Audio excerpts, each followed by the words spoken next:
So last day നമ്മൾ IFRS ആയിരുന്നു discuss ചെയ്തുകൊണ്ടിരുന്നത്. IFRSലുള്ള രണ്ട് സ്റ്റാൻഡേർഡുകൾ നമ്മൾ ഡിസ്കസ് ചെയ്തു.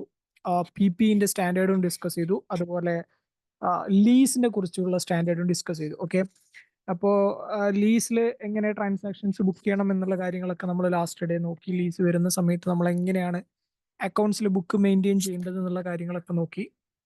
Okay, 1 second. ഓക്കെ, സോ ഇന്ന് ഞാൻ പറഞ്ഞു നമ്മളൊരു 4-5ഓളം IFRSലുള്ള സ്റ്റാൻഡേർഡുകൾ നോക്കുന്നുണ്ട്. അതാണ് ഇന്ന് ചെയ്യാനുള്ളത്. അതും കൂടി കഴിഞ്ഞിട്ട് നമ്മൾ ബാക്കി പ്രാക്ടിക്കൽസിലേക്ക് പോകുള്ളൂ. അപ്പോൾ ഏകദേശം ജേർണൽ എൻട്രി വിത്ത് കുറച്ച് IFRSലെ സ്റ്റാൻഡേർഡുകളൊക്കെ ആകുമ്പോൾ നമുക്ക് കുറച്ചൊരു ക്രോഡീകരിച്ച ഒരു സ്റ്റേറ്റസിലേക്ക് എത്തി. ഇനി നമ്മൾ ട്രയൽ ബാലൻസിന് ശേഷമുള്ള കാര്യങ്ങളിലേക്കാണ് പോകാനുള്ളത്. P&L എങ്ങനെ ഉണ്ടാക്കും, ബാലൻസ് ഷീറ്റ് എങ്ങനെ ഉണ്ടാക്കും, ട്രയൽ ബാലൻസ് എങ്ങനെ ക്ലോസ് ചെയ്യും എന്ന കാര്യങ്ങളിലേക്കാണ്, എന്ന പാർട്ടിലേക്കാണ് പോകാനുള്ളത്. അപ്പോൾ അതിലേക്ക് പോകുന്നതിന് മുന്നേ നമുക്ക് എന്ത് ചെയ്യാം, ഇന്ന് കംപ്ലീറ്റ് ചെയ്യാനുള്ള ബാക്കിയുള്ള IFRSലുള്ള സ്റ്റാൻഡേർഡുകൾ, ഇമ്പോർട്ടൻ്റ് ആയിട്ടുള്ള സ്റ്റാൻഡേർഡുകളാണ് ഇന്ന് ഡിസ്കസ് ചെയ്യുന്നത്. ഓക്കെ, സോ ലാസ്റ്റ് ഡേ നമ്മൾ എൻഡ് ചെയ്ത് വെച്ചത് ഐ തിങ്ക് വർക്കിംഗ് ക്യാപിറ്റലിനെ കുറിച്ചും ക്യാപിറ്റൽ വർക്ക് ഇൻ പ്രോഗ്രസ് എന്ന് പറഞ്ഞ ഒരു ചെറിയ കൺസെപ്റ്റ് പറഞ്ഞിട്ടാണ് നമ്മൾ ക്ലാസ് എൻഡ് ചെയ്തത്. എന്താണ് വർക്കിംഗ് ക്യാപിറ്റലും ക്യാപിറ്റൽ വർക്ക് ഇൻ പ്രോഗ്രസും തമ്മിലുള്ള വ്യത്യാസം അല്ലെങ്കിൽ ഡിഫറൻസ് എന്താന്നുള്ളത് നമ്മൾ പറഞ്ഞത്. അത് പറയാനുണ്ടായിരുന്ന സാഹചര്യം, നമ്മൾ PPനെ കുറിച്ച് പഠിച്ചായിരുന്നു. പ്ലാന്റ് പ്രോപ്പർട്ടി എക്യുപ്മെന്റ് PPനെ കുറിച്ച് പഠിച്ച സമയത്ത് ആ PPയിൽ തന്നെയുള്ള ക്യാപിറ്റൽ വർക്കിംഗ് പ്രോഗ്രസ് കണ്ട സമയത്താണ് നമ്മൾ അവിടെ നിന്നാണ് ക്യാപിറ്റൽ വർക്കിംഗ് പ്രോഗ്രസും വർക്കിംഗ് ക്യാപിറ്റലും രണ്ടും രണ്ടാണെന്നുള്ളതും അക്കൗണ്ട്സിൽ എങ്ങനെയാണ് രണ്ടും വ്യത്യാസപ്പെട്ട് നിൽക്കുന്നത് എന്നുള്ളതും നമ്മൾ ഡിസ്കസ് ചെയ്തു. ഓക്കെ, സോ ഇന്ന് നമ്മൾ ഡിസ്കസ് ചെയ്യാൻ പോകുന്നത് PPയുമായി ബന്ധപ്പെട്ട് തന്നെ നിൽക്കുന്ന വേറൊരു സ്റ്റാൻഡേർഡ് കൂടിയാണ് പറയാൻ പോകുന്നത്. PPയിൽ നമ്മൾ ഏകദേശം ലാസ്റ്റ് ഡേ ഡിപ്രീസിയേഷനും അപ്രീസിയേഷനെ കുറിച്ചും ഞാൻ പറഞ്ഞിട്ടുണ്ട്. ഡിപ്രീസിയേഷനെ കുറിച്ചും അപ്രീസിയേഷനെ കുറിച്ചും, അത് തന്നെ റീവാലുവേഷൻ അക്കൗണ്ട് എന്ന് പറഞ്ഞ ഒരു അക്കൗണ്ട് ഉണ്ടാക്കണം എന്നുള്ളതും ലാൻഡ് റീവാല്യൂ ചെയ്യുന്നുള്ളതും ഒക്കെ നമ്മൾ ലാസ്റ്റ് ഡേ ഡിസ്കസ് ചെയ്താണ്. ഇന്ന് അതുമായി ബന്ധപ്പെട്ട് തന്നെ നിൽക്കുന്ന വേറൊരു സ്റ്റാൻഡേർഡാണ് നമ്മൾ പറയാൻ പോകുന്നത്. IFRS. ഓക്കെ, സെക്കൻഡ് കാണുന്നുണ്ടാവില്ല. 1 സെക്കൻഡ്.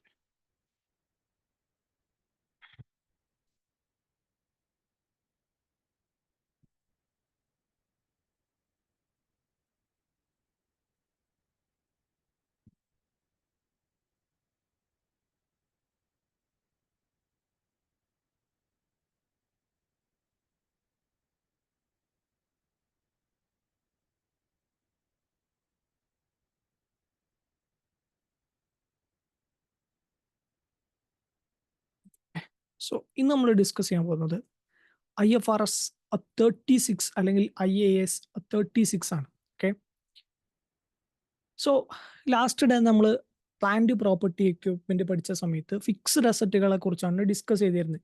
അപ്പോൾ ഫിക്സ്ഡ് അസറ്റിന്റെ ഡിപ്രീസിയേഷൻ, ഫിക്സ്ഡ് അസറ്റിന്റെ അപ്രീസിയേഷൻ ഒക്കെ പറഞ്ഞു. അവിടുന്ന് തന്നെയാണ് ഈ സ്റ്റാൻഡേർഡ് കൂടി ഡെറൈവ് ചെയ്യുന്നത്. ഇതൊരു കുട്ടി സ്റ്റാൻഡേർഡാണ്, ബട്ട് ഇമ്പോർട്ടൻറ്റ് സ്റ്റാൻഡേർഡാണ്. ഓക്കെ, ഒരു ചെറിയ സ്റ്റാൻഡേർഡാണ്, അത്ര കുട്ടിയൊന്നുമല്ല, പക്ഷേ ചെറിയ സ്റ്റാൻഡേർഡാണ് കമ്പയറിങ് ടു ലീസ്. ലീസ് വലിയ സ്റ്റാൻഡേർഡാണ്. നമ്മൾ ആദ്യം പഠിച്ചത് വലിയ സ്റ്റാൻഡേർഡാണ്. ലീസിന്റെ കാൽക്കുലേഷൻസും ലീസിന്റെ വർക്കിംഗ് ഒക്കെ വലിയ കാര്യങ്ങളാണ്. അത് ബന്ധപ്പെട്ട് നോക്കുമ്പോൾ ഇത് കുറച്ചും കൂടി ചെറിയ സ്റ്റാൻഡേർഡാണ്. സോ നമ്മൾ എഗെയിൻ ഒരു ഉദാഹരണത്തിലേക്ക് പോവുകയാണെന്നുണ്ടെങ്കിൽ, നമ്മൾ എന്ത് ചെയ്തു, ലാപ്ടോപ്പ് പർച്ചേസ് ചെയ്തു. ഓക്കെ, നമ്മൾ ഈ ലാപ്ടോപ്പ് കമ്പനിയിലേക്ക് ഒരു ലാപ്ടോപ്പ് പർച്ചേസ് ചെയ്തു.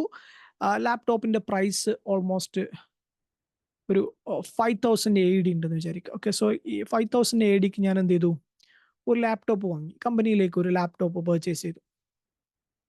ഓക്കെ, ലാപ്ടോപ്പിന്റെ കോസ്റ്റ് 5000 AED ആണ്. ആഫ്റ്റർ 2 ഇയേഴ്സ്, 2 വർഷങ്ങൾക്ക് ശേഷം ഈ ലാപ്ടോപ്പിന്റെ ബുക്സിലെ വാല്യൂ, അതായത് നമ്മുടെ ഫിനാൻഷ്യൽ സ്റ്റേറ്റ്മെന്റിലെ വാല്യൂ ഏകദേശം ഒരു 3000 AED ആയിട്ടുണ്ട്. അതെങ്ങനെയാവുക, ഡിപ്രീസിയേഷൻ കഴിഞ്ഞിട്ട്. അതായത് ഓരോ വർഷം എന്ത് ചെയ്തിട്ടുണ്ടാവും, ആ ലാപ്ടോപ്പ് ഫിക്സഡ് അസറ്റ് ആയിട്ട് ബുക്ക് ചെയ്തിട്ടുണ്ടാവും. അല്ലെ, ഇനീഷ്യലി നമ്മൾ ലാപ്ടോപ്പ് വാങ്ങുമ്പോൾ നമ്മൾ എന്ത് ചെയ്യും, അത് ഫിക്സഡ് അസറ്റ് ആയിട്ട് ബുക്ക് ചെയ്യും. ഫിക്സഡ് അസറ്റ് ആയിട്ട് ബുക്ക് ചെയ്യാറ് കഴിഞ്ഞാൽ ഫിക്സഡ് അസറ്റ് ആയിട്ട് നമ്മുടെ അക്കൗണ്ട്സിൽ കാണിക്കും. അതിന്റെ ജേർണൽ എൻട്രി ഒക്കെ നിങ്ങൾക്ക് അറിയുമെന്ന് ഞാൻ വിചാരിക്കുന്നു. അങ്ങനെ നമ്മൾ എന്ത് ചെയ്തു, ലാപ്ടോപ്പ് കാണിച്ചു. ലാപ്ടോപ്പ് കാണിച്ചതിന് ശേഷം നമുക്ക് എന്ത് തരും, ആ ലാപ്ടോപ്പ് ഡിപ്രീസിയേഷൻ ബുക്ക് ചെയ്യും. നമ്മൾ ലാസ്റ്റ് ഡേ പറഞ്ഞ പോലെ ഡിപ്രീസിയേഷൻ കൊടുക്കും. ഡിപ്രീസിയേഷൻ എക്സ്പെൻസ് ആയിട്ട് കാണിച്ചിട്ട് എന്ത് ചെയ്യും, ലാപ്ടോപ്പിന്റെ വില ഓരോ വർഷവും ഇങ്ങനെ കുറഞ്ഞു വരും. അങ്ങനെ 2 വർഷം കഴിഞ്ഞപ്പോൾ ആ ലാപ്ടോപ്പിന്റെ നമ്മുടെ ഫൈനാൻഷ്യൽ സ്റ്റേറ്റ്മെന്റിനകത്തുള്ള വില ഫിനാൻഷ്യൽ സ്റ്റേറ്റ്മെന്റ് അല്ലെങ്കിൽ നമ്മുടെ ബുക്സിനകത്തുള്ള ഫിനാൻഷ്യൽ സ്റ്റേറ്റ്മെന്റ് അല്ലെങ്കിൽ നമ്മുടെ ബുക്സ് ഓഫ് അക്കൗണ്ട്സ് എന്ന് പറഞ്ഞാൽ നമ്മുടെ അക്കൗണ്ട്സിനകത്തുള്ള ഈ ലാപ്ടോപ്പിനകത്ത് വില ഏകദേശം ഒരു 3000 AD ആയിട്ടുണ്ട്. അതായത് 5000 ADക്ക് വാങ്ങിയതിന് ശേഷം 2 വർഷത്തെ ഡിപ്രീസിയേഷൻ കഴിഞ്ഞ് ആ ലാപ്ടോപ്പ് എത്ര ആയിട്ടുണ്ട്? 3000 AD ആയിട്ടുണ്ട്. ഇനി നമ്മൾ ഈ ലാപ്ടോപ്പ് മാർക്കറ്റിൽ കൊണ്ടുപോയിട്ട് സെല്ല് ചെയ്യാന്ന് വിചാരിക്കാം. 2 വർഷത്തിന് ശേഷം ഇതേ ലാപ്ടോപ്പ് നമ്മൾ എന്ത് ചെയ്തു? മാർക്കറ്റിൽ കൊണ്ടുപോയിട്ട് സെല്ല് ചെയ്തു. അപ്പോൾ മാർക്കറ്റിൽ പോയി നമ്മൾ എന്ത് ചെയ്തു? ഇത് സെല്ല് ചെയ്യാൻ തീരുമാനിച്ചു. കമ്പ്യൂട്ടർ എന്ത് ചെയ്യുന്നില്ല, അത്ര തന്നെ നമുക്ക് ആവശ്യമുള്ള ഫീച്ചേഴ്സ് ഒന്നും ഇല്ല എന്ന് കണ്ടപ്പോൾ നമ്മൾ എന്ത് ചെയ്യണേ? ഈ ലാപ്ടോപ്പ് വിറ്റൊഴിവാക്കുകയാണ്. അങ്ങനെ വിറ്റൊഴിവാക്കാൻ നോക്കിയപ്പോൾ നമുക്ക് ഈ ലാപ്ടോപ്പിന് 2000 ദിർഹം മാത്രമേ കിട്ടുന്നുള്ളൂ. ഓക്കെ, സോ നമ്മൾ 5000 ദിർഹത്തിന് വാങ്ങിയതായിരുന്നു. ഇപ്പൊ 2 വർഷത്തിന് ശേഷം നമ്മൾ ഡിപ്രീസിയേഷൻ കഴിഞ്ഞ് നമ്മുടെ കമ്പനീന്റെ അക്കൗണ്ട്സിനകത്ത് ഈ ലാപ്ടോപ്പ് 3000 ദിർഹത്തിലാണ് നിൽക്കുന്നത്. ആ ലാപ്ടോപ്പ് നമ്മൾ എന്ത് ചെയ്യണം? മാർക്കറ്റിൽ കൊണ്ടുപോയിട്ട് വിൽക്കാൻ പോവാണ്. മാർക്കറ്റിൽ കൊണ്ടുപോയി വിൽക്കാൻ നോക്കിയ സമയത്ത് മാർക്കറ്റിൽ അതിന് 2000 ദിർഹം മാത്രമേ എന്ത് ചെയ്യുന്നുള്ളൂ? എടുക്കുന്നുള്ളൂ. അതായത് 2000 ദിർഹത്തിന് എന്ത് ചെയ്യുള്ളൂ? ഈ ലാപ്ടോപ്പ് നമുക്ക് വിൽക്കാൻ പറ്റുന്നുള്ളൂ. സോ ഇങ്ങനെ ഒരു സിറ്റുവേഷൻ ഉണ്ടായ സമയത്ത് എന്തുണ്ടാവും? ബാലൻസ് ഷീറ്റിൽ നമ്മൾ ലാപ്ടോപ്പിന്റെ വാല്യൂ കറക്റ്റ് ആണോ കാണിക്കുന്നത്? ആക്ച്വലി ലാപ്ടോപ്പിന് നമ്മുടെ ബാലൻസ് ഷീറ്റ് പ്രകാരം 3000 ദിർഹം ഉണ്ട്. പക്ഷെ മാർക്കറ്റ് ഇതിന് എത്രേ കാണിക്കുന്നുള്ളൂ? 2000 ദിർഹമേ കാണിക്കുന്നുള്ളൂ. സോ അവിടെ എന്തുണ്ട്? ഒരു 1000 ദിർഹത്തിന്റെ ഡിഫറൻസ് കിടക്കുന്നുണ്ട്. നമ്മുടെ ബുക്സും ഇതേ ലാപ്ടോപ്പിന്റെ മാർക്കറ്റ് വാല്യൂവും തമ്മിൽ എന്തുണ്ട്? ഒരു 1000 ദിർഹത്തിന്റെ ഡിഫറൻസ് ഉണ്ട്. അപ്പൊ ശരിക്കും ബുക്സ് എപ്പോഴും എന്തായിരിക്കണം? എന്താണോ ഈ നമ്മുടെ കമ്പനിയിലുള്ള അസറ്റ്, ആ അസറ്റിന് മാർക്കറ്റിൽ എത്ര വാല്യൂ കിട്ടും എന്നനുസരിച്ചിരിക്കണം ബുക്സിലുള്ള വാല്യൂ ആക്ച്വലി, അല്ലേ? കാരണം എന്താ, ഇപ്പൊ ഞാൻ പറയാണ് എൻ്റെ കമ്പനിയിൽ വലിയ ബിൽഡിംഗ് ഉണ്ട്. ബിൽഡിങ്ങിന് 1 lakh ദിർഹം ആണ് ഈ ബിൽഡിങ്ങിന്റെ കോസ്റ്റ് അല്ലെങ്കിൽ ഈ ബിൽഡിങ്ങിന്റെ എമൗണ്ട് എന്നുള്ളത് ഞാൻ ബാലൻസ് ഷീറ്റിൽ കാണിച്ചു എന്ന് വിചാരിക്കാം. ഈ ബാലൻസ് ഷീറ്റ് വായിക്കുന്ന ഒരു ഇൻവെസ്റ്റർ എന്താ വിചാരിക്കുക? 1 ലക്ഷം ദിർഹത്തിന്റെ ബിൽഡിംഗ് ഉള്ള ടീമാണ് ഇവർ, അല്ലെങ്കിൽ 1 ലക്ഷം ദിർഹത്തോളം വരുന്ന ബിൽഡിംഗ് ഒക്കെ ഉള്ള വലിയ ബിസിനസ് ആണ് ഇവരും തെറ്റിദ്ധരിക്കും. എന്നാൽ ഈ ബിൽഡിംഗ് ശരിക്കും അത്ര തന്നെ വില വരാത്ത ഏതെങ്കിലും ഒരു UAE തന്നെ വളരെ സ്ഥലം വിറ്റു പോകാത്ത ഏതെങ്കിലും ഒരു ഏരിയയിലോ അല്ലെങ്കിൽ ആ ബിൽഡിങ്ങിന് അത്ര തന്നെ വാല്യൂ കാണാൻ പറ്റാത്ത ഏതെങ്കിലും ഒരു ഏരിയയിലാണെന്നുണ്ടെങ്കിൽ 1 lakh ദിർഹത്തിനൊന്നുള്ള ബിൽഡിംഗ് ഇല്ല. അത് ആക്ച്വലി ഒരു 25,000 ദിർഹത്തിനുള്ള ബിൽഡിങ്ങേ ഉള്ളൂ എന്നുണ്ടെങ്കിൽ നമ്മൾ ഈ ഇൻവെസ്റ്റർ എന്ത് ചെയ്യണേ? പറ്റിക്കുകയാണ്, അല്ലേ? കാരണം ഇൻവെസ്റ്റർ എന്ത് ചെയ്യുക? നമ്മുടെ ഫിനാൻഷ്യൽ സ്റ്റേറ്റ്മെന്റ് നോക്കുക. നമ്മുടെ ബാലൻസ് ഷീറ്റ് നോക്കിയിട്ട് ഇൻവെസ്റ്റർ വിചാരിക്കുന്നത് നമ്മുടെ കയ്യിൽ 1 lakh ദിർഹത്തിന്റെ ബിൽഡിംഗ് ഉണ്ടെന്ന് വിചാരിക്കും. പക്ഷെ എക്സാക്ട്ലി നമുക്ക് ശരിക്കും ആ ബിൽഡിങ്ങിന് 25,000 വരെ മാർക്കറ്റ് വാല്യൂ ഉണ്ടാവുള്ളൂ. അപ്പൊ അവിടെ ഒരു വ്യത്യാസമുണ്ട്. പക്ഷെ ഫിനാൻഷ്യൽ സ്റ്റേറ്റ്മെന്റിൽ ഇത് വരാൻ കാരണം എന്തായിരിക്കും? ഫിനാൻഷ്യൽ സ്റ്റേറ്റ്മെന്റിൽ നമ്മൾ ഫിക്സഡ് അസറ്റ് ബുക്ക് ചെയ്യുമ്പോൾ എന്താ ചെയ്യുക? നമ്മൾ ഇന്നലെ പഠിച്ചില്ലേ, PPE ബുക്ക് ചെയ്യാൻ എന്താ ചെയ്യുക? ആ PPE വാങ്ങിയ സമയത്ത്, ആ ഫിക്സഡ് അസറ്റ് വാങ്ങിയ സമയത്ത് വന്ന എല്ലാ എക്സ്പെൻസും ചേർത്തിട്ടായിരിക്കും നമ്മൾ എന്ത് ചെയ്തിട്ടുണ്ടാവുക? അത് ബുക്സിൽ കാണിച്ചിട്ടുണ്ടാവുക. അപ്പോൾ ഒരു ബിൽഡിംഗ് ഉണ്ടാക്കുക വിചാരിക്കുക. ബിൽഡിംഗ് ഉണ്ടാക്കുമ്പോൾ വരുന്ന സിമെന്റ്, അതിന്റെ മെറ്റല്, അതുമായി ബന്ധപ്പെട്ട് നിൽക്കുന്ന എല്ലാ ബിൽഡിംഗ് കോൺട്രാക്ട്സ് അല്ലെങ്കിൽ ബിൽഡിംഗ് വർക്ക്സിൽ വന്ന എല്ലാ മെറ്റീരിയൽസും ചേർത്തിട്ടായിരിക്കും നമ്മൾ എന്ത് ചെയ്തിട്ടുണ്ടാവുക? ഫിക്സഡ് അസറ്റിലേക്ക് കാണിച്ചിട്ടുണ്ടാവുക. അങ്ങനെ ആയിരിക്കും ഈ ബിൽഡിങ്ങിന്റെ വാല്യൂ കണ്ടിട്ടുണ്ടാവുക. അങ്ങനെ ആ ബിൽഡിങ്ങിന് ഏകദേശം ഒരു 1 ലക്ഷം ദിർഹം വന്നിട്ടുണ്ടാവും. കാരണം എന്താ? അത്രയും മെഷീൻ അതിൽ അല്ലെങ്കിൽ അത്രയും മെറ്റീരിയൽസ് യൂസ് ചെയ്ത് നമ്മൾ ഉണ്ടാക്കിയ ബിൽഡിംഗ് ആയിരിക്കും. പക്ഷെ ബിൽഡിംഗ് ഞാൻ നേരത്തെ പറഞ്ഞ പോലെ ഈവൻ നമ്മൾ അത്ര മെറ്റീരിയൽ യൂസ് ചെയ്തിട്ട് ഉണ്ടാക്കിയ ബിൽഡിംഗ് ആണെങ്കിൽ കൂടിയും ബിൽഡിങ്ങിന് മാർക്കറ്റിൽ വാല്യൂ ചിലപ്പോൾ നമ്മൾ ഈ പറഞ്ഞ വാല്യൂ ഒന്നും ഉണ്ടാവില്ല. കാരണം എന്താ? അതിന്റെ ലൊക്കേഷൻ ചിലപ്പോൾ ശരിയാവില്ല, അല്ലെങ്കിൽ അത് നമ്മൾ വിചാരിച്ച പോലെ ഒരു നല്ലൊരു പ്രൈം ഏരിയ അല്ലെങ്കിൽ അതിന്റെ ഫെസിലിറ്റീസ് ഒന്നും നമ്മൾ വിചാരിച്ച പോലെ അല്ലെങ്കിൽ മാർക്കറ്റ് വരും. പക്ഷെ നമ്മൾ എത്ര സ്പെൻഡ് ചെയ്തു എന്ന് പറഞ്ഞിട്ടും മാർക്കറ്റ് ചിലപ്പോൾ ആ ബിൽഡിങ്ങിന് അത്ര വാല്യൂ കണ്ടോണമെന്നില്ല. അപ്പൊ നമ്മുടെ ബുക്സിൽ ഒരു വാല്യൂ, മാർക്കറ്റിൽ വേറെ ഒരു വിലയുമായി നിൽക്കും, അല്ലെ? ഇപ്പൊ ഇവിടുത്തെ കേസിലാണെങ്കിൽ ലാപ്ടോപ്പിന്റെ അതേ സിറ്റുവേഷൻ. ലാപ്ടോപ്പ് 5000 ദിർഹത്തിന് ഞാൻ വാങ്ങിയതാണ്. വാങ്ങിയ ഉടനെ നമ്മുടെ അക്കൗണ്ടന്റ് എന്ത് ചെയ്യും? അല്ലെങ്കിൽ നമ്മളെ അക്കൗണ്ട്സിലുള്ള ആൾ എന്ത് ചെയ്യും? നേരെ 5000 ദിർഹത്തിന് ആ ഇൻവോയ്സ് പ്രകാരം ഫിക്സഡ് അസറ്റ് കാണിച്ചു, ഡിപ്രീസിയേഷൻ എടുത്തു വന്നു, 3000 ദിർഹമായി. പക്ഷെ ആ 3000 ദിർഹമുള്ള ലാപ്ടോപ്പ് കൊണ്ടുപോയിട്ട് മാർക്കറ്റിൽ വിൽക്കാൻ നോക്കിയ സമയത്ത് 2000 ദിർഹമേ കാണുന്നുള്ളൂ, അല്ലെങ്കിൽ 2000 ദിർഹമേ കിട്ടുന്നുള്ളൂ. അപ്പൊ ആക്ച്വലി ഇവിടെ എന്തുണ്ട്? ഒരു 1000 ദിർഹത്തിന്റെ ഡിഫറൻസ് ഉണ്ട്. ഈ ഡിഫറൻസ് ഡിപ്രീസിയേഷൻ ആണോ? അല്ല. ഡിപ്രീസിയേഷൻ ബുക്ക് ചെയ്തിട്ടുണ്ട് നമ്മൾ ഓൾറെഡി. ഡിപ്രീസിയേഷൻ അല്ല. പിന്നെ ഇതെന്താ? പിന്നെ വരുന്ന ഈ ഒരു എക്സ്പെൻസിനെ വിളിക്കുന്ന പേരാണ്, ഡിപ്രീസിയേഷൻ അല്ല, ഈ ഒരു എക്സ്പെൻസിനെ വിളിക്കുന്ന പേരാണ് impairment. Okay, impairment of assets. Asset എന്ത് ചെയ്യണം? ഇമ്പയർമെന്റ് നടത്തണം. സോ ഒരു ഫൈനാൻഷ്യൽ ഇയറിൽ അല്ലെങ്കിൽ ഒരു ഫൈനാൻഷ്യൽ സ്റ്റേറ്റ്മെന്റിൽ ഓരോ ഇയർ കഴിയുന്ന സമയത്തും കമ്പനിക്ക് എന്ത് ചെയ്യാം? ഓരോ അവരുടെ ഫിക്സ്ഡ് അസറ്റുകളുടെയും ഇമ്പയർമെന്റിന്റെ ടെസ്റ്റ് നടത്താം. ഇമ്പയർമെന്റ് ടെസ്റ്റ് എന്ന് പറഞ്ഞു കഴിഞ്ഞാൽ നമ്മുടെ ഫൈനാൻഷ്യൽ സ്റ്റേറ്റ്മെന്റിൽ നിൽക്കുന്ന ഈ അസറ്റും മാർക്കറ്റിലുള്ള ഇതേ അസറ്റിന്റെ വാല്യൂവും തമ്മിൽ നമ്മൾ എന്ത് ചെയ്ത് നോക്കുക, കമ്പയർ ചെയ്ത് നോക്കുക. ഓക്കെ, അപ്പൊ മാർക്കറ്റിൽ വളരെ എമൗണ്ട് വില കുറവാണ് നമ്മുടെ ഈ ഒരു ഫൈനാൻഷ്യൽ സ്റ്റേറ്റ്മെന്റിനകത്തുള്ള ഏതെങ്കിലും ഒരു അസറ്റിൽ നിന്നുണ്ടെങ്കിൽ നമ്മൾ ഈ ഫിനാൻഷ്യൽ സ്റ്റേറ്റ്മെന്റിൽ കാണിക്കുന്നത് തെറ്റാണ് അല്ലേ? അപ്പൊ അവിടെ എന്തുണ്ട്, ആ എമൗണ്ട് കുറവ് ഇമ്പയർമെന്റ് മൂലമാണ് ഉണ്ടാകുന്നത്. അപ്പൊ ഇമ്പയർമെന്റ് എന്ന് പറഞ്ഞ അസറ്റിന് സംഭവിക്കുന്ന ഇമ്പയർമെന്റ്, ഇത് ഡിപ്രീസിയേഷൻ ആണോ? അല്ല, ഇത് ആക്ച്വലി ഡിപ്രീസിയേഷൻ അല്ല. ഡിപ്രീസിയേഷൻ നമ്മൾ യൂസ് ചെയ്തത് മൂലം ഉണ്ടാകുന്നതാണ്. ഇപ്പൊ ലാപ്ടോപ്പ് വാങ്ങി ഞാൻ കുറേ യൂസ് ചെയ്തപ്പോൾ ഞാൻ ഓരോ വർഷം എന്ത് ചെയ്തു, ഡിപ്രീസിയേഷൻ ചാർജ് ചെയ്തു. എക്സ്പെൻസിന് പകരം ഡിപ്രീസിയേഷൻ ചാർജ് ചെയ്തിട്ടാണ് ഞാൻ എന്ത് ചെയ്യുന്നത്, ലാപ്ടോപ്പിന്റെ വില കുറച്ച് കൊണ്ടുവരുന്നത്. അത് നമ്മുടെ യൂസ് മൂലം വരുന്നതാണ്. പക്ഷെ ഇമ്പയർമെന്റ് യൂസ് മൂലമല്ല. ഇമ്പയർമെന്റ് എന്താണ്, മാർക്കറ്റിൽ ഇതിന് അത്ര തന്നെ വില കാണുന്നില്ല. മാർക്കറ്റിന്റെ സ്റ്റാൻഡേർഡ് പ്രകാരമുള്ള ഒരു ലാപ്ടോപ്പ് അല്ല. ഈവൻ നമ്മുടെ ഡിപ്രീസിയേഷനും താഴെയാണ്. ഡിപ്രീസിയേഷൻ കഴിഞ്ഞതിന് ശേഷമുള്ള എമൗണ്ടിനും താഴെയാണ് മാർക്കറ്റ് വാല്യൂ കാണുന്നതെങ്കിൽ അവിടെ ഒരു എമൗണ്ട് എന്തുണ്ട്, എക്സ്പെൻസ് എന്തുണ്ട്, നമ്മൾ കാണിക്കാനുണ്ട്. ആ എക്സ്പെൻസിനെ വിളിക്കുന്ന പേരാണ് ഇമ്പയർമെന്റ് ഓഫ് അസറ്റ്സ് അല്ലെങ്കിൽ ഇമ്പയർമെന്റ്. അപ്പൊ ഇമ്പയർമെന്റ് കാണണം എന്നുണ്ടെങ്കിൽ നമ്മൾ ഒരു ഫോർമുല ഉണ്ട്. അപ്പൊ ഫോർമുല ആയിട്ട് നമുക്ക് നോക്കണം. നമുക്ക് എക്സാമ്പിൾ ആയിട്ട് തന്നെ നോക്കാം. എക്സാമ്പിൾ ഫോർമുല കിട്ടും. അപ്പൊ ഞാൻ എന്ത് ചെയ്തു, ഒരു മെഷീനറി പർച്ചേസ് ചെയ്തു. ഓക്കെ, അഗൈൻ നമ്മൾ ഒരു മെഷീനറി പർച്ചേസ് ചെയ്തു. മെഷീനറിന്റെ കോസ്റ്റ് ഏകദേശം 5 ലാക്ക് ഉണ്ടെന്ന് വിചാരിക്കുക. 5 ലാക്ക് ദിർഹമാണ് മെഷീനറിന്റെ കോസ്റ്റ്.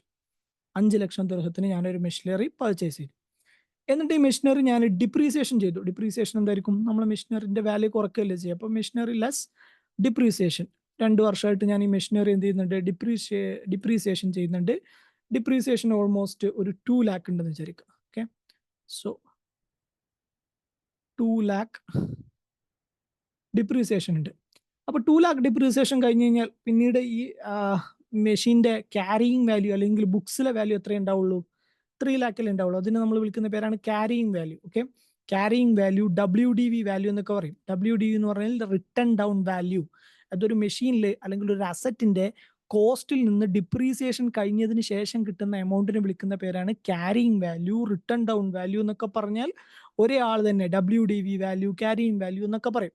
അതായത് ഈ മെഷീൻ ഇപ്പോൾ ബുക്സിൽ ക്യാരി ചെയ്യുന്ന എമൗണ്ട് ഏകദേശം എത്ര ഉണ്ടാവും, 3 ലാക്ക് ഉണ്ടാവും. കാരണം എന്താ, 2 ലാക്ക് ഡിപ്രീസിയേഷൻ കഴിഞ്ഞാൽ ബാലൻസ് 3 ലാക്കാണ് ഈ മെഷീന്റെ വാല്യൂ ഉണ്ടാവുക. ഇങ്ങനെ പോയിക്കൊണ്ടിരിക്കുന്ന മെഷീന് നമ്മൾ എന്ത് ചെയ്തു, നേരെ മാർക്കറ്റിലേക്ക് കൊണ്ടുപോയി. 3 ലക്ഷമാണ് ഈ മെഷീന്റെ ബുക്സിൽ. അപ്പൊ നമ്മുടെ അക്കൗണ്ടന്റ് നമ്മളോട് പറഞ്ഞു, ഈ മെഷീൻ ഇപ്പൊ വിറ്റാൽ 3 ലക്ഷം ദിർഹം കിട്ടും. അപ്പോൾ ഓണർ കൊണ്ടുപോയിട്ട് എന്ത് ചെയ്തു, ഓണർക്ക് ക്യാഷിന് പെട്ടെന്നൊരു ആവശ്യം. അപ്പോൾ ഈ മെഷീൻ വിൽക്കാൻ തീരുമാനിച്ചു. 3 ലക്ഷം ഉണ്ടല്ലോ നമ്മുടെ ഫിനാൻഷ്യൽ സ്റ്റേറ്റ്മെന്റിൽ ഈ മെഷീന്. ഓണർ എന്ത് ചെയ്തു, 3 ലക്ഷത്തിന്റെ മെഷീനും കൊണ്ടുപോയി മാർക്കറ്റിൽ ചെന്നു. ആൾക്കാരോട് പറഞ്ഞു, 3 ലക്ഷം ദിർഹമാണ് ഈ മെഷീന്റെ വില, അല്ലെങ്കിൽ ഞങ്ങളുടെ ബുക്സ് പ്രകാരം 3 ലക്ഷം ഉള്ളതാണ്.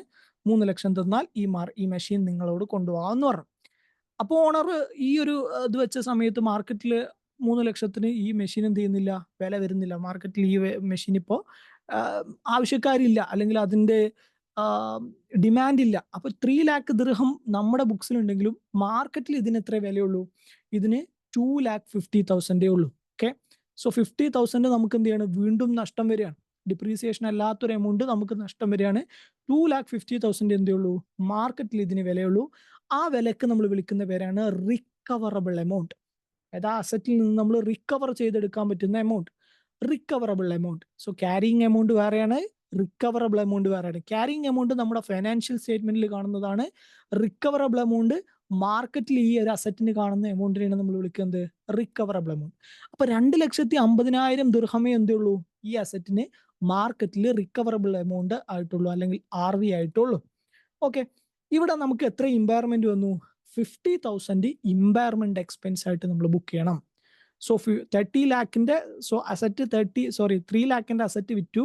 പക്ഷെ നമുക്ക് കിട്ടുന്നത് 2,50,000 ആണ്. അതായത് 50,000 എന്താണ്, റിക്കവറബിൾ എമൗണ്ട് ആയിട്ട് നമ്മൾ കാണിക്കണം. ആ റിക്കവറബിൾ എമൗണ്ട് ഇമ്പയർമെന്റ് ആയിട്ട് കാണിക്കണം. ആ ഇമ്പയർമെന്റിന്റെ ജേർണൽ എൻട്രി എന്താ ചെയ്യേണ്ടി വരിക, നോർമലി നമ്മൾ എക്സ്പെൻസിന്റെ ജേർണൽ എൻട്രി ഇടുന്ന പോലെ തന്നെ ഇമ്പയർമെന്റ് ലോസ്. ഓക്കെ, ഇവിടെ ഇമ്പയർമെന്റ് ലോസ് ആണ് സംഭവിച്ചത്. ഇമ്പയർമെന്റ് ലോസ് എവിടെ, P&L-ലേക്ക് തന്നെ. നോർമലി എന്ത് ചെയ്യുക, P&L നമ്മൾ ഒരു ഇൻഡയറക്റ്റ് എക്സ്പെൻസ് കാണിക്കുന്ന പോലെ തന്നെ ഇമ്പയർമെന്റ് ലോസ് P&L-ലേക്ക് ഡെബിറ്റ്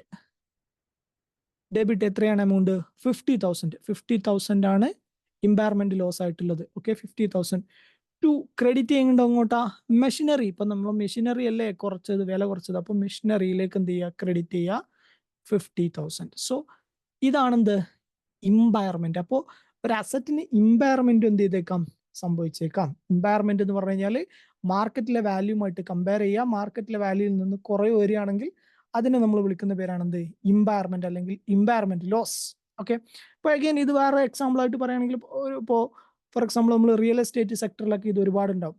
യു എയിൽ റിയൽ എസ്റ്റേറ്റ് സെക്ടറിലൊക്കെ ഇമ്പയർമെന്റ് ഒരുപാടുണ്ടാവും. അപ്പോൾ ഒരു മാൾ ഉണ്ട് എന്ന് വിചാരിക്കുക, ഒരു റീറ്റെയിൽ ഷോപ്പിന്റെ മാൾ ഉണ്ട്. മാള് ബുക്സിൽ കാണിച്ചിട്ടുള്ളത് ഒരു 10 മില്യൺ ആണ് വിചാരിക്കുക.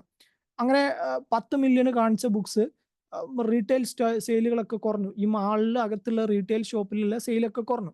സെയിലൊക്കെ കുറഞ്ഞതിന് ശേഷം ഈ മാൾ ആർക്കും വേണ്ടി വരുമോ? ആ റീറ്റെയിൽ ഷോപ്പിലേക്ക് ആൾക്കാർ വരുന്നില്ല എന്നുണ്ടെങ്കിൽ ഈ മാള് ചിലപ്പോൾ 10 മില്യന്റെ മാൾ ഉണ്ടാവും. കാരണം അത്രയും സിമെന്റും മെറ്റലും കാര്യങ്ങളൊക്കെ യൂസ് ചെയ്ത് ഉണ്ടാക്കിയതായിരിക്കും. അപ്പൊ മാളിന്റെ വാല്യൂ ഏകദേശം 10 മില്യൺ ഉണ്ടാവും. പക്ഷെ മാളിനകത്ത് സെയിൽ നടക്കുന്നില്ല. അവിടിനകത്ത് ഇടുന്ന റീറ്റെയിൽ ഷോപ്പുകൾക്ക് സെയിൽ നടക്കുന്നില്ല എന്നുണ്ടെങ്കിൽ ഈ മാള് വിറ്റ് കഴിഞ്ഞാൽ അത്ര വില കിട്ടുമോ? ഇല്ല. അപ്പൊ മാളിന്റെ വില എന്തായി? ഇപ്പൊ 10 മില്യൺ ആണെന്നുണ്ടെങ്കിൽ 8.5 മില്യൺ ആണ് മാർക്കറ്റിൽ ഈ മാളിന് വില എന്നുണ്ടെങ്കിൽ ആ എമൗണ്ടിന് നമ്മൾ വിളിക്കുന്ന പേരാണ് റിക്കവറബിൾ എമൗണ്ട്. നമ്മുടെ ക്യാരിയിങ് എമൗണ്ടും ക്യാരിയിങ് വാല്യൂവും റിക്കവറബിൾ എമൗണ്ടും നമ്മൾ കമ്പയർ ചെയ്ത് നോക്കുക. ഓക്കെ, ക്യാരിയിങ് വാല്യൂ റിക്കവറബിൾ എമൗണ്ടും നമ്മൾ കമ്പയർ ചെയ്ത് നോക്കുക. അതിൽ വരുന്നതാണെന്ത്, അതിൽ വരുന്ന ഡിഫറൻസ് ആണെന്ത്, ഇമ്പയർമെന്റ് ആയിട്ട് കാണിക്കേണ്ടത്. അപ്പോൾ ക്യാരിയിങ് വാല്യൂ റിക്കവറബിൾ എമൗണ്ടിനേക്കാളും കൂടുതലാണെന്നുണ്ടെങ്കിൽ ഇമ്പയർമെന്റ് ലോസ് ഉണ്ടാവും. ഇപ്പൊ ഇവിടെ അതല്ലേ സംഭവിച്ചത്, ക്യാരിയിങ് വാല്യൂ 3 ലാക്ക് ആയിരുന്നു, റിക്കവറബിൾ എമൗണ്ട് 2,50,000 ഉള്ളൂ. അതായത് ബുക്സിൽ ഇതിന് ഈ മെഷീനറിക്ക് 3 ലക്ഷം ഉണ്ട്, പക്ഷെ നമുക്ക് മാർക്കറ്റിൽ ഇതേ മെഷീന് 2.50 കിട്ടുന്നുള്ളൂ. കാരണം ഈ മാർക്കറ്റിൽ ഇത് കൊണ്ടുപോയിട്ടപ്പോൾ നമുക്ക് 3 ലക്ഷം ഒന്നും തരുന്നില്ല ആൾക്കാർ, 2.50 തരുന്നുള്ളൂ എന്നുണ്ടെങ്കിൽ അതായത് carrying value is more than recover value. Carrying value recoverable എമൗണ്ടിനേക്കാളും കൂടുതൽ നിൽക്കുകയാണെങ്കിൽ അവിടെ എന്തുണ്ടാവും, കമ്പനിക്കൊരു ഇമ്പയർമെന്റ് ലോസ് ഉണ്ടാകും. സോ കമ്പനി എന്ത് ചെയ്യും, ഇമ്പയർമെന്റ് ലോസ് ബുക്ക് ചെയ്യും. ഇതാണ് ഫസ്റ്റ് കേസ്. ഓക്കെ, ഇനി ഈ റിക്കവറബിൾ എമൗണ്ട് എങ്ങനെ കണ്ടുപിടിക്കും? റിക്കവറബിൾ എമൗണ്ട് എപ്പോഴും നമ്മൾ മാർക്കറ്റ് വാല്യൂ വെച്ചിട്ടാണോ കണ്ടുപിടിക്കുക, മാർക്കറ്റിലെ വാല്യൂ ആണോ കണ്ടുപിടിക്കുക? റിക്കവറബിൾ എമൗണ്ടിന് 2 രീതിയിൽ നമുക്ക് കണ്ടുപിടിക്കാം. റിക്കവറബിൾ എമൗണ്ട് എന്ന് പറഞ്ഞു കഴിഞ്ഞാൽ higher of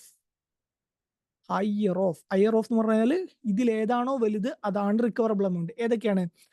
first one, fair value minus cost to sale, or second one, value in use.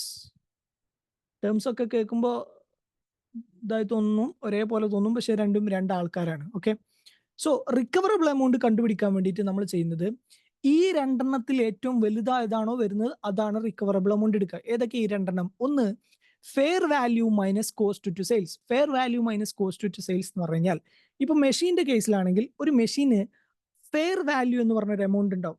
അതായത് ക്യാരിയിങ് വാല്യൂ അല്ലാതെ ഫെയർ വാല്യൂ. ഫോർ എക്സാമ്പിൾ മാർക്കറ്റിലെ വാല്യൂ എന്ന് തന്നെ വിചാരിച്ചോളൂ.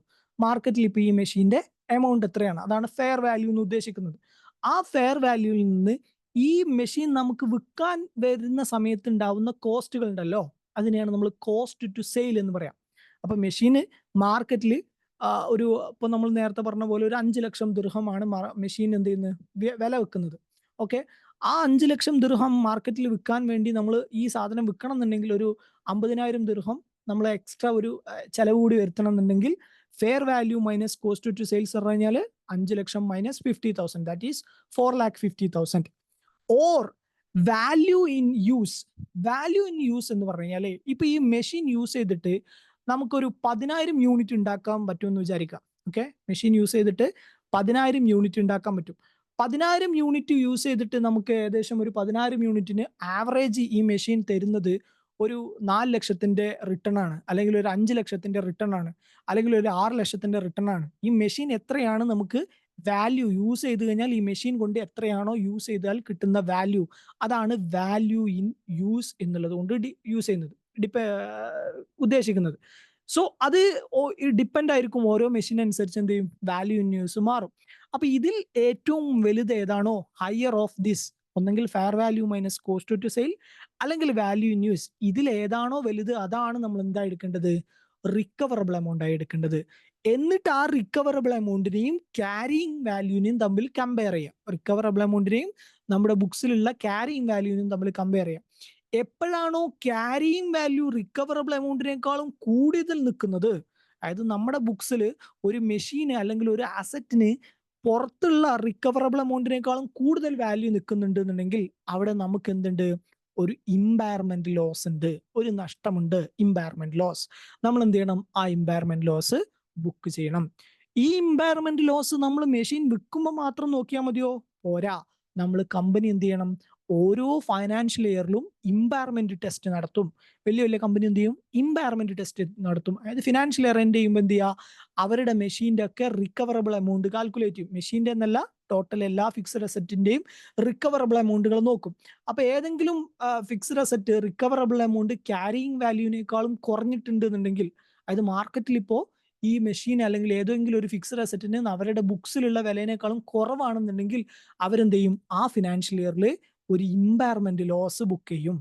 സോ മെഷീൻ എന്തിനു വേണ്ടിയിട്ട് അത് അങ്ങനെ ബുക്ക് ചെയ്യുന്നത്, ഫിക്സഡ് അസറ്റ് മാർക്കറ്റുമായിട്ട് അനുപാതിച്ച് നിന്ന് പോകാൻ. അതായത് നമ്മൾ ഫിനാൻഷ്യൽ സ്റ്റേറ്റ്മെന്റ് വായിക്കുന്ന ആൾക്ക് മനസ്സിലാവണം, ഇതേ സാധനം ഇന്ന് ഈ കാണുന്ന മെഷീൻ കൊണ്ടുപോയിട്ട് വിറ്റ് കഴിഞ്ഞാൽ 2.50 കിട്ടുള്ളൂ, അല്ലാതെ എന്ത് കിട്ടൂല, 3 കിട്ടൂല എന്ന് നമ്മൾ ബോധ്യപ്പെടുത്തി കൊടുക്കുകയാണ്. സോ അത് വിട്ടാത്തിന്റെ റീസൺ എന്താ, ഒരു ഇമ്പയർമെന്റ് ലോസ് നടന്നിട്ടുണ്ട് കമ്പനിയിൽ. So this is called impairment. So depreciation അല്ലാതെ വേറൊരു രീതിയിൽ കൂടിയും ഒരു ഫിക്സഡ് അസറ്റിന് എന്ത് വരാം, നഷ്ടം വരാം. ഡിപ്രീസിയേഷൻ നമ്മൾ അറിഞ്ഞുകൊണ്ടിടുന്ന എക്സ്പെൻസ് ആണ്, നമ്മൾ യൂസ് ചെയ്തതിന്റെ പേരിൽ നമ്മൾ കാണിക്കുന്നതാണ് എന്ത്, ഡിപ്രീസിയേഷൻ. ഡിപ്രീസിയേഷൻ അല്ലാതെ ഇമ്പയർമെന്റ് ലോസിലൂടെയും നമുക്ക് എന്ത് വരും, ലോസ് സംഭവിക്കാം. Okay, so this is called impairment. ഇനി ഇമ്പയർമെന്റ് റിവേഴ്സ് ചെയ്യാനുള്ള സാധ്യത ഉണ്ടോ? റിവേഴ്സ് ചെയ്യാനുള്ള സാധ്യത ഉണ്ട്.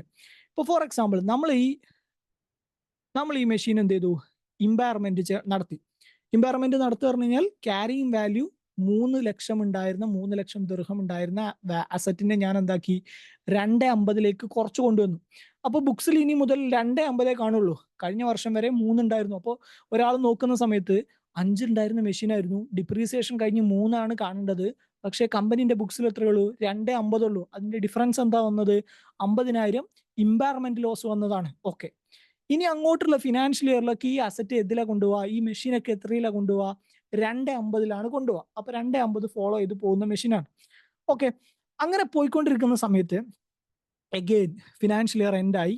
ഫിനാൻഷ്യൽ ഇയർ എൻഡ് ആയപ്പോൾ വീണ്ടും എന്ത് ചെയ്തു, ഈ മെഷീന്റെ റിക്കവറബിൾ എമൗണ്ട് അഗെയിൻ ചെക്ക് ചെയ്തു. റിക്കവറബിൾ എമൗണ്ട് പറഞ്ഞാൽ മെഷീന്റെ fair value minus cost to sales അല്ലെങ്കിൽ value in use whichever is higher, ഇതിൽ ഏറ്റവും ഹയർ ഏതാണെന്നുള്ളത് നോക്കി ആ റിക്കവറബിൾ എമൗണ്ട് ചെക്ക് ചെയ്തു. റിക്കവറബിൾ എമൗണ്ട് ചെക്ക് ചെയ്തപ്പോൾ ഇപ്പൊ എന്തുണ്ട്, ഇപ്പോ 2.50 ശരിക്കും ആ വർഷം റിക്കവറബിൾ എമൗണ്ട് ആയിട്ടായിരിക്കില്ല, ആ വർഷം 2.50 ക്യാരിയിങ് വാല്യൂ ആയി എടുക്കായിരിക്കും. പുതിയൊരു റിക്കവറബിൾ എമൗണ്ട് ഉണ്ടായിട്ടുണ്ടാവും. പുതിയ റിക്കവറബിൾ എമൗണ്ട് 280 ആണ്. ഓക്കെ, 2.50, അതായത് 2.50 കൊണ്ടുപോയിരുന്ന ഫിക്സഡ് അസറ്റിന് ഇപ്പോൾ 280 ആയിട്ടുണ്ട് recoverable amount. So recoverable amount എന്തായി, കൂടി അല്ലെ, കൂടുതൽ വന്നു. ഓക്കെ, ഒറിജിനൽ ക്യാരിയിങ് എമൗണ്ടിൽ നിന്ന് ഡിപ്രീസിയേഷൻ കുറച്ചാൽ നമുക്ക് കിട്ടുന്നതിനേക്കാളും കൂടുതൽ എന്തായി, റിക്കവറബിൾ എമൗണ്ട് മാറിയിട്ടുണ്ട് എന്നുണ്ടെങ്കിൽ നമ്മൾ എന്ത് ചെയ്യണം, നേരത്തെ ഇവിടെ എൻട്രി ഇട്ട് നമ്മൾ കുറച്ചതുപോലെ തന്നെ തിരിച്ചെന്ത് ചെയ്യണം, കൂട്ടി കൊടുക്കണം. മെഷീൻ എന്ത് ചെയ്യുക, തിരിച്ച് അങ്ങോട്ട് കൂട്ടുക. ഓക്കെ, അതായത് മെഷീനറിനെ ഇമ്പയർമെന്റ് ലോസ് എന്നിട്ടതിന് പകരം ഇമ്പയർമെന്റ് ഗെയിൻ എന്ന് പറഞ്ഞിട്ട് കാണിക്കുക. അത് ഇമ്പയർമെന്റ് ലോസ് ഇവിടെ 50,000 കാണിച്ചതിന് ഓപ്പോസിറ്റ് ഇമ്പയർമെന്റ് ഗെയിൻ കാണിക്കുക. സോ ഇമ്പയർമെന്റ് ലോസും ഉണ്ടാകാം, ഇമ്പയർമെന്റ് ഗെയിനും ഉണ്ടാകാം. ഓക്കെ, എന്നാൽ ഒരു സ്ഥലത്ത് മാത്രം ഇമ്പയർമെന്റ് ഗെയിൻ നമ്മളോട് അനുവദിക്കുന്നില്ല. ഒരേ ഒരു അസറ്റിന് വേണ്ടി മാത്രം ഇമ്പയർമെന്റ് ഗെയിൻ നമ്മൾ അനുവദിക്കുന്നില്ല. അപ്പൊ അത് പറയുമ്പോൾ നമ്മൾ അസറ്റിൽ തന്നെയുള്ള രണ്ടാമത്തെ കാറ്റഗറിയെ കുറിച്ച് ജസ്റ്റ് പറയാണ്. ഓക്കെ, നമ്മൾ ഫിക്സഡ് അസറ്റുകളെ കുറിച്ചാണ് ഇത്രയും നേരം പറഞ്ഞത്. ഫിക്സഡ് അസറ്റിന്റെ കേസാണ് നമ്മൾ പറഞ്ഞത്. ഫിക്സഡ് അസറ്റ് എന്ന് പറഞ്ഞു കഴിഞ്ഞാൽ മനസ്സിലായില്ലേ, ഫിക്സഡ് അസറ്റുകളെ കുറിച്ചാണ് നമ്മൾ എന്ത് ചെയ്തത്, ഡിസ്കസ് ചെയ്തതെല്ലാം. എന്നാൽ ഫിക്സഡ് അസറ്റ് അല്ലാതെ തന്നെ ഇൻടാഞ്ചിബിൾ അസറ്റുകൾ ഉണ്ട്. ഓക്കെ, ഇൻടാഞ്ചിബിൾ അസറ്റുകൾ ബേസിക്കലി ഫിക്സഡ് അസറ്റ് പോലെ തന്നെ വേറൊരു അസറ്റ് ആണെന്ത്, കറണ്ട് അസറ്റ്. കറണ്ട് അസറ്റ് പറഞ്ഞാൽ ഞാൻ ഓൾറെഡി പറഞ്ഞു, ഒരു വർഷത്തിനും കുറവുള്ള അസറ്റുകൾ. ഫിക്സഡ് അസറ്റുകൾ, നോൺ കറണ്ട് അസറ്റുകളൊക്കെ ഒരു വർഷത്തിന് മേലായിരിക്കും. അതിൽ തന്നെ ടാഞ്ചിബിൾ അസറ്റും ഉണ്ട്, ഇൻടാഞ്ചിബിൾ അസറ്റും ഉണ്ട്. ടാഞ്ചിബിൾ എന്നുള്ള ഉദ്ദേശിക്കുന്നത് നമുക്ക് തൊടാൻ പറ്റുന്ന അസറ്റുകൾ. തൊടാൻ പറ്റുന്ന അസറ്റുകൾ ഏതൊക്കെയാ, വണ്ടി, ബിൽഡിങ്, മെഷീന്, ഇതൊക്കെ നമുക്ക് തൊടാൻ പറ്റുന്നതാണ്. എന്നാൽ വേറെ ചില അസറ്റുകളുണ്ട് ഇൻടാഞ്ചിബിൾ അസറ്റ്. ഇൻടാഞ്ചിബിൾ എന്ന് പറഞ്ഞാൽ ആ വാക്ക് തന്നെ ഉണ്ട്, തൊടാൻ പറ്റാത്ത അസറ്റുകൾ. നിങ്ങൾക്ക് ഓൾറെഡി അറിയുന്നതായിരിക്കും ഇൻടാഞ്ചിബിൾ അസറ്റുകൾ. ഇൻടാഞ്ചിബിൾ അസറ്റിന്റെ ഏറ്റവും വലിയ ഉദാഹരണമാണ് കമ്പനിയുടെ ഗുഡ് വിൽ.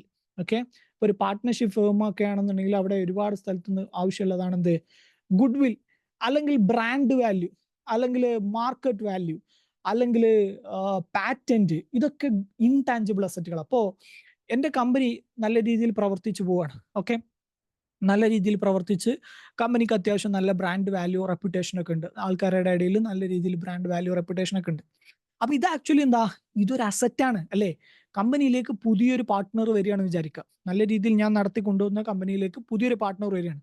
ഈ പാർട്ട്ണർ വരുമ്പോൾ ഇയാൾക്ക് ഈ അസറ്റുകൾ മാത്രമല്ല കിട്ടുന്നത്, ഇയാൾക്ക് എന്തുണ്ട്, ഈ പറഞ്ഞ ബ്രാൻഡ് വാല്യൂ കൂടി കിട്ടുകയാണ് അല്ലേ. കമ്പനി നല്ല പേരും നല്ല ബ്രാൻഡ് വാല്യൂ ഒക്കെ ആയി നിൽക്കുന്ന കമ്പനിയിലേക്ക് പുതിയൊരു പാർട്ട്ണറെ ഞാൻ കൊണ്ടുവരുമ്പോൾ അയാൾക്ക് എന്തും കൂടി കിട്ടുന്നുണ്ട്, അസറ്റുകളൊക്കെ കിട്ടും, ഡെഫിനറ്റ് ആയിട്ടും കിട്ടും. കമ്പ്യൂട്ടർ, ലാപ്ടോപ്പ്, ടി വി ഒക്കെ ഇനിയും അയാളും അതിന്റെ പാർട്ട്ണറാണ്. അപ്പൊ ടാഞ്ചിബിൾ ആയിട്ടുള്ള എല്ലാ അസറ്റുകളും അയാൾക്ക് തൊട്ടാൽ കാണാൻ പറ്റും, കണ്ട് തൊട്ട് അറിയാൻ പറ്റുന്ന എല്ലാ അസറ്റുകളും ഉണ്ട്. എന്നാൽ കാണാത്ത ചില അസറ്റുകൾ ഉണ്ട്, അയാൾക്ക് തൊടാനോ കാണാനോ പറ്റാത്ത എന്നാൽ ഫീൽ ചെയ്യാൻ പറ്റുന്ന ചില അസറ്റ് ഉണ്ട്. അതെന്താ, ബ്രാൻഡിന്റെ വാല്യൂ, ബ്രാൻഡിന്റെ റെപ്യൂട്ടേഷൻ. ഇതൊന്നും നമുക്ക് തൊടാൻ പറ്റുമോ? ബ്രാൻഡ് വാല്യൂ, ബ്രാൻഡ് റെപ്യൂട്ടേഷൻ ഒക്കെ ഇവിടെ എന്ന് പറഞ്ഞു കഴിഞ്ഞാൽ നമുക്ക് കാണിച്ചു തരാൻ പറ്റുമോ? ബ്രാൻഡ് വാല്യൂ എന്ന് പറയുമ്പോൾ ചില ആൾക്കാർ വിചാരിക്കും അത് ബ്രാൻഡിന്റെ പേരല്ലേ, അല്ലെങ്കിൽ ലോഗോ അല്ലേ. അല്ല, ബ്രാൻഡ് വാല്യൂ, ബ്രാൻഡ് റെപ്യൂട്ടേഷൻ എന്ന് പറഞ്ഞാൽ പേരും ലോഗോയും മാത്രമൊന്നും അല്ല, ആ ബ്രാൻഡിന് മാർക്കറ്റിൽ എന്ത് ഇമ്പാക്റ്റ് ആണുള്ളത് എന്നുള്ളതാണ് ബ്രാൻഡ് വാല്യൂ. അപ്പൊ നമ്മള് നൈക്കിന്റെ ഒരു ഷൂ എന്ന് പറഞ്ഞു കഴിഞ്ഞാൽ അതിന് വേറൊരു പേര് തന്നെ ഉണ്ട് അല്ലേ, നൈക്കിന്റെ ഷൂ. ഓക്കെ, അല്ലെങ്കിൽ നമ്മൾ പെപ്സി ആണ്, പെപ്സി എന്ന് പറഞ്ഞാൽ ബ്രാൻഡ് വാല്യൂ ആണ്. അല്ലാതെ ആ പെപ്സിന്റെ അവരുടെ ലോഗോ കാര്യങ്ങൾ മാത്രമാണോ? അല്ല, ആ ബ്രാൻഡിന് എന്തുണ്ട്, മാർക്കറ്റിൽ ഗ്ലോബലി ഒരു വാല്യൂ ഉണ്ട്. അപ്പൊ അത് നമുക്ക് കാണാൻ പറ്റാത്ത ഒരു അസറ്റാണ്. അത്തരം അസറ്റുകളെ നമ്മൾ വിളിക്കുന്ന പേരാണ് ഇൻടാഞ്ചിബിൾ അസറ്റ്. അതിൽ ഏറ്റവും വലിയ എക്സാമ്പിൾ ആണ് എന്ത്, ഗുഡ് വിൽ. ഗുഡ് വിൽ എന്ന് പറഞ്ഞാൽ നല്ല പേര് എന്ന് മലയാളത്തിൽ പറഞ്ഞു കഴിഞ്ഞാൽ ഗുഡ് വിൽ എന്ന് പറഞ്ഞു കഴിഞ്ഞാൽ അയാൾക്ക് നല്ല പേരാണ്, മോശമില്ലാത്ത ചീത്തപ്പേരില്ലാത്ത ആളാണ് ഗുഡ് വിൽ. അതായത് ഒരു കമ്പനിക്ക് ഗുഡ് വിൽ കൂടുതലാണെന്ന് പറഞ്ഞാൽ ആ കമ്പനി കസ്റ്റമേഴ്സിന്റെ ഇടയിലും ആ കമ്പനി ഡീൽ ചെയ്യുന്ന സപ്ലയേഴ്സിന്റെ ഇടയിലൊക്കെ നല്ല ഗുഡ് വിൽ ഉള്ള ആൾക്കാരാണ്. അവരായിട്ട് ബിസിനസ് ചെയ്താൽ നല്ലതാണ്, നല്ല പേരാണ്. അവർക്ക് എന്ത് ചെയ്യാം, സെയിൽ നടത്തി കഴിഞ്ഞാൽ പെട്ടെന്ന് പേയ്മെന്റ് കിട്ടും, അല്ലെങ്കിൽ അവർക്ക് പർച്ചേസ് ചെയ്ത് കഴിഞ്ഞാൽ അവർ പെട്ടെന്ന് പേയ്മെന്റ് ചെന്ന് തീർക്കും, നല്ല രീതിയിൽ നടത്തി കൊണ്ടുപോകുന്ന ബിസിനസ് ആണെന്നുള്ള ഗുഡ് വിൽ ഉണ്ടാക്കിയെടുക്കാൻ പറ്റും. ഇൻടാഞ്ചിബിൾ, ആ ഗുഡ് വിൽ ആക്ച്വലി എന്താണ്, ഒരു ഇൻടാഞ്ചിബിൾ അസറ്റ് ആണ്. ഗുഡ് വില് നമുക്ക് ഫിനാൻഷ്യൽ സ്റ്റേറ്റ്മെന്റിനകത്തേക്ക് കൊണ്ടുവരാൻ പറ്റും. Okay, second. ഗുഡ് വില്ല് നമുക്ക് എന്ത് ചെയ്യാൻ പറ്റും, ഫൈനാൻഷ്യൽ സ്റ്റേറ്റ്മെന്റിനകത്തിലേക്ക് കൊണ്ടുവരാൻ പറ്റും. ഗുഡ് വില്ല് എപ്പോഴാണ് നമ്മൾ ഫൈനാൻഷ്യൽ സ്റ്റേറ്റ്മെന്റിലേക്ക് കൊണ്ടുവരാം, നമ്മൾ എപ്പോഴെങ്കിലും ഒരു ഗുഡ് വില്ല് പർച്ചേസ് ചെയ്യുകയാണെങ്കിൽ മാത്രമേ നമുക്ക് എന്ത് ചെയ്യാൻ പറ്റുള്ളൂ, ഫിനാൻഷ്യൽ സ്റ്റേറ്റ്മെന്റിലേക്ക് ഒരു ഗുഡ് വില്ല് കൊണ്ടുവരാൻ പറ്റുള്ളൂ. ഫോർ എക്സാമ്പിൾ, ഇപ്പോൾ എൻ്റെ ബ്രാൻഡ്, ഞാനൊരു ബ്രാൻഡ് ഉണ്ടാക്കി, ആ ബ്രാൻഡ് നല്ല രീതിയിൽ പോകുന്നു, ആ ബ്രാൻഡിന് ഈ പറഞ്ഞ ഗുഡ് വിൽ ഉണ്ട്. ഓക്കെ, ഗുഡ് വിൽ ഉണ്ട് എന്ന് പറഞ്ഞു കഴിഞ്ഞാൽ എല്ലാവരുടെ ഇടയിലും നല്ലൊരു പേരൊക്കെ ഉണ്ട്. പക്ഷെ ഞാൻ ഫിനാൻഷ്യൽ സ്റ്റേറ്റ്മെന്റിൽ ഇതെങ്ങനെ കാണിക്കും, ഇതൊരു അസറ്റ് ആണെന്ന് എനിക്കറിയാം. കാരണം എന്താ, ഇത് യൂസ് ചെയ്തിട്ടും അസറ്റ് എപ്പോഴും എന്താ ഉണ്ടാക്കി, ഞാൻ അസറ്റിന്റെ ഡെഫിനിഷൻ ഫസ്റ്റ് ഡേ പറഞ്ഞ ഓർമ്മയില്ലേ. അസറ്റ് എന്ന് പറഞ്ഞാൽ എന്താ, നമുക്ക് ഫ്യൂച്ചറിൽ എക്കണോമിക് ബെനിഫിറ്റ് ഉണ്ടാക്കുന്ന എല്ലാത്തിനെയും നമുക്ക് അസറ്റ് ആക്കാം. നമ്മുടെ ഈ ഒരു ഗുഡ് വില്ല് മൂലമാണ് നമുക്ക് എന്ത് ചെയ്യുന്നത്, സെയിൽ കൂടുതൽ കിട്ടുന്നത്. അപ്പൊ ഇത് ആക്ച്വലി ഒരു അസറ്റ് ആണ്. നമ്മളിലേക്ക് ഒരാൾ ഇൻവെസ്റ്റ് ചെയ്യാൻ വരികയാണെന്നുണ്ടെങ്കിൽ അയാൾ നമ്മുടെ മെഷീനും കാര്യങ്ങളും മാത്രമല്ല നോക്കുക, അയാൾ എന്ത് ചെയ്യും, ഈ കമ്പനിക്ക് എത്രത്തോളം നല്ല പേരുണ്ട്, നാട്ടിൽ എത്രത്തോളം നല്ല പേരുള്ള കമ്പനിയാണ് നോക്കും. അതനുസരിച്ചായിരിക്കും അവരെന്ത് ചെയ്യുക, ഇൻവെസ്റ്റ് ചെയ്യുക. അപ്പോൾ നമ്മുടെ ഗുഡ് വിൽ ആക്ച്വലി ഒരു അസറ്റ് ആണ്. പക്ഷേ ഈ അസറ്റ് ഞാൻ എങ്ങനെ ബുക്ക് ചെയ്യും? ഗുഡ് വിൽ എന്ന് പറഞ്ഞിട്ട് ഞാനൊരു 2 ലക്ഷം ദിർഹം കാണിച്ചു, അല്ലെങ്കിൽ 1 ലക്ഷം ദിർഹം കാണിച്ചു. എന്താ അതിന്റെ ബേസ്, അല്ലെങ്കിൽ എന്ത് അടിസ്ഥാനത്തിലെ ഞാൻ ഗുഡ് വില്ല് എന്നുള്ളത് കാണിക്കാം? അപ്പൊ ഗുഡ് വില്ല് കാണിക്കാൻ നമുക്ക് എന്തുണ്ട്, ഇന്റേണലി ഗുഡ് വില്ല് കാണിക്കാൻ കുറച്ച് ബുദ്ധിമുട്ടുണ്ട്. ഇന്റേണൽ ജനറേറ്റഡ് ഗുഡ് വില്ല് എന്നാ പറയാം. ഇന്റേണലി ജനറേറ്റഡ് ഗുഡ് വില്ല് കാണിക്കാൻ നമുക്ക് ബുദ്ധിമുട്ടുണ്ട്. ഇന്റേണലി ജനറേറ്റഡ് ഗുഡ് വില്ല് നമ്മൾ ഒരേ ഒരു സമയത്ത് മാത്രമേ കാണിക്കാൻ പാടുള്ളൂ. എപ്പോഴാണത്, ആ സ്ഥാപനത്തിലേക്ക് ഒരു പുതിയ പാർട്ട്ണർ വരികയാണെന്നുണ്ടെങ്കിൽ, അല്ലെങ്കിൽ ആ സ്ഥാപനത്തിലേക്ക് പുതിയൊരു ഇൻവെസ്റ്റർ വരികയാണെന്നുണ്ടെങ്കിൽ നമുക്ക് എന്ത് ചെയ്യേണ്ടി വരും, ഇന്റേണലി ജനറേറ്റഡ് ഗുഡ് വില്ല് കാൽക്കുലേറ്റ് ചെയ്യേണ്ടി വരും. അപ്പൊ ഗുഡ് വില്ല് കാൽക്കുലേറ്റ് ചെയ്യാൻ ഒരുപാട് മെത്തേഡുകൾ ഉണ്ട്. ഗുഡ് വില്ല് കാൽക്കുലേറ്റ് ചെയ്യാൻ ആവറേജ് പ്രോഫിറ്റ് മെത്തേഡ് എന്ന് പറഞ്ഞ മെത്തേഡ് ഉണ്ട്, സൂപ്പർ പ്രോഫിറ്റ് പറഞ്ഞ മെത്തേഡ് ഉണ്ട്. ഇതൊക്കെ ഗുഡ് വില്ല് കാൽക്കുലേറ്റ് ചെയ്യാൻ വേണ്ടി നമ്മൾ യൂസ് ചെയ്യുന്നതാണ്. അതായത് നമ്മുടെ കമ്പനീന്റെ കഴിഞ്ഞൊരു 3 വർഷത്തെ പ്രോഫിറ്റ് എടുത്ത് നോക്കിയിട്ട് അതിന്റെ ആവറേജ് എടുത്തിട്ട് അതിനൊരു 5 വർഷത്തേക്ക് ഇൻഡു ചെയ്ത് കഴിഞ്ഞാൽ കിട്ടുന്ന ഒരു പരിപാടിയാണ് ആവറേജ് പ്രോഫിറ്റ്. ഞാൻ അത്ര ഡീപ്പായിട്ടൊന്നും പോകുന്നില്ല, അതാണ് ആവറേജ് പ്രോഫിറ്റ്. അല്ലെങ്കിൽ സൂപ്പർ പ്രോഫിറ്റ് പറഞ്ഞ മെത്തേഡ് ഉണ്ട്, ക്യാപിറ്റലൈസേഷൻ എന്ന് പറഞ്ഞ മെത്തേഡ് ഉണ്ട്. ഇതൊക്കെ ഗുഡ് വില്ല് കാൽക്കുലേറ്റ് ചെയ്യാൻ വേണ്ടിയിട്ട് ഉണ്ടാക്കുന്ന മെത്തേഡുകളാണ്. അതായത് ഏത് ഗുഡ് വില്ല്, ഇന്റേണലി ജനറേറ്റ് ചെയ്ത ഗുഡ് വില്ല്. നമ്മൾ ഉള്ളിൽ തന്നെ നമ്മൾ ബിസിനസ് ചെയ്ത ഒരു 5-10 വർഷത്തോളമായിട്ട് നമ്മൾ ബിസിനസ് ചെയ്യുകയായിരുന്നു. ഞാനൊരു 10 വർഷമായിട്ട് ബിസിനസ് ചെയ്യുന്നു. 10 വർഷമായിട്ട് എൻ്റെ നാട്ടിൽ നല്ല പേരാണ് ഈ ബിസിനസ്സിന്. ഞാൻ ആ ബിസിനസ് നല്ല രീതിയിൽ കൊണ്ടു നടക്കുന്നതുകൊണ്ടാണ് ഇപ്പോഴും കസ്റ്റമേഴ്സ് ഒക്കെ നല്ല രീതിയിൽ വരുന്നത്. അപ്പൊ ഇതിൽ അറിയാതെ ഇന്റേണലി എന്ത് ചെയ്തിട്ടുണ്ട്, ഒരു ഗുഡ് വില്ല് ജനറേറ്റ് ആയി വന്നിട്ടുണ്ട്. അപ്പൊ അങ്ങനെ ജനറേറ്റ് ആയി വന്ന ഗുഡ് വില്ലിനെ ഞാൻ എന്ത് ചെയ്യണം, പുതിയൊരു പാർട്ട്ണറെ കൂടി എന്റെ ബിസിനസ്സിലേക്ക് കൊണ്ടുവരാണ്. അപ്പൊ ഇയാൾക്ക് ഇനി എന്തുണ്ട്, ഈ ഗുഡ് വില്ലിലും അവകാശമുണ്ട് അല്ലെ. എന്റെ ബിസിനസ്സിലേക്ക് അയാൾ വരുമ്പോൾ അയാൾക്കും എന്റെ ഈ ബിസിനസ്സിൽ ഞാൻ ഒറ്റയ്ക്ക് ഉണ്ടാക്കിയെടുത്ത ഗുഡ് വില്ലാണ് അല്ലെ. അപ്പൊ അയാൾ വെറുതെ കയറി വരികയാണ് ഈ ഗുഡ് വില്ലിലേക്ക്. അപ്പൊ നമുക്ക് എന്ത് ചെയ്യേണ്ടി വരും, അയാളുടെ കയ്യിൽ നിന്ന് ഇൻവെസ്റ്റ്മെന്റ് വാങ്ങുമ്പോൾ കമ്പനിയിലുള്ള അസറ്റിന് വേണ്ടി മാത്രം ഇൻവെസ്റ്റ്മെന്റ് വാങ്ങിയാൽ പോരാ, കമ്പനിയിലെ ഗുഡ് വില്ലിന് കൂടിയുള്ള ഇൻവെസ്റ്റ്മെന്റ് വാങ്ങണം അല്ലെ. കമ്പനിയിൽ മെഷീനും കാര്യങ്ങളൊക്കെ ഉണ്ട്, അതിലേക്ക് അയാൾ ഇൻവെസ്റ്റ് ചെയ്യാൻ റെഡിയാണ്, കാരണം അത് കാണാൻ പറ്റും. അത് മാത്രമാണോ അയാൾ ഇൻവെസ്റ്റ് ചെയ്യുന്നത്? അല്ല, കമ്പനിയിൽ ഞാൻ ഒറ്റയ്ക്ക് കഷ്ടപ്പെട്ട് ഇത്ര കാലം വർക്ക് ചെയ്ത് ഉണ്ടാക്കിയെടുത്ത നല്ല പേരുണ്ട്. ആ നല്ല പേരും കൂടി ഇയാൾക്കും കൂടി അതിന്റെ ഗുണം കിട്ടാൻ പോവാണ് നാളെ. ആ നല്ല പേര് ഉപയോഗിച്ചാണ് സെയിൽസ് ഉണ്ടാവുന്നത്. അപ്പൊ അതിന്റെ ഗുണം ഈ പുതിയ ഇൻവെസ്റ്റർക്ക് അല്ലെങ്കിൽ പുതിയ പാർട്ട്ണർക്കും കൂടി കിട്ടാൻ പോണ്. അപ്പൊ അയാൾ അതിനും കൂടി ഉള്ള പേയ്മെന്റ് തരണം. അപ്പൊ അതിന് ഞാൻ എന്ത് ചെയ്യണം, ആ എമൗണ്ട് എത്രയാണെന്നുള്ളത് കണ്ടുപിടിക്കണം. അതിനാണ് നമ്മൾ എന്ത് പറഞ്ഞത്, internally generated good will. Internally generated good വില്ല് ഞാൻ കാൽക്കുലേറ്റ് ചെയ്യണം എന്നുണ്ടെങ്കിൽ കമ്പനിയിലേക്ക് ഒരു ഇൻവെസ്റ്ററോ ഒരു പാർട്ട്ണറോ വരണം. ഓക്കെ, സ്ഥാപനത്തിലേക്ക് ഒരു ഇൻവെസ്റ്ററോ പാർട്ട്ണറോ വരണം. അത് വരാത്തോടത്തോളം കാലം ഒരു ഫിനാൻഷ്യൽ സ്റ്റേറ്റ്മെന്റിൽ എനിക്ക് എന്ത് ചെയ്യാൻ പറ്റില്ല, ഇന്റേണലി ജനറേറ്റഡ് ഗുഡ് വില്ല് കൊണ്ടുപോയിട്ട് ഉണ്ടാക്കാൻ പറ്റില്ല. ഇപ്പൊ ബിസിനസ് നല്ല രീതിയിൽ പോവാണ്, ഒരു ഇൻവെസ്റ്ററും വരുന്നില്ല, ഒരു ഫിനാൻഷ്യൽ ഒരു പാർട്ട്ണറും വരുന്നില്ല, ആരുമില്ല. ഞാൻ തുടങ്ങിയ ആൾക്കാരൊക്കെ തന്നെ നല്ല രീതിയിൽ അങ്ങനെ പോവാണ്. ഒരു വർഷമായപ്പോൾ ഞാൻ വിചാരിച്ചു എന്ത്, ഗുഡ് വിൽ എന്ന സാധനം അസറ്റിലേക്ക് കാണിച്ചേക്കാം. അങ്ങനെ നമുക്ക് സ്വമേധ കാണിക്കാൻ പറ്റില്ല. പക്ഷെ ചില ഫിനാൻഷ്യൽ സ്റ്റേറ്റ്മെന്റിൽ നിങ്ങൾ നോക്കിക്കഴിഞ്ഞാൽ നിങ്ങൾക്ക് ഗുഡ് വിൽ എന്ന് പറഞ്ഞ സാധനം അസറ്റിന്റെ അണ്ടറിൽ, ഇൻടാഞ്ചിബിൾ അസറ്റിന്റെ അണ്ടറിൽ കാണാൻ പറ്റും. ആ ഗുഡ് വിൽ എന്താ, ആ ഗുഡ് വില്ലാണ് പർച്ചേസ്ഡ് ഗുഡ് വിൽ.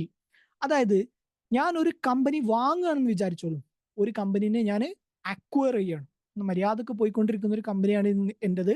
ഞാൻ എന്ത് ചെയ്തു, വേറൊരു കമ്പനി പോയിട്ട് അപ്രോച്ച് ചെയ്തു. അപ്പൊ ഞാൻ ആ കമ്പനിയോട് പറഞ്ഞു എന്ത്, നിങ്ങളുടെ കമ്പനി ഫുള്ള് ഞാൻ വാങ്ങാൻ റെഡിയാണ്, അക്വയർ ചെയ്യാൻ തയ്യാറാണ്. അപ്പൊ അവരെന്ത് ചെയ്തു, ഒരു കോട്ടിടും അല്ലെ, ഈ കമ്പനി മൊത്തമായിട്ട് വിൽക്കുമ്പോൾ ഒരു കോട്ടിടും. ആ കോട്ടിൽ എന്തൊക്കെ ഉണ്ടാവും, ആ കമ്പനിയിലുള്ള എല്ലാ അസറ്റുകളും അവർ കോട്ട് ചെയ്യും അല്ലെ. ബിൽഡിംഗ് ഉണ്ട്, മെഷീൻ ഉണ്ട്, കാര്യങ്ങളുണ്ട്. ആ കൂട്ടത്തിൽ അവരെന്തും കൂടി കോട്ട് ചെയ്യും, ഈ കമ്പനിക്ക് ഇത്ര ഒരു ഗുഡ് വിൽ ഉണ്ട്, ഇത്ര എമൗണ്ട്. ഗുഡ് വില്ല് വാല്യൂല് കാണിച്ചു കൊടുക്കണം, എമൗണ്ടിൽ കാണിച്ചു കൊടുക്കണം. പേരുണ്ട് പറഞ്ഞാൽ പേരുണ്ട് ഇങ്ങനെ പറഞ്ഞാൽ പോരല്ലോ, അത് എത്ര എമൗണ്ട് വരും, പൈസ ആയിട്ട് എത്ര, ഏകദേശം എത്രയെന്ന് നമ്മൾ കാൽക്കുലേറ്റ് ചെയ്യണം. അങ്ങനെ നമ്മൾ കാൽക്കുലേറ്റ് ചെയ്തിട്ട് ആ കമ്പനീന്റെ ഗുഡ് വില്ല് അവർ പറഞ്ഞു തന്നിട്ടുണ്ടാവും, നമ്മൾ അക്വയർ ചെയ്യാൻ പോകുന്ന കമ്പനി. അപ്പൊ നമ്മൾ ആ അക്വയർ ചെയ്യാൻ പോകുന്ന കമ്പനിയിലേക്ക് ഒരു ഫണ്ട് ഇട്ട് കഴിഞ്ഞാൽ നമ്മൾ എന്ത് ചെയ്യും, ആ മൊത്തം കമ്പനീനെ നമ്മൾ വാങ്ങുക ചെയ്യുന്നത്. വാങ്ങുന്ന കൂട്ടത്തിൽ ആ കമ്പനീന്റെ ഗുഡ് വില്ലും കൂടി നമ്മൾ പർച്ചേസ് ചെയ്യുന്നുണ്ട്. അതിനെ നമ്മൾ വിളിക്കുന്ന പേരാണ് purchased good will. So purchased good വില്ല് നമുക്ക് ഫിനാൻഷ്യൽ സ്റ്റേറ്റ്മെന്റിൽ കാണിക്കാം. ഇന്റേണലി ജനറേറ്റഡ് ഗുഡ് വില്ല് നമുക്ക് ഫൈനാൻഷ്യൽ സ്റ്റേറ്റ്മെന്റിൽ കാണിക്കാൻ പറ്റില്ല, അൺലെസ് സ്ഥാപനത്തിലേക്ക് ഒരു ഇൻവെസ്റ്ററോ അല്ലെങ്കിൽ പാർട്ട്ണറോ പുതിയത് വരികയാണ്, ആ സമയത്ത് ഗുഡ് വില്ല് കാൽക്കുലേറ്റ് ചെയ്യുന്നുണ്ടെങ്കിൽ മാത്രം. ഓക്കെ, ഇതാണ് ഗുഡ് വില്ലിന്റെ കേസ്. ഗുഡ് വിൽ ആക്ച്വലി എന്താ, ഒരു ഇൻടാഞ്ചിബിൾ അസറ്റ് ആണ്. ഗുഡ് വിൽ അല്ലാത്ത ഒരുപാട് ഇൻടാഞ്ചിബിൾ അസറ്റുകൾ ഉണ്ട്. ഇപ്പൊ കമ്പനി എന്ത് ചെയ്യുന്നുണ്ട്, സോഫ്റ്റ്വെയർ ഉണ്ടാക്കുന്നുണ്ട്, അല്ലെങ്കിൽ കമ്പനി ഒരു വെബ്സൈറ്റ് സ്വന്തമായിട്ട് ഉണ്ടാക്കുന്നുണ്ട്. സോഫ്റ്റ്വെയർ, വെബ്സൈറ്റ്, ഇതൊക്കെ എന്താണ്, നമുക്ക് കാണാൻ പറ്റില്ല, തൊടാൻ പറ്റില്ല അല്ലെ, കമ്പനീന്റെ ഇൻടാഞ്ചിബിൾ അസറ്റുകളാണ്. ഇതൊക്കെ നമുക്ക് എന്ത് ചെയ്യാം, ഫൈനാൻഷ്യൽ സ്റ്റേറ്റ്മെന്റിൽ കാണിക്കാം. ഇത് ഇന്റേണലി ജനറേറ്റഡ് ആണെങ്കിലും പുറത്തുനിന്ന് പർച്ചേസ് ചെയ്താണെങ്കിലൊക്കെ ഗുഡ് വില്ല് പോലെയല്ല, ഗുഡ് വില്ല് മാത്രമേ ആ വ്യത്യാസമുള്ളൂ. ബാക്കിയുള്ള എല്ലാ ഇൻടാഞ്ചിബിൾ അസറ്റും നമുക്ക് എന്ത് ചെയ്യാൻ പറ്റും, ഫൈനാൻഷ്യൽ സ്റ്റേറ്റ്മെന്റിൽ നമ്മൾ പർച്ചേസ് ചെയ്താണെങ്കിലും സ്വന്തമായി ഉണ്ടാക്കിയതാണെങ്കിലും കാണിക്കാൻ പറ്റും. ഇപ്പൊ ഒരു കമ്പനി എന്ത് ചെയ്യുന്നുണ്ട്, സ്വന്തമായ ഒരു സോഫ്റ്റ്വെയർ ഉണ്ടാക്കി, കമ്പനീന്റെ ആവശ്യത്തിന് വേണ്ടിയിട്ട് ഒരു സോഫ്റ്റ്വെയർ ഉണ്ടാക്കി. അത് ഇന്റേണലി ജനറേറ്റഡ് ഇൻടാഞ്ചിബിൾ അസറ്റ് ആണ്. സോഫ്റ്റ്വെയർ തന്നെ ഇൻടാഞ്ചിബിൾ അസറ്റ് ആണ്, തൊടാൻ പറ്റാത്ത ഒരു അസറ്റ് ആണ്. അപ്പൊ ആ സോഫ്റ്റ്വെയർ നമ്മൾ ഇന്റേണലി ഉണ്ടാക്കിയതാണ്. നമ്മൾ നമ്മുടെ ഡെവലപ്പറെ കൊണ്ടുവരുത്തി അയാളെ കൊണ്ട് വർക്ക് ചെയ്യിപ്പിച്ച് കോഡ് ചെയ്യിപ്പിച്ച് നമ്മുടെ കമ്പനീന്റെ ആവശ്യത്തിന് വേണ്ടിയിട്ട് നമ്മൾ എന്ത് ചെയ്താണ്, സ്പെസിഫിക്കേഷൻ നടത്തി, മോഡിഫിക്കേഷൻ നടത്തി നമ്മൾ ഉണ്ടാക്കിയെടുത്ത ഒരു സോഫ്റ്റ്വെയർ ആണെങ്കിൽ ആ സോഫ്റ്റ്വെയർ നമുക്ക് എന്ത് ചെയ്യാം, ഫൈനാൻഷ്യൽ സ്റ്റേറ്റ്മെന്റിൽ കാണിക്കാം. ഇൻടാഞ്ചിബിൾ അസറ്റിന്റെ അണ്ടറിൽ സോഫ്റ്റ്വെയർ എന്ന് പറഞ്ഞിട്ട് കാണിക്കാം. ഓക്കെയാണ്. അപ്പോ ഞാൻ പറഞ്ഞു വന്നത് ഈ രണ്ട് രീതിയിലും കൂടി എന്തുണ്ട്, അസറ്റുകൾ ഉണ്ട്. ടാഞ്ചിബിൾ അസറ്റും ഇൻടാഞ്ചിബിൾ അസറ്റും ഉണ്ട്. നമ്മൾ പറഞ്ഞു വരുന്നത് ഇതിന്റെ പ്രസക്തി നമ്മുടെ വാല്യൂ അല്ലെങ്കിൽ നമ്മുടെ ഇമ്പയർമെന്റ് അസറ്റിന്റെ കേസിൽ നമ്മൾ റിവേഴ്സലിനെ കുറിച്ച് പറഞ്ഞ സമയത്ത്, അതായത് ഇമ്പയർമെന്റ് നമ്മൾ ചെയ്തൊരു അസറ്റ് ലോസ് ആയി കാണിച്ച അസറ്റ് ഞാൻ പറഞ്ഞു, തിരിച്ച് വീണ്ടും നമുക്ക് എന്ത് ചെയ്യാം, ഇമ്പയർമെന്റ് ഗെയിൻ എന്ന് പറഞ്ഞിട്ട് തിരിച്ച് കാണിക്കാം. അങ്ങനെ കാണിക്കാൻ പറ്റാത്ത ഒരേ ഒരു അസറ്റേ ഉള്ളൂ, അത് നമ്മുടെ ഗുഡ്വിൽ ആണ്. സോ ഗുഡ്വിൽ ഒരിക്കൽ നിങ്ങൾ ഇമ്പയർമെന്റ് ലോസ് ആയിട്ട് കാണിച്ചിട്ടുണ്ടെന്നുണ്ടെങ്കിൽ പിന്നീട് നിങ്ങൾക്ക് ഒരിക്കലും അക്കൗണ്ടിങ് പ്രിൻസിപ്പിൾ പ്രകാരം നിങ്ങൾക്ക് ഒരിക്കലും ഗുഡ്വിൽ എന്ത് ചെയ്യാൻ പറ്റില്ല, റിവേഴ്സ് ചെയ്യാൻ പറ്റില്ല. എന്താ അത് ഉദ്ദേശിക്കുന്നത്? ഇപ്പൊ ഗുഡ്വിൽ ആയിട്ട് നമ്മൾ എന്ത് ചെയ്തു, നമ്മുടെ ഫിനാൻഷ്യൽ സ്റ്റേറ്റ്മെന്റിൽ ഒരു ഇയറിൽ ഗുഡ്വിൽ ആയിട്ട് ഒരു 3000 AED ഉണ്ട് എന്ന് വിചാരിക്കാം. കമ്പനീന്റെ ഗുഡ്വിൽ ആയിട്ട് ഒരു 3000 AED ഉണ്ട്. ഓക്കെ, അത് ഒരു വർഷം നമ്മൾ മാർക്കറ്റിൽ ടച്ച് ചെയ്ത് നോക്കി. നമ്മൾ അഗെയിൻ ഫിനാൻഷ്യൽ ഇയർ എൻഡ് ചെയ്ത സമയത്ത് നമ്മൾ ഗുഡ്വിൽ ഒന്നും കൂടി കാൽക്കുലേറ്റ് ചെയ്ത് നോക്കി. ഗുഡ്വിൽ ഒന്നും കൂടി കാൽക്കുലേറ്റ് ചെയ്ത് മാർക്കറ്റ് വാല്യൂ വെച്ച് നോക്കി. അതായത് ഈ പറഞ്ഞ റിക്കവറബിൾ എമൗണ്ട് നമ്മൾ ചെക്ക് ചെയ്തു, ഗുഡ്വില്ലിന്റെ റിക്കവറബിൾ എമൗണ്ട് ചെക്ക് ചെയ്തു. ആ സമയത്ത് ഗുഡ്വില്ലിന് വെറും 2000 AED മാത്രമേ കാണിക്കുന്നുള്ളൂ. സോ 1000 AED എന്തുണ്ട്, ഇമ്പയർമെന്റ് ലോസ് ഗുഡ്വില്ലിന് സംഭവിച്ചിട്ടുണ്ട് അല്ലെ. ഇമ്പയർമെന്റ് ലോസ് ഗുഡ്വില്ലിന് 1000 AED സംഭവിച്ചിട്ടുണ്ട്. അങ്ങനെ നമ്മൾ 1000 AED എന്ത് ചെയ്തു, ഇമ്പയർമെന്റ് ലോസ് ആക്കിയിട്ട് നമ്മൾ എൻട്രി ഇട്ടു. Impairment loss account debit to goodwill എന്ന് പറഞ്ഞിട്ട് 1000 AED കാണിച്ചു. അപ്പൊ എന്തായി, ഗുഡ്വില് 2000 ദിർഹത്തിലേക്ക് ഫിനാൻഷ്യൽ സ്റ്റേറ്റ്മെന്റിൽ കുറഞ്ഞു നിന്നു. അങ്ങനെ രണ്ടാമത്തെ വർഷം വന്നു. രണ്ടാമത്തെ വർഷം വന്നപ്പോൾ വീണ്ടും നമ്മൾ ഗുഡ്വില്ല് എന്ത് ചെയ്തു, ഇമ്പയർമെന്റ് ടെസ്റ്റിന് വിധേയമാക്കി. ഇമ്പയർമെന്റിന് ടെസ്റ്റ് വിധേയമാക്കുക പറഞ്ഞു കഴിഞ്ഞാൽ റിക്കവറബിൾ എമൗണ്ട് ചെക്ക് ചെയ്തു. റിക്കവറബിൾ എമൗണ്ട് ഇപ്രാവശ്യം ചെക്ക് ചെയ്തപ്പോൾ 2000 AED ഗുഡ്വില്ലിന് ഈ വർഷം ആക്ച്വലി നമ്മുടെ കമ്പനീന്റെ ഗുഡ്വില്ല് കൂടി 4000 AED ആയി മാറിയിട്ടുണ്ടെന്നുണ്ടെങ്കിൽ ഞാൻ പറയുന്നത് ഇമ്പയർമെന്റ് ഗെയിൻ ആയിട്ട് ഗുഡ്വിൽ എന്ത് ചെയ്യാൻ പറ്റൂല, ഇവിടെ ബുക്ക് ചെയ്യാൻ പറ്റൂല. അതായത് ഗുഡ്വില്ലിൽ എന്തില്ല, ഇമ്പയർമെന്റ് റിവേഴ്സൽ ഇല്ല. ഗുഡ്വില്ലിന് ഇമ്പയർമെന്റ് റിവേഴ്സൽ ഇല്ല. So this is called impairment. Okay, so ഇതാണ് ആകെ മൊത്തം ഇമ്പയർമെന്റിൽ. അപ്പൊ ഇമ്പയർമെന്റിൽ എന്താ പഠിക്കേണ്ടത്? ഒന്ന്, ഡിപ്രീസിയേഷൻ മാത്രമല്ല ഒരു ഫിക്സഡ് അസറ്റിനെ കുറക്കുന്നത്. ഒരു ഫിക്സഡ് അസറ്റിനെ കുറക്കുന്ന രണ്ട് കാര്യങ്ങൾ നിങ്ങളോട് ഒരാൾ ചോദിക്കുകയാണെങ്കിൽ, ഒരു ഇന്റർവ്യൂവിൽ ചോദിക്കുകയാണെങ്കിൽ ഫിക്സഡ് അസറ്റിന്റെ വാല്യൂ കുറക്കാൻ എന്തൊക്കെ കാരണമാകും? ഡിപ്രീസിയേഷൻ ഒരു കാരണമാണ്. ഡിപ്രീസിയേഷൻ മാത്രം പറഞ്ഞു നിർത്തരുത്, ഇമ്പയർമെന്റ് കൂടി ഉണ്ട്. ഓക്കെ, ഡിപ്രീസിയേഷനും ഇമ്പയർമെന്റും ഒരു ഫിക്സഡ് അസറ്റിന്റെ അല്ലെങ്കിൽ ഒരു അസറ്റിന്റെ, ഫിക്സഡ് അസറ്റിന്റെ എന്ന് മാത്രമല്ല ഒരു അസറ്റിന്റെ എന്ത് ചെയ്യും, വാല്യൂ കുറക്കും. സോ അതിൽ തന്നെ ഇൻടാഞ്ചിബിൾ അസറ്റിന് വേറെയാണ് ടാഞ്ചിബിൾ അസറ്റ്. ഇൻടാഞ്ചിബിൾ അസറ്റിൽ ഗുഡ്വില്ലിന് ഇമ്പയർമെന്റ് എന്ത് ചെയ്യാൻ പറ്റില്ല, റിവേഴ്സ് ചെയ്യാൻ പറ്റില്ല. വൺസ് ഇമ്പയർമെന്റ് ലോസ് ആക്കി കഴിഞ്ഞാൽ തിരിച്ചു വീണ്ടും ഇമ്പയർമെന്റ് ഗെയിനിലേക്ക് കൊണ്ടുവരാൻ പറ്റില്ല. So this is called impairment loss അല്ലെങ്കിൽ IFRS നമ്പർ 36. ഓക്കെ എന്ന് വിചാരിക്കുന്നു. ഓക്കെ അല്ലേ?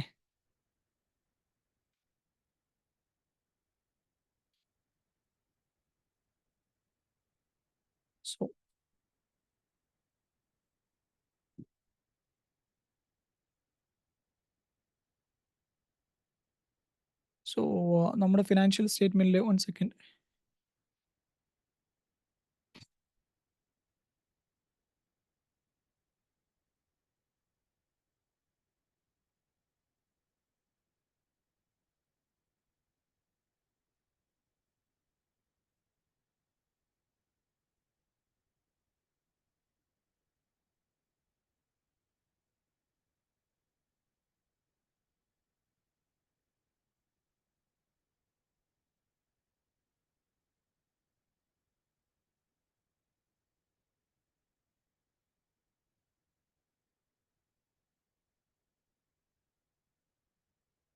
നമ്മൾ ഡിസ്കസ് ചെയ്ത കാര്യങ്ങളാണ് നമ്മൾ നോക്കുന്നത് ഫൈനാൻഷ്യൽ സ്റ്റേറ്റ്മെന്റിൽ. ഫസ്റ്റ്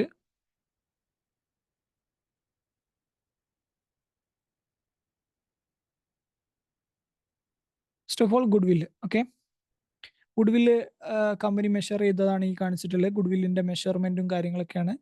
ഗുഡ്വിൽ എങ്ങനെയാണ് മെഷർ ചെയ്തിട്ടുള്ളത് അല്ലെങ്കിൽ ഗുഡ്വിൽ എങ്ങനെയാണ് ഇപ്പോൾ കമ്പനി മെയിൻറ്റെയിൻ ചെയ്യുന്നത് എന്നുള്ളതാണ് കാണിച്ചിട്ടുള്ളത്.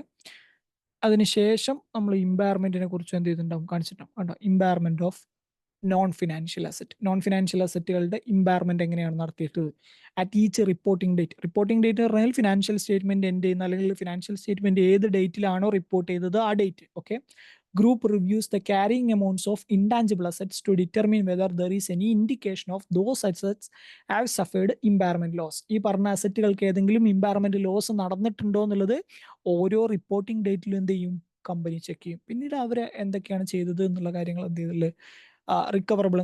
If the recoverable amount of an asset, okay, is estimated to be less than carrying amount, the carrying amount of the asset is reduced to recoverable amount and impairment loss is recognized immediately to profit and loss account. P and L immediately impairment loss book ചെയ്യുമെന്നാണ് പറഞ്ഞത്. Okay, so this is impairment loss. And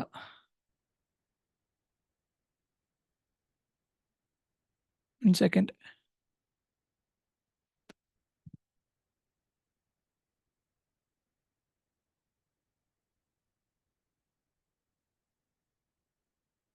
കണ്ടോ കമ്പനീന്റെ impairment ലോസുകളായിട്ട് അവർ കാണിച്ചു നോക്കൂ. അവർ ഓരോന്നിനും ഇൻവെന്ററിക്ക് ഇമ്പയർമെന്റ് ലോസ് നടന്നതാണ്. സ്ലോ മൂവിങ് ഇൻവെന്ററീസിനൊക്കെ ഇമ്പയർമെന്റ് നടക്കാനുള്ള സാധ്യത ഉണ്ട്. ഇപ്പോൾ ഇൻവെന്ററി തന്നെ വളരെയധികം സെയിൽ നടക്കാത്ത സ്ലോ മൂവിങ്, ഏജ്ഡ് ആയിട്ട് നിൽക്കുന്ന മൂവിങ് ആയിട്ടുള്ള ഗുഡ്സും ഉണ്ടാവും, മൂവിങ് അല്ലാത്ത ഗുഡ്സും ഉണ്ടാവും. അപ്പോൾ മൂവിങ് അല്ലാത്ത ഗുഡ്സിന്റെ വാല്യൂ എന്ത് ചെയ്തിട്ടുണ്ടാവും? മാർക്കറ്റ് വാല്യൂ വളരെ കുറവായിരിക്കും. നമ്മുടെ ഫിനാൻഷ്യൽ സ്റ്റേറ്റ്മെന്റിലുള്ള വാല്യൂ സ്ലോ മൂവിങ് ഗുഡ്സിന്റെ മാർക്കറ്റിലെ വാല്യൂ തമ്മിൽ കമ്പയർ ചെയ്ത് നോക്കും. അപ്പോൾ അതിന് ഇമ്പയർമെന്റ് ലോസ് ഉണ്ടെന്നുണ്ടെങ്കിൽ ആ ഇമ്പയർമെന്റ് ലോസ് എന്ത് ചെയ്യും? അവർ ബുക്ക് ചെയ്യും ഇമ്പയർമെന്റ് ലോസ്. അതുപോലെ credit loss in bank balance, impairment capital working progress, miscellaneous expense, ബാക്കിയുള്ള ഇമ്പയർമെന്റ് ലോസുകളൊക്കെ എന്ത് ചെയ്തിട്ടുണ്ട്? ഇവർ കാണിച്ചിട്ടുണ്ട്. ഓക്കെ, സോ ഇമ്പയർമെന്റ് ലോസ് എന്ന് പറഞ്ഞാൽ ഇതാണ് പറയുന്നത്. Okay, so next we are going to another IFRS standard. So IFRS 36 അതാണ് ഉദ്ദേശിക്കുന്നത്. സോ ഇപ്പോൾ നമ്മൾ ഫിക്സ്ഡ് അസറ്റ് അല്ലെങ്കിൽ അസറ്റിന്റെ കാറ്റഗറിയിൽ ഒരുവിധം ഒരുവിധം എന്ന് പറയാൻ പറ്റില്ല, കുറച്ചൊക്കെ നമ്മൾ എന്ത് ചെയ്തു? സ്റ്റാൻഡേർഡുകൾ പഠിച്ചു. അപ്പോൾ അതനുസരിച്ചാണ് എന്ത് ചെയ്യേണ്ടത്? കമ്പനിയിൽ ബുക്ക് ചെയ്യേണ്ടത്. ഇപ്പോൾ ഇതൊക്കെ ഇമ്പോർട്ടൻ്റ് ആയിട്ടുള്ള കാര്യമാണ്. രണ്ട് പേഴ്സ്പെക്റ്റീവ്. ഒന്ന്, ഒരുവിധം എല്ലാ കമ്പനിയിലും വരുന്ന സ്റ്റാൻഡേർഡുകളാണ്. പ്ലസ് ഇന്റർവ്യൂ ക്വസ്റ്റ്യൻസിന് വളരെയധികം ചോദിക്കാൻ സാധ്യതയുള്ള സ്റ്റാൻഡേർഡുകളാണ്. ഒരു ലീസ്, ഞാൻ പറഞ്ഞ പോലെ തന്നെ ലീസ് പോലെ തന്നെ വളരെ ഇമ്പോർട്ടൻ്റ് ആയിട്ടുള്ള സ്റ്റാൻഡേർഡാണ്. എവിടെയും ആവശ്യമുള്ള സ്റ്റാൻഡേർഡാണ്. ഓക്കെ, ലീസിന്റെ ഇമ്പോർട്ടൻസ് ഞാനിപ്പോൾ ഓഡോ എന്ന് പറയുന്ന ഒരു സോഫ്റ്റ്വെയർ ഉണ്ട്, നിങ്ങൾ അറിയുന്നുണ്ടാവും. സൗദിയിലും UAE വർക്ക് ചെയ്യുന്നവർക്ക് അറിയുന്നുണ്ടാവും. ഓഡോ എന്ന് പറഞ്ഞ ഒരു അക്കൗണ്ടിങ് സോഫ്റ്റ്വെയർ ഉണ്ട്. അതിപ്പോൾ ഭയങ്കര ബൂമിംഗ് ആയിട്ട് നിൽക്കുന്നതാണ്. പല അക്കൗണ്ടിങ് സ്ഥാപനങ്ങളും ഓഡോയിലേക്ക് മാറുന്നുണ്ട്. അതിന്റെ കസ്റ്റമർ CRM ഒക്കെ കുറച്ചും കൂടി നല്ല രീതിയിലായതുകൊണ്ടാണ് തോന്നുന്നു ഓഡോ ഭയങ്കര ബൂമിംഗ് ആണ്. അപ്പോൾ ഈ ഓഡോനകത്ത് ഞാൻ ഗ്രൂപ്പിൽ ഷെയർ ചെയ്തിട്ടുണ്ട്, ഞാൻ കണ്ട സമയത്ത് ഫോട്ടോ എടുത്തിരുന്നു. ഓഡോനകത്ത് പുതിയൊരു ഫീച്ചേഴ്സ് ആയിട്ട് അവർ കൊണ്ടുവന്നത് IFRS 16 ഡയറക്റ്റ് ജേർണൽ എൻട്രി ഇടാനുള്ള ഇതൊക്കെ ഒരു അക്കൗണ്ടിങ് സോഫ്റ്റ്വെയർ കൊണ്ടുവന്നിട്ടുണ്ട്. IFRS 16 എന്ന് പറഞ്ഞാൽ ലീസ്, അതായത് ലീസിന്റെ കാൽക്കുലേഷൻസും കാര്യങ്ങളൊന്നും നമ്മൾ എക്സൽ ചെയ്യാതെ ഡയറക്റ്റ്ലി നമ്മൾ എന്ത് ചെയ്യുക? ലീസ് നമ്മൾ അന്ന് പറഞ്ഞ പോലെ പ്രസന്റ് വാല്യൂ എത്രയെന്നുള്ളതൊക്കെ അവരെന്ത് ചെയ്യും? സോഫ്റ്റ്വെയർ തന്നെ കാൽക്കുലേറ്റ് ചെയ്യും. നമ്മൾ ജസ്റ്റ് വാല്യൂ അടിച്ചു കൊടുത്തിട്ട് ലീസ് എന്ത് ചെയ്യുക? ബുക്ക് ചെയ്യുക. അപ്പോൾ ഒരു ലീസ് ഉണ്ടായി കഴിഞ്ഞാൽ ഓഡോയിൽ ജസ്റ്റ് IFRS 16 എന്ന് പറഞ്ഞൊരു ജേർണൽ എൻട്രി നമ്മളിപ്പോൾ എടുക്കുന്ന പോലെ IFRS 16 ഒരു വൗച്ചർ ഉണ്ട്. ഓഡോ വർക്ക് ചെയ്തവർക്ക് അറിയാൻ പറ്റും. ഒരു IFRS 16 എന്ന് പറഞ്ഞ ഒരു വൗച്ചർ. അപ്പോൾ ആ വൗച്ചർ കസ്റ്റമൈസ് ചെയ്താണ്. എല്ലാ ഓഡോയിലും ഉണ്ടാവില്ല. ഓഡോ രണ്ട് രീതിയിലുണ്ട്. കമ്മ്യൂണിറ്റി വെർഷൻ ഉണ്ട്, അല്ലാത്ത എന്റർപ്രൈസ് വേർഷൻ ഉണ്ട്. കമ്മ്യൂണിറ്റി വേർഷൻ എന്ന് പറഞ്ഞാൽ നമ്മുടെ കമ്പനിക്ക് അനുസരിച്ച് നമുക്ക് എന്ത് ചെയ്യാൻ പറ്റും? മോഡിഫിക്കേഷൻ നടത്തിയിട്ട് അക്കൗണ്ടിങ് സോഫ്റ്റ്വെയർ ഉണ്ടാക്കാൻ പറ്റും. അപ്പോൾ ഓഡോ അക്കൗണ്ടിങ് സോഫ്റ്റ്വെയർ അങ്ങനെ മോഡിഫിക്കേഷൻ നടത്തിയിട്ട് ഞാൻ ഇന്നൊരു കമ്പനീൻ്റെ കണ്ടതാണ്. അപ്പോൾ ആ കമ്പനി എന്ത് ചെയ്യുന്നുണ്ട്? UAE കമ്പനിയാണ്. അപ്പോൾ അവരെന്ത് ചെയ്യുന്നുണ്ട്? IFRS 16, അവരുടെ കമ്പനിക്ക് IFRS 16 വന്നു കഴിഞ്ഞാൽ കാൽക്കുലേഷൻസ് ഒന്നും നിൽക്കാൻ വയ്യ. അവരെന്ത് ചെയ്യുക? IFRS 16 ഒരു ജേർണൽ എൻട്രി പോലെ ഒരു വൗച്ചർ അവരെന്ത് ചെയ്യുക? ഓഡോയിൽ മോഡിഫിക്കേഷനിലൂടെ ഉണ്ടാക്കി വെച്ചിട്ടില്ല. അപ്പോൾ അതിൽ നേരെ എൻട്രി ഒക്കെ അടിച്ചു കഴിഞ്ഞാൽ നേരെ എന്ത് ചെയ്യും? IFRS 16 ബുക്കിംഗ് ഫുള്ള്, ലീസിന്റെ ബുക്കിംഗ് ഫുള്ള് അത് ഓട്ടോമാറ്റിക്കലി നടത്തിക്കൊള്ളും. സോ ദാറ്റ്സ് ഇൻട്രസ്റ്റിംഗ് ആയി തോന്നി. അപ്പോൾ അതുകൊണ്ട് ഞാൻ പറഞ്ഞു തന്നത് അത് അത്രയും ഇമ്പോർട്ടൻ്റ് ആയ സാധനമാണ്. ഓക്കെ, സോ എഗെയിൻ നമ്മൾ മറ്റൊരു സ്റ്റാൻഡേർഡിലേക്ക് പോവാം.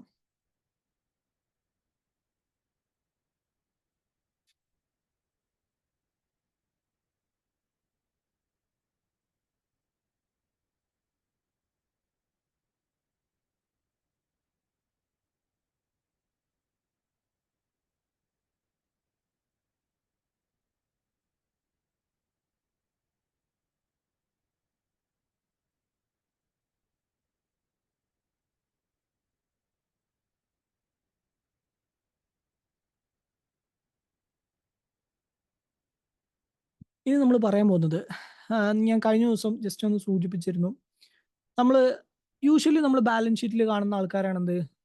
കറണ്ട് അസറ്റ്, കറണ്ട് ലയബിലിറ്റി, അല്ലേ? അല്ലെങ്കിൽ for example current asset, current liability, അതല്ലെങ്കിൽ എന്താ നമ്മൾ പറയാ, സൺട്രി ഡെപ്റ്റേഴ്സ്, സൺട്രി ക്രെഡിറ്റേഴ്സ്, നമുക്ക് പൈസ കൊടുക്കാനുള്ള ആൾക്കാരെ നമ്മൾ സൺട്രി ക്രെഡിറ്റേഴ്സ് അല്ലെങ്കിൽ ലയബിലിറ്റീസ് എന്നൊക്കെ വിളിക്കും. അപ്പൊ ആ സൺട്രി ക്രെഡിറ്റേഴ്സ്, സൺട്രി ലയബിലിറ്റീസ് എന്നുള്ളതിന് പകരം വേറൊരു പേര് കൂടി അവർക്കുണ്ട്, ഫൈനാൻഷ്യൽ അസറ്റ് അല്ലെങ്കിൽ financial instruments and financial liabilities ഉണ്ട്. അപ്പോൾ ഫൈനാൻഷ്യൽ ലയബിലിറ്റീസും ഫൈനാൻഷ്യൽ ഇൻസ്ട്രുമെന്റ്സും ആണ് നമുക്ക് ഇനി അടുത്ത് പറയാനുള്ള സ്റ്റാൻഡേർഡ്. അപ്പോൾ അതിലേക്ക് പോകുന്നതിന് തൊട്ട് മുന്നേ ഞാൻ വേറൊരു കാര്യം കൂടി പറഞ്ഞിട്ട് എന്ത് ചെയ്യാം, അതിലേക്ക് പോകാം. അതാണ് കുറച്ചും കൂടി ഇമ്പോർട്ടൻ്റ് ആയിട്ട് ഇനി പറയാനുള്ളത്. അതിലേക്ക് പോകുന്നതിന് മുന്നേ തൊട്ട് മുന്നേ ചെറിയ കാര്യം കൂടി പറഞ്ഞിട്ട് പോവാം.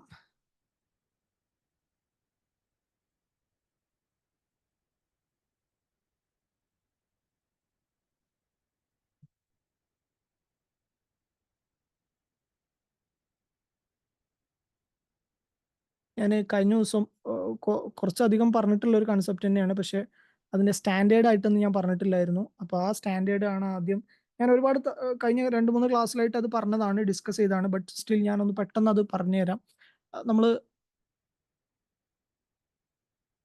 കഴിഞ്ഞ സ്റ്റാർട്ടിങ് ഡേയ്സിലൊക്കെ പറഞ്ഞാണ്, അതായത് റവന്യൂ റെക്കഗ്നൈസേഷന്റെ സ്റ്റാൻഡേർഡ്. പക്ഷേ അഗെയിൻ ഈ സ്റ്റാൻഡേർഡും വളരെ ഇമ്പോർട്ടൻ്റ് ആണ്. ഓക്കെ, ലീസ് പോലെ തന്നെ വളരെ ഇമ്പോർട്ടൻ്റ് ആയ സ്റ്റാൻഡേർഡ് ആണ് റവന്യൂ റെക്കഗ്നൈസേഷൻ. റവന്യൂ എങ്ങനെ റെക്കഗ്നൈസ് ചെയ്യണം എന്നുള്ളത്, ഇൻകം എങ്ങനെ റെക്കഗ്നൈസ് ചെയ്യണം, ഇതുമായി ഡിസ്കഷൻ നമ്മൾ കുറേ നടത്തിയാണ്. നമ്മൾ ബൈജൂസിന്റെ കേസൊക്കെ പറഞ്ഞാണ്, പിന്നെ ക്വസ്റ്റ്യനിലും നമ്മൾ ഡിസ്കസ് ചെയ്താണ്. അപ്പോൾ ഇത് ഡിപ്പെൻഡ് ചെയ്ത് നിൽക്കുന്നത് അല്ലെങ്കിൽ ഇതിന്റെ ഡിസ്കഷൻ നടത്തുന്നത് IFRS 15 ആണ്. ഓക്കെ, സോ IFRS 15 ആണ് റവന്യൂ റെക്കഗ്നൈസേഷനെ കുറിച്ച് പറയുന്നത്. ഒരു റവന്യൂ എങ്ങനെയാണ് റെക്കഗ്നൈസ് നടത്തേണ്ടത് അല്ലെങ്കിൽ റവന്യൂ റെക്കഗ്നൈസേഷൻ എങ്ങനെയാണ് നടത്തേണ്ടത്. ഓക്കെ, റവന്യൂ റെക്കഗ്നൈസേഷൻ നമ്മൾ അന്ന് ഡിസ്കസ് ചെയ്ത സമയത്ത് പറഞ്ഞ പോലെ നമ്മൾ ഡയറക്റ്റ്ലി എന്ത് ചെയ്യില്ല, സെയിൽസ് നടത്തി കഴിഞ്ഞാൽ ആ സെയിൽസിന്റെ വാല്യൂ അതേപോലെ റവന്യൂ റെക്കഗ്നൈസ് ചെയ്യല്ല ചെയ്യുക. IFRS അതിനൊരു ഒരു സ്ട്രക്ചർ ഉണ്ടാക്കിയിട്ടുണ്ട്. ആ സ്ട്രക്ചർ അനുസരിച്ചാണ് നമ്മൾ എന്ത് ചെയ്യേണ്ടത്, റവന്യൂ റെക്കഗ്നൈസേഷൻ നടത്തേണ്ടത്. അപ്പൊ ഇത് കൂടുതലായും വരിക കൺസ്ട്രക്ഷൻ മേഖലകളിൽ, റിയൽ എസ്റ്റേറ്റ് മേഖലകളിൽ, സർവീസ് കമ്പനികളിൽ, ടെക് റിലേറ്റഡ് കമ്പനികളിലൊക്കെ ഉണ്ടെന്നുണ്ടെങ്കിൽ റവന്യൂ റെക്കഗ്നൈസേഷൻ ഈ മെത്തേഡ് പ്രകാരമാണ് എന്ത് ചെയ്യേണ്ടത്, ഫോളോ ചെയ്യേണ്ടത്. IFRS 15 ആണ്. ആൻഡ് IFRS 15 ഷുവർ ഷോട്ട് ആയിട്ട് ഒരു ഇന്റർവ്യൂ ക്വസ്റ്റ്യൻ ആണ്. ഓക്കെ, IFRS 15 ഷുവർ ഷോട്ട് ആണ്. ഇന്റർവ്യൂവിന് നിങ്ങൾക്ക് എവിടെ ഇന്റർവ്യൂവിന് പോയി കഴിഞ്ഞാലും ഷുവർ ഷോട്ട് ആയിട്ട് ചോദിക്കും. ഓക്കെ, ഇനി ഞാൻ അഗൈൻ ഇന്നലെ കഴിഞ്ഞ ദിവസമൊക്കെ പറഞ്ഞ പോലെ തന്നെ നമ്മൾ റവന്യൂ റെക്കഗ്നൈസ് ചെയ്യുന്നതുമായി ബന്ധപ്പെട്ട് ഇപ്പൊ നമ്മൾ ദുബായിൽ ഒരു ജിമ്മ് നടത്തുകയാണെന്ന് വിചാരിക്കുക. ഞാൻ ഈ എക്സാമ്പിൾ പറഞ്ഞാണ്, ഒന്നും കൂടി പറയാണ്. നമ്മൾ ആ സ്റ്റാൻഡേർഡ് പറയുന്ന സമയത്ത് നമ്മൾ ദുബായിൽ ഒരു ജിമ്മ് നടത്തുകയാണെങ്കിൽ കസ്റ്റമർ നമുക്കൊരു 1000 ദിർഹോ 1500 ദിർഹോ 1300 ദിർഹോ ഒക്കെ നമുക്ക് എന്ത് ചെയ്തു, ഒരു 12 മന്ത്സ് മെമ്പർഷിപ്പിന് വേണ്ടിയിട്ട് അടച്ചിട്ടു. ഓക്കെ, 12 മാസത്തെ വേണ്ടിയിട്ട് നമുക്ക് എന്ത് ചെയ്തു, ഒരു 1500 ദിർഹോ 1200 ദിർഹോ 2000 ദിർഹോ ഒക്കെ എന്ത് ചെയ്തു, കസ്റ്റമർ നമുക്ക് ഓൾറെഡി ബുക്ക് ചെയ്തിട്ടുണ്ട്. അങ്ങനെ നമുക്ക് കസ്റ്റമർ ബുക്ക് ചെയ്തിട്ട് കഴിഞ്ഞാൽ നമ്മൾ ആ റവന്യൂ ഒറ്റ ടൈമിൽ ആ ഫുൾ എമൗണ്ട് നമ്മൾ ബുക്ക് ചെയ്യാൻ പറ്റുമോ ഇല്ലയോ എന്നുള്ളതാണ് ഫസ്റ്റ് ക്വസ്റ്റ്യൻ. ഞാൻ പറഞ്ഞിരുന്നു, റവന്യൂ എന്ത് ചെയ്യാൻ പാടില്ല, അങ്ങനെ നമ്മൾ ബുക്ക് ചെയ്യാൻ പാടില്ല. റവന്യൂ എന്ത് ചെയ്യണം, 12 മാസത്തെ മെമ്പർഷിപ്പ് ആണ് എടുത്തിട്ടുണ്ടെങ്കിൽ 12 മാസത്തിൽ ഓവർ ദ ടൈം വേണം നമ്മൾ എന്ത് ചെയ്യാൻ, ആ റവന്യൂ ബുക്ക് ചെയ്യാൻ. അങ്ങനെ ബുക്ക് ചെയ്യണം എന്നുണ്ടെങ്കിൽ അതിന് നമ്മൾ IFRS 15 പ്രകാരമാണ് ഈ പറഞ്ഞ ഈ ഒരു കൺസെപ്റ്റ് IFRS 15 ആണ് പറയുന്നത്. അതിന് IFRS 15 നമ്മളോട് ഒരു 5 സ്റ്റെപ്പ് മോഡലാണ് വെക്കുന്നത്. ഓക്കെ, ഒരു ചെറിയ തിയറിയാണ്, ബട്ട് കോംപ്ലിക്കേറ്റഡ് ഒന്നുമല്ല. 5 സ്റ്റെപ്പ് മോഡലാണ്. 5 സ്റ്റെപ്പ് മോഡൽ എന്ന് പറഞ്ഞു കഴിഞ്ഞാൽ IFRS പറയുന്നത് നിങ്ങളൊരു റവന്യൂ റെക്കഗ്നൈസ് ചെയ്യണമെന്നുണ്ടെങ്കിൽ IFRS 15 പറയുന്നത് ഒരു റവന്യൂ റെക്കഗ്നൈസ് ചെയ്യണം. റവന്യൂ റെക്കഗ്നൈസ് പറഞ്ഞാൽ ഇൻകം കാണിക്കണം എന്നുണ്ടെങ്കിൽ നമ്മളൊരു സെയിൽസ്, നമ്മൾ നോർമലി എന്താ വിചാരിക്കുക, ആ സെയിൽ ബില്ല് അടിച്ചു കാണിച്ചു. അങ്ങനെയല്ല, നിങ്ങൾ അത് കാണിക്കുമ്പോൾ ഈ 5 സ്റ്റെപ്പുകൾ നിങ്ങൾ പാലിക്കണം. ഫസ്റ്റ് സ്റ്റെപ്പ്, നിങ്ങൾ എന്ത് ചെയ്യണം, അതിൽ കോൺട്രാക്ട് ഏതാണെന്ന് തിരിച്ചറിയണം. കോൺട്രാക്ട് എന്ന് പറഞ്ഞു കഴിഞ്ഞാൽ നമ്മൾ ആ കസ്റ്റമറുമായിട്ട് ഉണ്ടാക്കിയ കോൺട്രാക്ട് എഗ്രിമെന്റ്. ഇപ്പൊ രണ്ടാൾക്കാർ നമ്മൾ എന്ത് ചെയ്തു, UAE ഒരു കൺസ്ട്രക്ഷൻ കമ്പനീന്റെ ഒരു കോൺട്രാക്ട് ഉണ്ടാക്കി, ഒരു 2 ഇയർ കോൺട്രാക്ട്. അപ്പൊ അഡ്നോക്കിനാണ് നമ്മൾ എക്സാമ്പിൾ പറയുന്നത്. അഡ്നോക്കൊക്കെ ഈ മെത്തേഡാണ് യൂസ് ചെയ്യുക. അഡ്നോക്കൊക്കെ റവന്യൂ റെക്കഗ്നൈസേഷൻ IFRS 15 പ്രകാരമാണ് ഫോളോ ചെയ്യുക. അപ്പൊ അഡ്നോക്ക് ഒരു കമ്പനി, ഒരു കൺസ്ട്രക്ഷൻ കമ്പനി എന്ത് ചെയ്തു, ഒരു 2 ഇയർ കോൺട്രാക്ട് അവർ ഒരു 20 മില്യൺ എന്ത് ചെയ്തു, 20 മില്യണ് അവരൊരു കോൺട്രാക്ട് ഏർപ്പെട്ടു.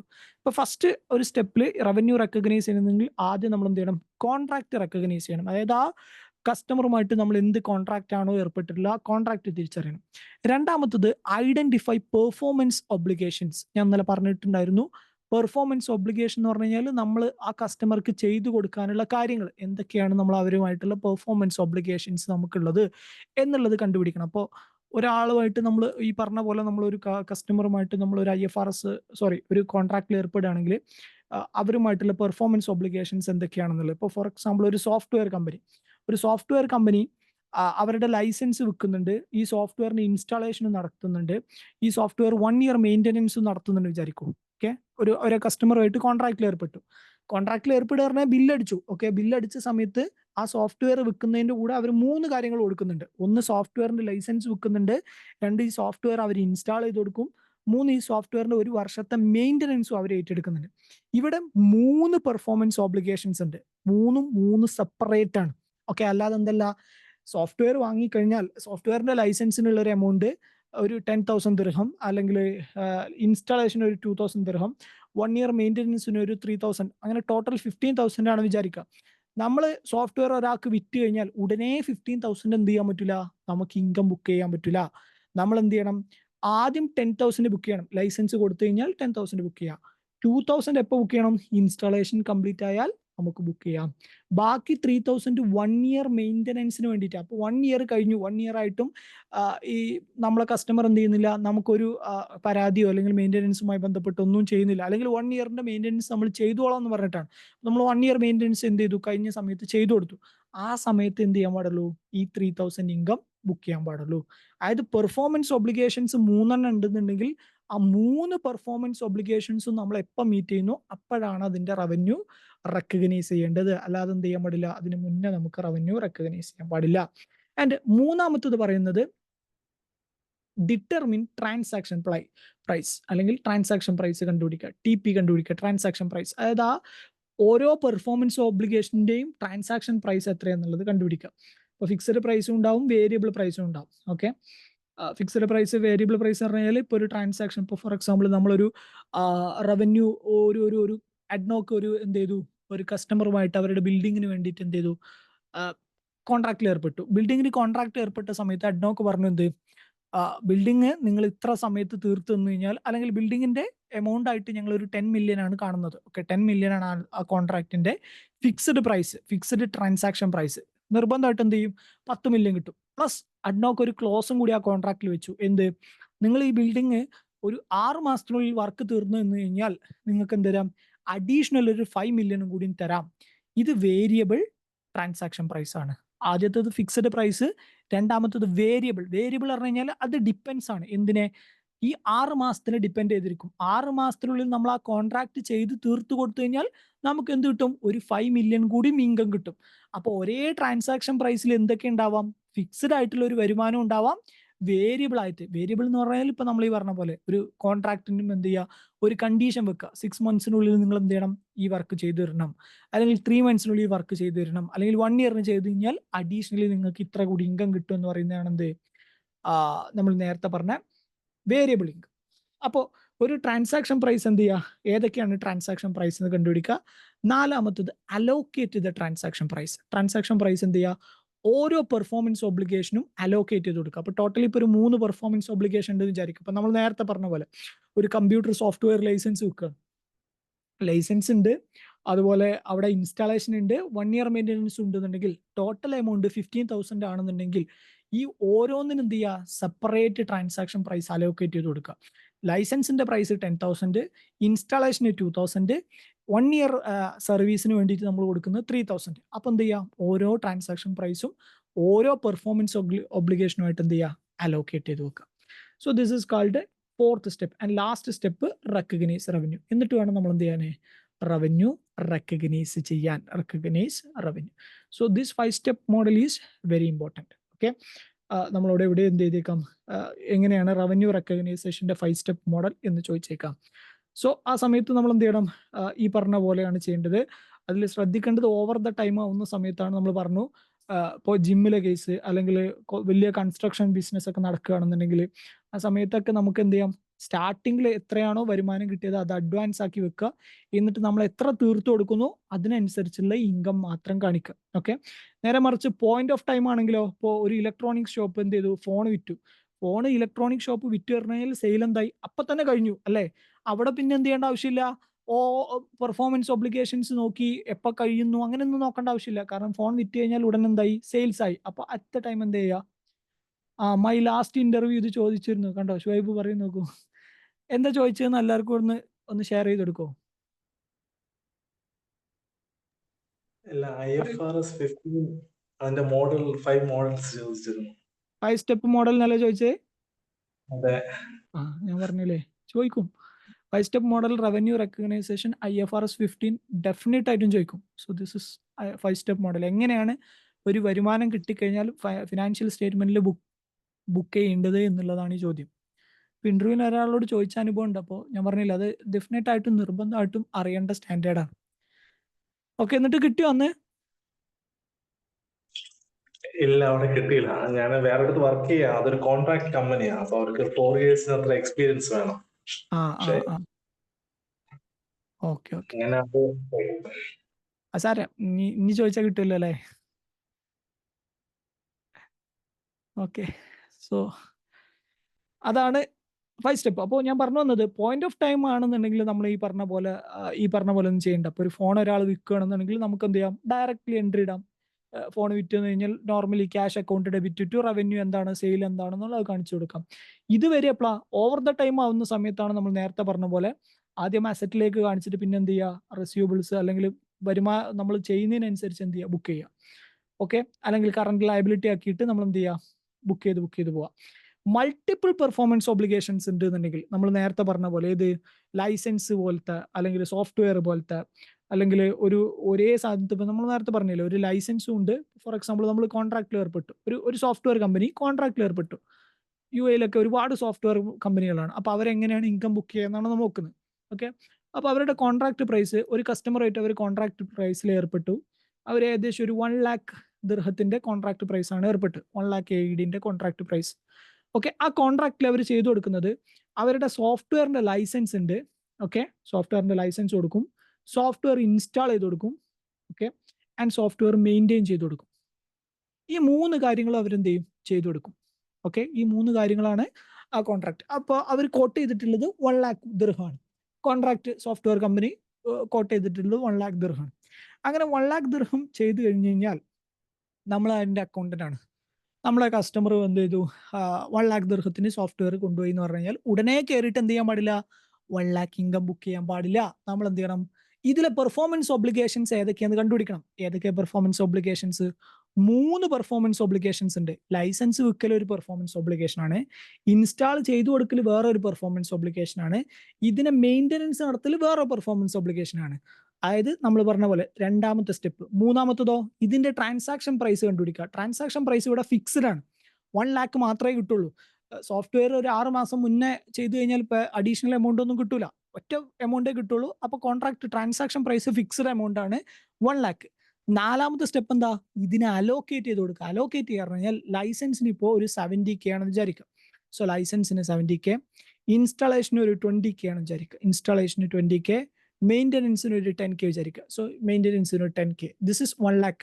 ആ 1 lakh ഇങ്ങനെയാണ് വരുന്നത്. 70,000 ലൈസൻസിന്, 20,000 ലൈസൻസിന്, 10,000 മെയിൻ്റനൻസിന് വേണ്ടിയിട്ടാണെന്നുണ്ടെങ്കിൽ നമ്മളൊരു അക്കൗണ്ടന്റ് ആണെങ്കിൽ നമ്മൾ ആദ്യം ബുക്ക് ചെയ്യേണ്ടത് എന്താ, ലൈസൻസ് വിറ്റ ഉടനെ നമ്മൾ എന്ത് എൻട്രി ഇടാൻ പാടുള്ളൂ, അക്കൗണ്ട്സ് റിസീവബിൾ അല്ലെങ്കിൽ ക്യാഷ് അക്കൗണ്ട് ഡെബിറ്റ് ടു റവന്യൂയിലേക്ക് ഏതേ കാണിക്കാൻ പാടുള്ളൂ, 70,000 മാത്രം. അല്ലാതെ 1 lakh എന്ത് ചെയ്യാൻ പാടില്ല, കാണിക്കാൻ പാടില്ല. അപ്പോൾ കസ്റ്റമർ 1 lakh തന്നിട്ടുണ്ടെന്നുണ്ടെങ്കിലോ ബാക്കി എമൗണ്ട് 30,000 അഡ്വാൻസിൽ വെച്ചോ, അഡ്വാൻസിൽ കിടന്നോ. പക്ഷെ എന്ത് ചെയ്യണ്ട, റവന്യൂ ബുക്ക് ചെയ്യണ്ട, ഇൻകം കാണിക്കണ്ട. അപ്പോൾ ഫിനാൻഷ്യൽ സ്റ്റേറ്റ്മെന്റ് നോക്കുന്ന സമയത്ത് P&L സെയിൽ എത്ര ഉണ്ടാവുള്ളൂ, 70,000 ഉണ്ടാവുള്ളൂ. അപ്പൊ നമ്മളും നമ്മുടെ ഓണറും തമ്മിൽ അടിയാവും. ഓണർ പറയും എന്ത്, 70,000 ആണോ നീ വരുമാനം കാണിച്ചിട്ടുള്ളൂ സെയില്, ശരിക്കും ആ കസ്റ്റമർ 1 ലക്ഷം അല്ലേ, 70,000 അല്ലേ നീ കാണിച്ചിട്ടുള്ളൂ, ശരിക്കും 1 ലക്ഷം അല്ലേ, ബാക്കി 30,000 നീ എന്ത് കാണിച്ചു, ആ കസ്റ്റമർ സെയിൽ 30,000 നീ മുക്കിയോന്ന് ചോദിക്കും. അപ്പൊ ഓണറോട് പറഞ്ഞു കൊടുക്കണം, അങ്ങനെയല്ല, IFRS 15 പറയുന്നത് അങ്ങനെയല്ല, 70,000 നമ്മൾ എന്ത് ചെയ്തിട്ടുള്ളൂ, ലൈസൻസേ അയാൾക്ക് ചെയ്തു കൊടുത്തിട്ടുള്ളൂ. അയാൾക്ക് ചെയ്തു കൊടുക്കാന്ന് പറഞ്ഞാൽ എന്തൊക്കെയുണ്ട്, അയാൾക്ക് ആ സോഫ്റ്റ്വെയർ ഇൻസ്റ്റാൾ ചെയ്ത് കൊടുക്കാൻ പറഞ്ഞിട്ടുണ്ട്, 1 വർഷത്തോളം ഈ സോഫ്റ്റ്വെയർ മെയിൻറ്റെയിൻ ചെയ്ത് കൊടുക്കാന്ന് പറഞ്ഞിട്ടുണ്ട്. അതിനെല്ലാത്തിനും കൂടി ചേർത്തിട്ടാണ് അയാൾ 1 ലക്ഷം തരാന്ന് പറഞ്ഞത്. അപ്പൊ നമ്മൾ അയാൾക്ക് ഇപ്പോൾ ഒരേ ഒരു പെർഫോമൻസ് മാത്രമേ ചെയ്തു കൊടുത്തിട്ടുള്ളൂ, ഈ ലൈസൻസ് കൊടുക്കുക എന്നുള്ളത് മാത്രം. ബാക്കി സ്റ്റിൽ പെൻഡിങ് ആണ്. അപ്പൊ സ്റ്റിൽ പെൻഡിങ് ആയ ഈ 2 റവന്യൂ നമുക്ക് എന്ത് ചെയ്യാൻ പാടില്ല, ബുക്ക് ചെയ്യാൻ പറ്റൂല. IFRS 15 എന്ത് ചെയ്യുന്നില്ല, അലോ ചെയ്യുന്നില്ല. അതുകൊണ്ട് 70K എന്ത് ചെയ്യുക, ഇനീഷ്യലി ബുക്ക് ചെയ്യുക. അതിനുശേഷം കമ്പനി ഇൻസ്റ്റാളേഷൻ നടത്തി കൊടുത്തു. 20,000 വിറ്റതിന് ശേഷം ഒരു മന്ത് കഴിഞ്ഞതിന് ശേഷമാണ് കമ്പനി എന്ത് ചെയ്ത് ഈ സോഫ്റ്റ്വെയർ ഇൻസ്റ്റാൾ ചെയ്ത് കഴിഞ്ഞാൽ ഉടനെ എന്ത് ചെയ്യുക, 20,000 കൂടി റവന്യൂയിലേക്ക് ബുക്ക് ചെയ്യുക. അതിനുശേഷം കമ്പനി എന്ത് ചെയ്യുന്നുണ്ട്, മെയിൻ്റനൻസ് നടത്തുന്നുണ്ട്. അപ്പൊ മെയിൻ്റനൻസ് 12 മാസത്തേക്കാണെന്ന് വിചാരിക്കുക. 12 മാസം കമ്പനി മെയിൻറ്റെയിൻ ചെയ്യും. അപ്പൊ നമ്മൾ എന്ത് ചെയ്യുക, 12 മാസം കഴിഞ്ഞിട്ട് വേണ്ട ബുക്ക് ചെയ്യാൻ. ഓരോ മാസം കഴിയുമ്പോഴും നമ്മൾ എന്ത് ചെയ്യുന്നുണ്ട്, 10,000 നിന്ന് 12 കൊണ്ട് ഡിവൈഡ് ചെയ്യാം. ഓക്കെ, എറർ ഉണ്ട്. ഓക്കെ, സോറി 10,000 12 മാസത്തേക്ക്, അതായത് 833 ദിർഹം ഓരോ മാസം റവന്യൂയിലേക്ക് പോകും. ആദ്യത്തെ മാസം കഴിഞ്ഞ് കഴിഞ്ഞാൽ 70,000 പ്ലസ് 20,000 ഓൾറെഡി ബുക്ക് ചെയ്തു. ആദ്യത്തെ മാസം മെയിൻ്റനൻസ് നടത്തി കഴിഞ്ഞാൽ ആ അഡ്വാൻസിൽ നിന്ന് 833 എങ്ങോട്ട് പോകും, P&L ഇൻകത്തിന്റെ അണ്ടറിലേക്ക് പോകും. അടുത്ത മാസം ആകുമ്പോൾ എഗെയിൻ എൻട്രി ഇടുക 833. അടുത്ത മാസം വീണ്ടും എങ്ങനെ 12 മാസം കൊണ്ട് വേണം ഈ 833 ഇൻകമായി കൊണ്ടുവരാൻ. സോ ആ 10K 12 മന്ത്സിലായിരിക്കും എന്ത് ചെയ്യുക, സ്പ്രെഡ് ആയി കിടക്കുക. അങ്ങനെ ഒരു വർഷം കഴിയുമ്പോഴേ നമുക്ക് എന്താവുള്ളൂ, ഈ ഫുൾ എമൗണ്ട് 1 lakh ഇൻകമായി കാണിക്കാൻ പറ്റുള്ളൂ. So this is called IFRS 15. Okay, IFRS 15 real ലൈഫിൽ വരിക ഒരു കൺസ്ട്രക്ഷൻ ബിസിനസ് ആണെങ്കിൽ നിർബന്ധമായിട്ടും വരും. കൺസ്ട്രക്ഷൻ ബിസിനസ്സിലുള്ള ഒരു ഇന്റർവ്യൂ സെഷനാണ് നിങ്ങൾ ഇരിക്കുന്നുണ്ടെങ്കിൽ IFRS 15 ഷുവർ ആയിട്ട് നിങ്ങളോട് ചോദിക്കും. കാരണം കൺസ്ട്രക്ഷൻ ബിസിനസ് ഇതില്ലാതെ വർക്കാവില്ല. And second one, real estate developers ആണെന്നുണ്ടെങ്കിൽ, റിയൽ എസ്റ്റേറ്റ് ഡെവലപ്പേഴ്സ് ഇപ്പോൾ ഇമാർഗ് പോലത്തെ കമ്പനിയിലൊക്കെ ആണെന്നുണ്ടെങ്കിൽ നിങ്ങൾ പോയി കഴിഞ്ഞാൽ ഡെഫിനറ്റ് ആയിട്ടും ചോദിക്കും. ഓക്കെ, ആൻഡ് എയർലൈൻ കമ്പനികളാണെങ്കിൽ ഇപ്പോൾ എമിറേറ്റ്സ് പോലത്തെ കമ്പനിയിലൊക്കെ ഇന്റർവ്യൂ പോകുകയാണെങ്കിൽ ഉറപ്പായിട്ടും IFRS 15 ഉണ്ടാവും. എമിറേറ്റ്സുകളിലൊക്കെ പോയി എയർലൈൻസിൽ. ആൻഡ് ടെലികോം കമ്പനികളിൽ ഇതേ ചോദിക്കും. പിന്നെ സോഫ്റ്റ്വെയറിന്റെ കമ്പനി ആണെങ്കിൽ ചോദിക്കും. ഇങ്ങനത്തെ കമ്പനികളിലൊക്കെയാണ് എന്ത് ചെയ്യുക, പോയിന്റ് ഓഫ് സെയിലുള്ള കമ്പനികളിൽ ഇതിന്റെ ഇൻകം വളരെ കുറവായിരിക്കും. ഇതുമായി ബന്ധപ്പെട്ട കേസ് ഉണ്ടാവുക. പോയിന്റ് ഓഫ് സെയിൽ പറഞ്ഞാൽ ഇപ്പോൾ നമ്മൾ മൊബൈൽ ഷോപ്പിലോ അല്ലെങ്കിൽ കമ്പ്യൂട്ടർ ഷോപ്പിലൊക്കെ പോയി കഴിഞ്ഞാൽ അവിടെ ഇതേ പറഞ്ഞ പോലെ ഒറ്റ കോൺട്രാക്റ്റേ ഉണ്ടാവുള്ളൂ, അല്ലെങ്കിൽ ഒറ്റ പെർഫോമൻസ് ഒബ്ലിഗേഷൻ ഉണ്ടാവുള്ളൂ. എന്ത്, ഈ സാധനം വിൽക്കുക എന്ന് മാത്രം. അത് ആൾക്ക് ഹാൻഡ് ഓവർ ചെയ്ത് കഴിഞ്ഞാൽ ഉടനെ നമുക്ക് എന്ത് ചെയ്യാം, റവന്യൂ റെക്കഗ്നൈസ് ചെയ്യാം. അവിടെ ഈ ബുദ്ധിമുട്ട് വരില്ല. പക്ഷെ സർവീസ് ഇൻഡസ്ട്രി വരുന്ന സമയത്ത്, സർവീസ് ഇൻഡസ്ട്രിയിൽ ഇപ്പം ഞാൻ അന്ന് ബൈജൂസിന്റെ എക്സാമ്പിൾ ഒക്കെ പറഞ്ഞു, എട്ടെക് പോലത്തെ സർവീസ് ഇൻഡസ്ട്രികളിലൊക്കെ റവന്യൂ ബുക്ക് ചെയ്യേണ്ടത് ഈ രീതിയിലാണ്. Okay, so this is IFRS 15, very important standard, very very very important, whether you are in UAE or Saudi Arabia, very important. GCC countries very important standard. Okay, so അത് ഞാൻ അന്ന് കുറെ discuss ചെയ്താണ്, അതുകൊണ്ടാണ് ഞാൻ പെട്ടെന്ന് അതൊന്നും കൂടി പറഞ്ഞത്. സോ IFRSൽ ആ IFRSും ഇമ്പോർട്ടൻ്റ് ആണ്. സോ നമ്മൾ ഏകദേശം എത്ര IFRS പഠിച്ചു, 1, 2, 3, 4ാമത്തെ IFRS ആണ് ഇപ്പൊ നമ്മൾ കേട്ടത്. ഓക്കെ, ആൻഡ് 1 more IFRS, ചെറിയൊരു IFRS കൂടി പറയാനുണ്ട്. IFRS എന്ന് പറയുമ്പോൾ വേറെന്തോന്ന് വിചാരിക്കണ്ട, ഇങ്ങനെയാണ് അക്കൗണ്ട്സ് ബുക്ക് ചെയ്യേണ്ടത്. ഓക്കെ, ഹയർ ലെവൽ കമ്പനിയിൽ ഇങ്ങനെയാണ് അക്കൗണ്ട്സ് ബുക്ക് ചെയ്യുക. മറ്റേ ബുക്ക് ഇതിപ്പോ ഇങ്ങനെയൊന്നും ആവശ്യമില്ല. അപ്പൊ ഒരു സാധാ അക്കൗണ്ടിന് ഇത് P&Lലേക്ക് ഇൻകം കാണിക്കാൻ പഠിച്ചാൽ പോരെ. അത് സിമ്പിൾ അല്ലേ, അത് നിങ്ങൾക്ക് അറിയില്ലേ. ഇൻകം കാണിക്കാൻ എന്ത് ചെയ്യേണ്ടത്, സെയിൽസിന് എൻട്രി ഇട്ടാൽ പോരെ. സെയിൽസിന് എൻട്രി ഇടാൻ അറിയില്ലേ, ഈസി അല്ലേ സെയിൽസിന് എൻട്രി ഇടാനേ. ഇനി അറിയില്ല എന്നുണ്ടെങ്കിൽ കുഴപ്പമില്ല, നമ്മൾ ടാലി ചെയ്യുന്ന സമയത്ത് സെയിൽസ് എൻട്രി നമ്മളൊന്ന് ജസ്റ്റ് ചെയ്യും. സെയിൽസിന് എൻട്രി, നോർമൽ സെയിൽസ് എൻട്രി ഇടാൻ എല്ലാവർക്കും അറിയുന്നതാണ് എൻ്റെ ഒരു വിചാരം കേട്ടോ. നിങ്ങൾ ജേണൽ എൻട്രി പറഞ്ഞ സമയത്തും ആരും അങ്ങനെ അറിയില്ല എന്ന് പറഞ്ഞിട്ടില്ല. നോർമൽ സെയിൽസ് എൻട്രി എല്ലാവർക്കും അറിയണം, ബേസിക് കാര്യമാണ്. നോർമലി ഒരു സെയിൽസിന്റെ എൻട്രിയും പർച്ചേസിന്റെ എൻട്രി ഇടാനും. ഓക്കെ, അത് നമ്മൾ ടാലിയിൽ എങ്ങനെ ഇടാന്നുള്ളത് നമുക്ക് നോക്കാം. അതല്ലാത്ത ജേണൽ എൻട്രി ഇടാൻ അറിയുമെന്ന് ഞാൻ വിചാരിക്കുന്നു. ഓക്കെ, അത് കഴിഞ്ഞിട്ടുള്ള സാധനങ്ങളാണ് ഇതൊക്കെ. ഇതെല്ലാവർക്കും ചെയ്യുന്നല്ലേ, അതുകൊണ്ട് മാത്രം കാര്യം ഉണ്ടാവില്ല. നെക്സ്റ്റ് വൺ, ആൻഡ് അതിന്റെ കൂടെ തന്നെ ഒരു IFRS, ഞാൻ IFRS 37 നമുക്ക് ക്ലാസ് എടുത്ത സമയത്ത് പറഞ്ഞു പോയിട്ടുണ്ട്. നിങ്ങൾക്ക് ഓർമ്മയുണ്ട് വിചാരിക്കുന്നു, contingent liability and contingent asset. ഞാൻ financial statement first day discuss ചെയ്ത സമയത്ത് കണ്ടിൻജന്റ് ലയബിലിറ്റി ആൻഡ് കണ്ടിൻജന്റ് അസറ്റിനെ കുറിച്ച് ഡിസ്കസ് ചെയ്തിരുന്നു. അത് ആക്ച്വലി എന്താണ്, ഒരു IFRS ആണ്. IFRS 37 ആണത്. അവിടെയാണ് നമ്മൾ വാറന്റി ഉണ്ട് എന്നുണ്ടെങ്കിൽ, ലീഗൽ ഡിസ്പ്യൂട്ട് ഉണ്ട് എന്നുണ്ടെങ്കിലൊക്കെ ബുക്ക് ചെയ്യാം. ഞാൻ പറഞ്ഞില്ലേ, ലീഗൽ കോടതിയിൽ ഒരു കേസ് നടക്കുന്നുണ്ടെങ്കിൽ, അല്ലെങ്കിൽ കമ്പനി ആർക്കെങ്കിലും വാറന്റി കൊടുത്തിട്ടുണ്ടെങ്കിൽ, അപ്പൊ ഈ റവന്യൂ റെക്കഗ്നൈസേഷനുമായി ബന്ധപ്പെട്ട് തന്നെ കൂട്ടിച്ചേർത്ത് വായിക്കേണ്ട ഒരു IFRS ആണെന്ത്, provisions and contingent liability and contingent asset, IFRS 37. അതായത് വാറന്റി. അപ്പോൾ ഒരു കമ്പനി പലപ്പോഴും ഈ വാറന്റി ഒക്കെ ഇതിന്റെ കൂടെ വരിക. ഇപ്പോൾ സോഫ്റ്റ്വെയർ വിൽക്കുന്ന കമ്പനിയൊക്കെ ആണെങ്കിൽ കൂടെ എന്ത് ചെയ്യും, വാറന്റി കൂടി കൊടുക്കും. അപ്പൊ വാറന്റി കൊടുക്കുമ്പോൾ അവിടുത്തെ സ്റ്റാൻഡേർഡ് ഏതാണ്, IFRS 37 പ്രകാരമാണ് നമ്മൾ ഫസ്റ്റ് ഡേ ഡിസ്കസ് ചെയ്ത contingent liabilities and contingent assets. Okay,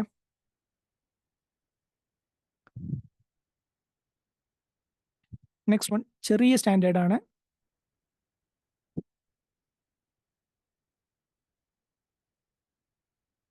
ഈ സ്റ്റാൻഡേർഡ് നമ്മൾ പഠിക്കുന്നത് ടാലിയിൽ നമുക്ക് അക്കൗണ്ടിങ് റിലേറ്റഡ് കാര്യങ്ങളൊക്കെ നമുക്ക്, അല്ലെങ്കിൽ ഒരു ടാലി എന്ന് പറയുമ്പോൾ ആരും ടാലി ആണെന്ന് വിചാരിക്കണം. നമുക്ക് സോ ഓടോ ആണെങ്കിലും സോ ആണെങ്കിലൊക്കെ നമുക്ക് അക്കൗണ്ടിങ് റിലേറ്റഡ് എൻട്രി ഇടുന്ന പോലെ തന്നെ നമുക്ക് ഇമ്പോർട്ടൻ്റ് ആണ് സ്റ്റോക്കിൻ്റെ എൻട്രി ഇടുക, അല്ലെങ്കിൽ ഇൻവെൻട്രീസ് മെയിൻറ്റെയിൻ ചെയ്യുക എന്നുള്ളത്. അക്കൗണ്ട്സും ഇൻവെൻട്രീസും. ഓക്കെ, സോ ഇൻവെൻട്രീസ് എന്ന് പറഞ്ഞു കഴിഞ്ഞാൽ എന്താ നിങ്ങൾക്ക് അറിയുമെന്ന് വിചാരിക്കുന്നു. സ്റ്റോക്ക് നിങ്ങൾ കണ്ടിട്ടുണ്ടാവും. ഓപ്പണിംഗ് സ്റ്റോക്കും ക്ലോസിംഗ് സ്റ്റോക്കും ഒക്കെ P&L-നകത്ത് ഓപ്പണിംഗ് സ്റ്റോക്കും ക്ലോസിംഗ് സ്റ്റോക്കും. ഓപ്പണിംഗ് സ്റ്റോക്ക് പറഞ്ഞു കഴിഞ്ഞാൽ ട്രേഡിംഗ് കമ്പനികൾക്കാണ് ഇത് ബേസിക്കലി വരിക. സർവീസ് കമ്പനികൾക്ക് ഉണ്ടാവില്ല. സർവീസ് ചെയ്യുന്ന കമ്പനിക്ക് സ്റ്റോക്ക് എന്ന് പറഞ്ഞ സാധനം ഉണ്ടോ? ഇല്ലല്ലോ. സ്റ്റോക്ക് എന്ന് പറഞ്ഞാൽ എന്താ? നമ്മൾ സാധനം പർച്ചേസ് ചെയ്ത് വിൽക്കാൻ പോകുന്ന ആ സാധനത്തിന് നമ്മൾ എന്ത് വിളിക്കുക? സ്റ്റോക്ക് എന്ന് വിളിക്കുക, ഇൻവെന്ററി എന്ന് വിളിക്കുക. അപ്പോൾ ആ ഇൻവെന്ററിയാണ് നമ്മൾ എന്ത് ചെയ്യുന്നത്, പറയാൻ പോകുന്നത്. ഇപ്പോൾ നമ്മളൊരു UAE ഒരു ട്രേഡിംഗ് കമ്പനിയാണ്. ഓക്കെ, ട്രേഡിംഗ് കമ്പനിയാണ്. നമ്മൾ എന്ത് ചെയ്തു? ഐഫോൺ വാങ്ങി. ഓക്കെ, ഐഫോൺ ഒരു 3000 ദിർഹത്തിന് ഐഫോൺ വാങ്ങി. ഇയർ എൻഡ് ആയ സമയത്ത് ആപ്പിൾ എന്ത് ചെയ്തു? പുതിയ ഐഫോൺ റിലീസ് ചെയ്തു, പുതിയ മോഡൽ റിലീസ് ചെയ്തു. അപ്പോൾ 3000 ഐഫോണിന് പഴയ നമ്മൾ വാങ്ങിയ ഐഫോണ് 3000-നാണെന്നുണ്ടെങ്കിൽ 3000 ദിർഹമാണെന്നുണ്ടെങ്കിൽ ആപ്പിൾ ഒരു പുതിയ ഒന്ന് കുറയും. അപ്പോൾ 2800-ലായി മാറി മാർക്കറ്റിൽ. അപ്പോൾ നമ്മൾ പർച്ചേസ് ചെയ്ത സമയത്ത് 3000 AED ആയിരുന്നു. Okay, 3000 AED. ഇപ്പോൾ അതേ ഐഫോണിന്റെ വില 2000 AED ആയി. നമ്മൾ ഐഫോൺ വാങ്ങിയിട്ടുള്ളത് മൊബൈൽ ഷോപ്പാണ് നമ്മുടെ കമ്പനി. മൊബൈൽ ഷോപ്പിൽ നമ്മൾ എന്ത് ചെയ്യണം? ഐഫോൺ വിൽക്കുകയാണ്. ഇപ്പോൾ കമ്പനി ഇപ്പോൾ ഇത് നമ്മൾ എന്താ വിളിക്കുക? സ്റ്റോക്ക്. ഓക്കെ, ഒരു ട്രേഡിംഗ് കമ്പനി അവർ വിൽക്കുന്ന പ്രൊഡക്റ്റുകളെ നമ്മൾ എന്താ വിളിക്കുക? സ്റ്റോക്കുകളാണ് അല്ലേ? ഇതാണ് ഇതിന്റെ സ്റ്റോക്ക്. ഇപ്പോൾ ഈ കമ്പനിയുടെ ഐഫോൺ ആണ് ഇവരുടെ സ്റ്റോക്ക്. ആ സ്റ്റോക്ക് ഇവരെന്ത് ചെയ്തു? എമൗണ്ട് കുറഞ്ഞു, 2800-ലേക്ക് കുറഞ്ഞു. അങ്ങനെ കുറഞ്ഞു കഴിഞ്ഞാൽ നമ്മൾ 3000-ൽ നിർത്തണോ 2800-ൽ തന്നെ നിർത്തണോ എന്നുള്ളതാണ് IFRS 2 അല്ലെങ്കിൽ IAS 2. IFRS എന്ന് പറഞ്ഞാൽ IAS 2 എന്ന് പറഞ്ഞാലും 2, അതായത് ഇന്റർനാഷണൽ അക്കൗണ്ടിങ് ബോഡി ആയിട്ടുള്ള IAS അല്ലെങ്കിൽ ഇന്റർനാഷണൽ ഫിനാൻഷ്യൽ റിപ്പോർട്ടിംഗ് സ്റ്റാൻഡേർഡ് ആയിട്ടുള്ള IFRS-ഉം പറയുന്നത് 2 പ്രകാരം ഇൻവെൻട്രീസ് എന്ന് പറഞ്ഞ സ്റ്റാൻഡേർഡ്. സോ IFRS 2-ൽ ചെറിയ സ്റ്റാൻഡേർഡാണ്, ബട്ട് വർക്കിംഗ് കണ്ടീഷൻസിൽ ആവശ്യമുള്ള സ്റ്റാൻഡേർഡാണ് ഇൻവെൻട്രി. ഇൻവെൻട്രി എന്ന് പറഞ്ഞാൽ ഇത് തന്നെ സ്റ്റോക്ക്. ഓക്കെ, നമുക്ക് വിൽക്കാൻ വെച്ച പ്രൊഡക്ട്സ്, അതാണ് ഇൻവെൻട്രി അല്ലെങ്കിൽ സ്റ്റോക്ക് എന്ന് പറഞ്ഞ സാധനം. ഫിക്സ്ഡ് അസറ്റ് അല്ല, ഫിക്സ്ഡ് അസറ്റ് വേറെയാണ്, ഇൻവെൻട്രി വേറെയാണ്. ഓക്കെ, ഫിക്സ്ഡ് അസറ്റ് നമ്മൾ വിൽക്കാൻ വെക്കുന്നതല്ല. ഫിക്സ്ഡ് അസറ്റ് കമ്പനി അവരുടെ വർക്കിന് വേണ്ടി യൂസ് ചെയ്യുന്നതാണ്. ഇൻവെൻട്രി നമ്മൾ വിൽക്കാൻ വെക്കുന്ന ട്രേഡിംഗ് കമ്പനികൾ യൂസ് ചെയ്യുന്നത്. ഇപ്പോൾ ഇവിടുത്തെ ഐഫോൺ പോലത്തെ, ഇപ്പോൾ ഐഫോൺ വിൽക്കുന്ന ഒരു കമ്പനി ആണെങ്കിൽ അവരുടെ ഇൻവെൻട്രി എന്താ? അവരുടെ സ്റ്റോക്ക് എന്താ? ഐഫോൺ ആണ്. അപ്പോൾ ഞാൻ നേരത്തെ പറഞ്ഞ എക്സാമ്പിൾ തന്നെ IFRS പ്രകാരം നമ്മൾ എന്ത് ചെയ്തു? ഒരു ഇൻവെൻട്രീനെ എങ്ങനെ കാണിക്കും? ഫസ്റ്റ് ഓഫ് ഓൾ ഇൻവെൻട്രി എന്ത് ചെയ്തു? കമ്പനി ഒരു സാധനം പർച്ചേസ് ചെയ്തു. ഇപ്പോൾ കമ്പനി ഐഫോൺ വിൽക്കുന്ന കമ്പനിയാണെങ്കിൽ ഐഫോൺ പർച്ചേസ് ചെയ്തു.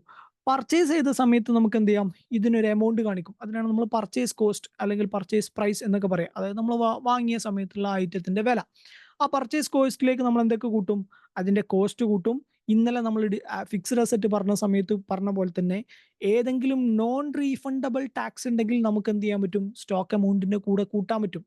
നമ്മൾ ഇന്നലെ ഫിക്സ്ഡ് അസറ്റിനെ കുറിച്ച് ഡിസ്കസ് ചെയ്ത സമയത്ത് ഞാൻ ഇമ്പോർട്ട് ഡ്യൂട്ടി നമുക്ക് തിരിച്ചു കിട്ടാത്തത് കൊണ്ട് ഇമ്പോർട്ട് ഡ്യൂട്ടി അസറ്റിന്റെ എമൗണ്ടിന്റെ കൂടെ കൂട്ടാം എന്ന് ഞാൻ പറഞ്ഞില്ലേ?